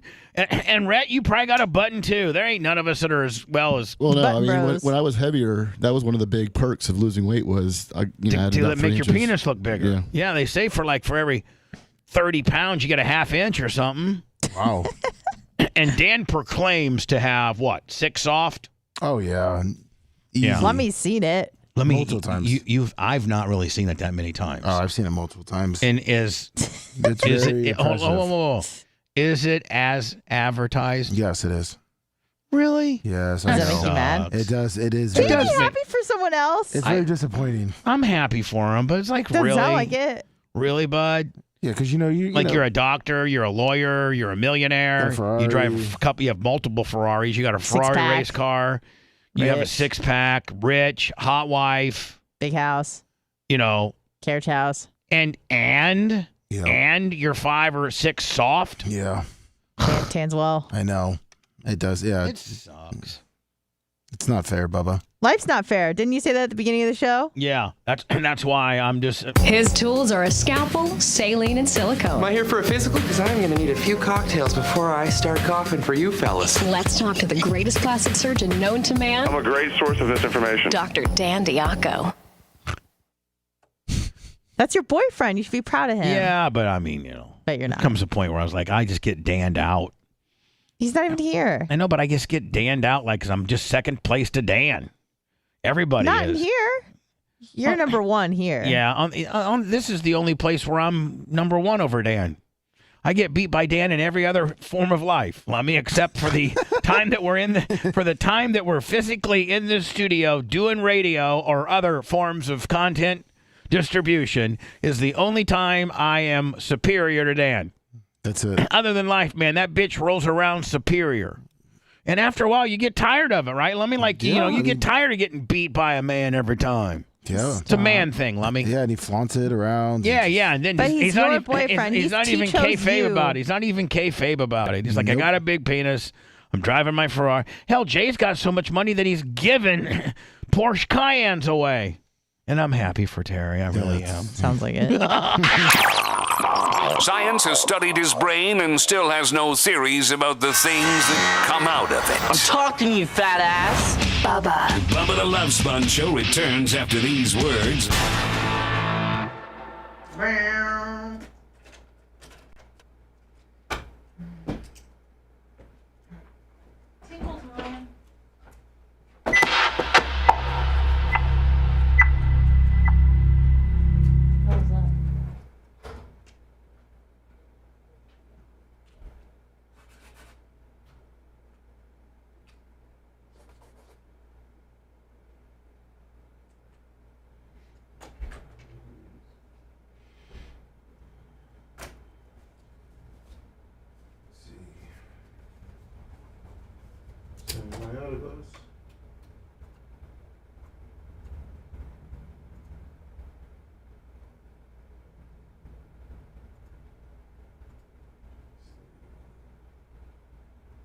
Drake, Mickey Jones. Well.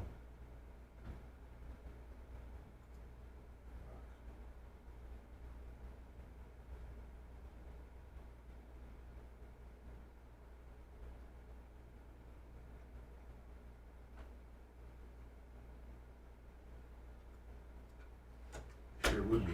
Ken has your own coverage no matter where you are. They let you customize your insurance to fit your needs. And they make it ridiculously easy. Get this peace of mind for yourself. Go to Ken.com for a quick quote now. Oh yeah, you can save hundreds. Affordable coverage, quick and simple quotes, personalized policies. Ken has you covered. Get your quick quote today at Ken.com. The FBI arrested a man accused of theft. What's up, shorty? Shit. Oh yeah, you like that? That was a little shorty. Arizona. Let's look at your Instagram. Find it.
So did you see the two? What? Did you see the two Hillsborough County deputies that were ambushed yesterday? Yeah. Piece of shit. Ralph Bowes.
That's what he said, Levels. Xerxes, did you hear me?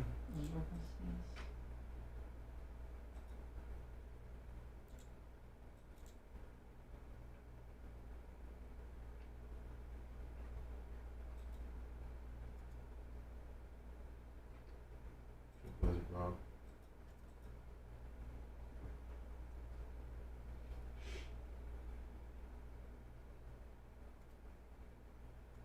Longnecker.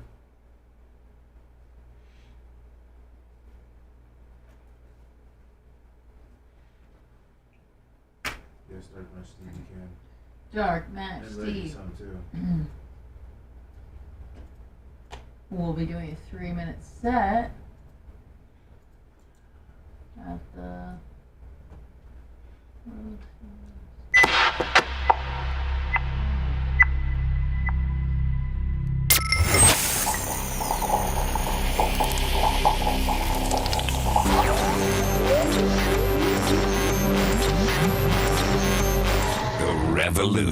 Revolution. Boom. Your ears are in for some severe blunt force trauma. Bubba the Love Sponge. The Bubba the Love Sponge Show.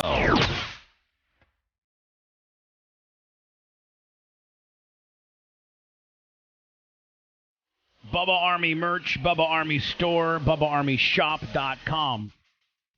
If you're going to think about buying something, I'd wait till the week of Thanksgiving because the Merch Cricket told me that we're going to do 20% off from Wednesday because I can't do it. I mean, Black Friday is the Friday after Thanksgiving, but we're not going to be on the air to remind people.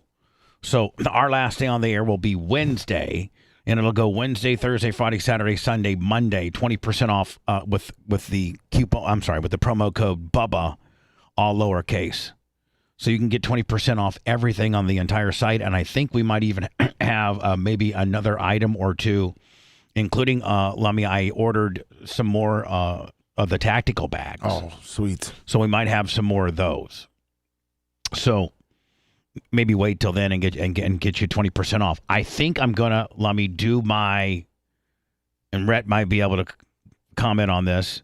My Bucks home game golf cart person $10 per person shuttle hustle this Sunday for the Bucks home game. Nice. All I have to do, Lummy, is drive to the studios, pick up my golf cart that I have in my container. Yep. And then, I can drive that from here I mean, going to that one parking lot over by the private airport, I could literally just take the sidewalks, and then the only big intersection is going to be that big one, up there by the Penthouse Club. And if I just literally just go across the crosswalk like I was a pedestrian but in a golf cart, right? Yep. And then I got to think you got to pick the furthest parking lot in order to make the money. Oh yeah, well because it may not be super busy. If anything, if a lot, which there's a lot 14 right there. Maybe go to that Wing House, and because they start parking people at 2001. They do? Yeah. You can park at 2001. And then they, goes up to now. Do people go to 2001 and park? Yes. Like through that Sonic area. Yeah. And then is that a Chili's or that whole parking lot where the Chick-fil-A's at, the Chili's, and Brett, if you were me, was that where you'd be hanging out right there? To be honest with you, I would be up and down Himes, and then I'd go to the Wing House, pretty much over there. Yeah, I would say because more people are going to go to that Wing House to get a beer, or eat something before they go in the game. Mm-hmm. And that's a hell of a hike. That's a hell of a hike from the Wing House to your seat. Is a hell of a hike. Yeah, it is. Let me ask you a question. If it was just you and Ashley, because sometimes you guys take Walker and sometimes you don't, but a baby ain't going to charge you $5 for. Thank you. And so let's say that you do have Walker, which means you or Ashley has to hold him. Yep. And what's Walk now? 40 pounds? Yeah, about that. All right. That means you're carrying 40 extra pounds. Yep. Which matters. It does. And so you park at the Wing House, and I come rolling up and say, hey, listen, man, for $20, I'll take you and your family right to the front door. $20 it is. Honest to God, are you paying it? Yes, seriously. Absolutely. Yes. Throw the kid in, 10 for your wife, 10 for you, sir, and one of you hold the kid. And you have a bottle of water or no? And I'm thinking about having a cold bottle of water. Done. And probably give you a $5 tip, $10 tip. Really? Yeah, they tip out there. And the merch crick will be there to chat you up and be nice to you. And I'm just going to be with her fake. And Lummy, don't think I'm not going to have her in a Bubba Army tank top. There you go. Where for like Rhett and his buddy. Mm-hmm. Be like, hey, hold on. We can pay $10, get a bottle of water, and look at these big knocks. Yeah. Rhett, I know you're a little tight with your $10 bills, but would you, if you and your buddy are at the Wing House and I pull up with my golf cart with the merch crick and says, hey guys, $10 a guy per guy, $20, I'll take you right to the front door. That's a deal. I think you're taking it. Especially once you leave Wing House and you just want to keep seeing some boobs and you have a little beers in you. Right. Yep. Yeah, you don't want to walk off the alcohol. No, you don't. You don't want to sweat. Hot. You don't want to sweat all that out. You want to keep that high. It's going to be warm on Sunday. Yeah. 89? Yeah. And I think, Lummy, I can literally drop them off right there at the corner of at that. What is that? Where Dan pretty much parks. Yeah, just right there at that corner. Yep. I think that's Tampa Bay Road. Yeah, it's like Tampa Bay Boulevard. Tampa Bay Boulevard and Dale Mabry. Yep. That's right. So, all right, guys. And literally, Lummy, you're what? Maybe 50 yards from where you go through the metal detectors. If that, yeah. Boom. Then I probably hightail it back to the Wing House, right? Yes. And get 2 more suspects. Yep. And what do you probably do that? Probably from noon to 1. Like what time does the guy from the Wing House start walking to the gate? Probably 11:30. Yeah, probably about 12:30 because it takes about. I just looked it up. It takes about 15 minutes from Wing House to Raymond James. To walk.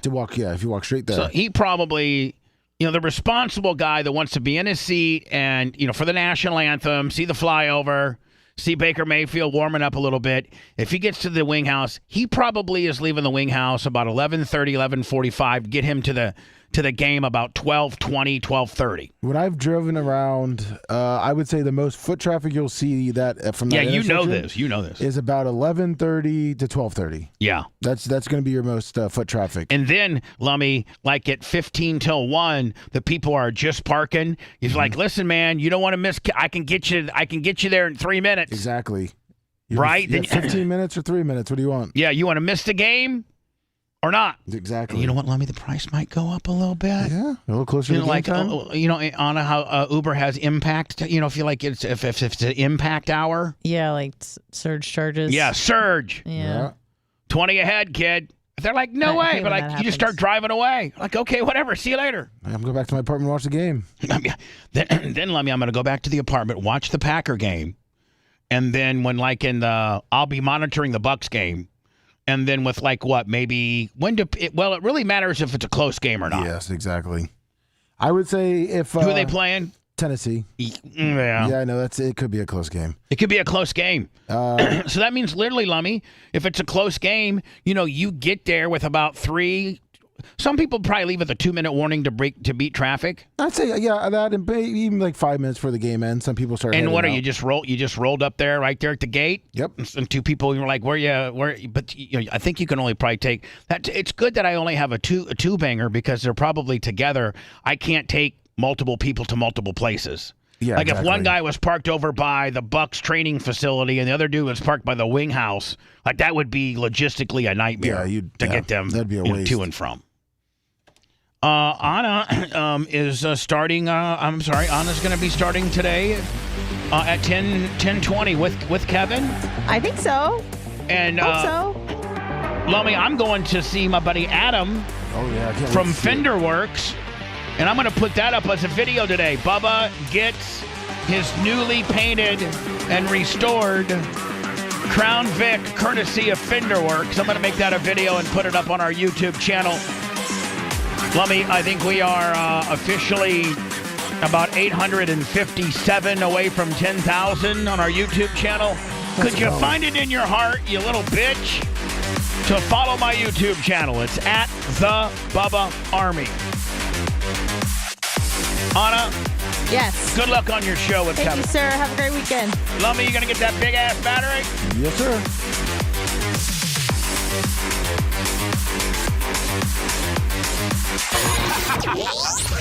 Thanks for letting me finish. You've been listening to the Bubba the Love Sponge Show, starring me, Bubba the Love Sponge, co-host and show historian Lumix, co-host Anna Hummel, co-host Dr. Dan Diaco Esquire of Council, co-host J. Diaco Esquire, the Spitting Cobra of Council, Brett, the Filthy Ginger video editor. Yeah, back here wiring up. It's Mini Macho. The BRN agent, Thomas Buttoned Up B. And for everything else, go to thebubbaarmy.com. Now, time for the legal disclaimer. Exactly. The Bubba the Love Sponge Show is intended solely for the enjoyment of our listening audience. Any rebroadcast, retransmission, or other use of this show without express written consent of the Bubba Radio Network is prohibited. We must dissuade him of this delusion. Until next time, always remember. I'll repent.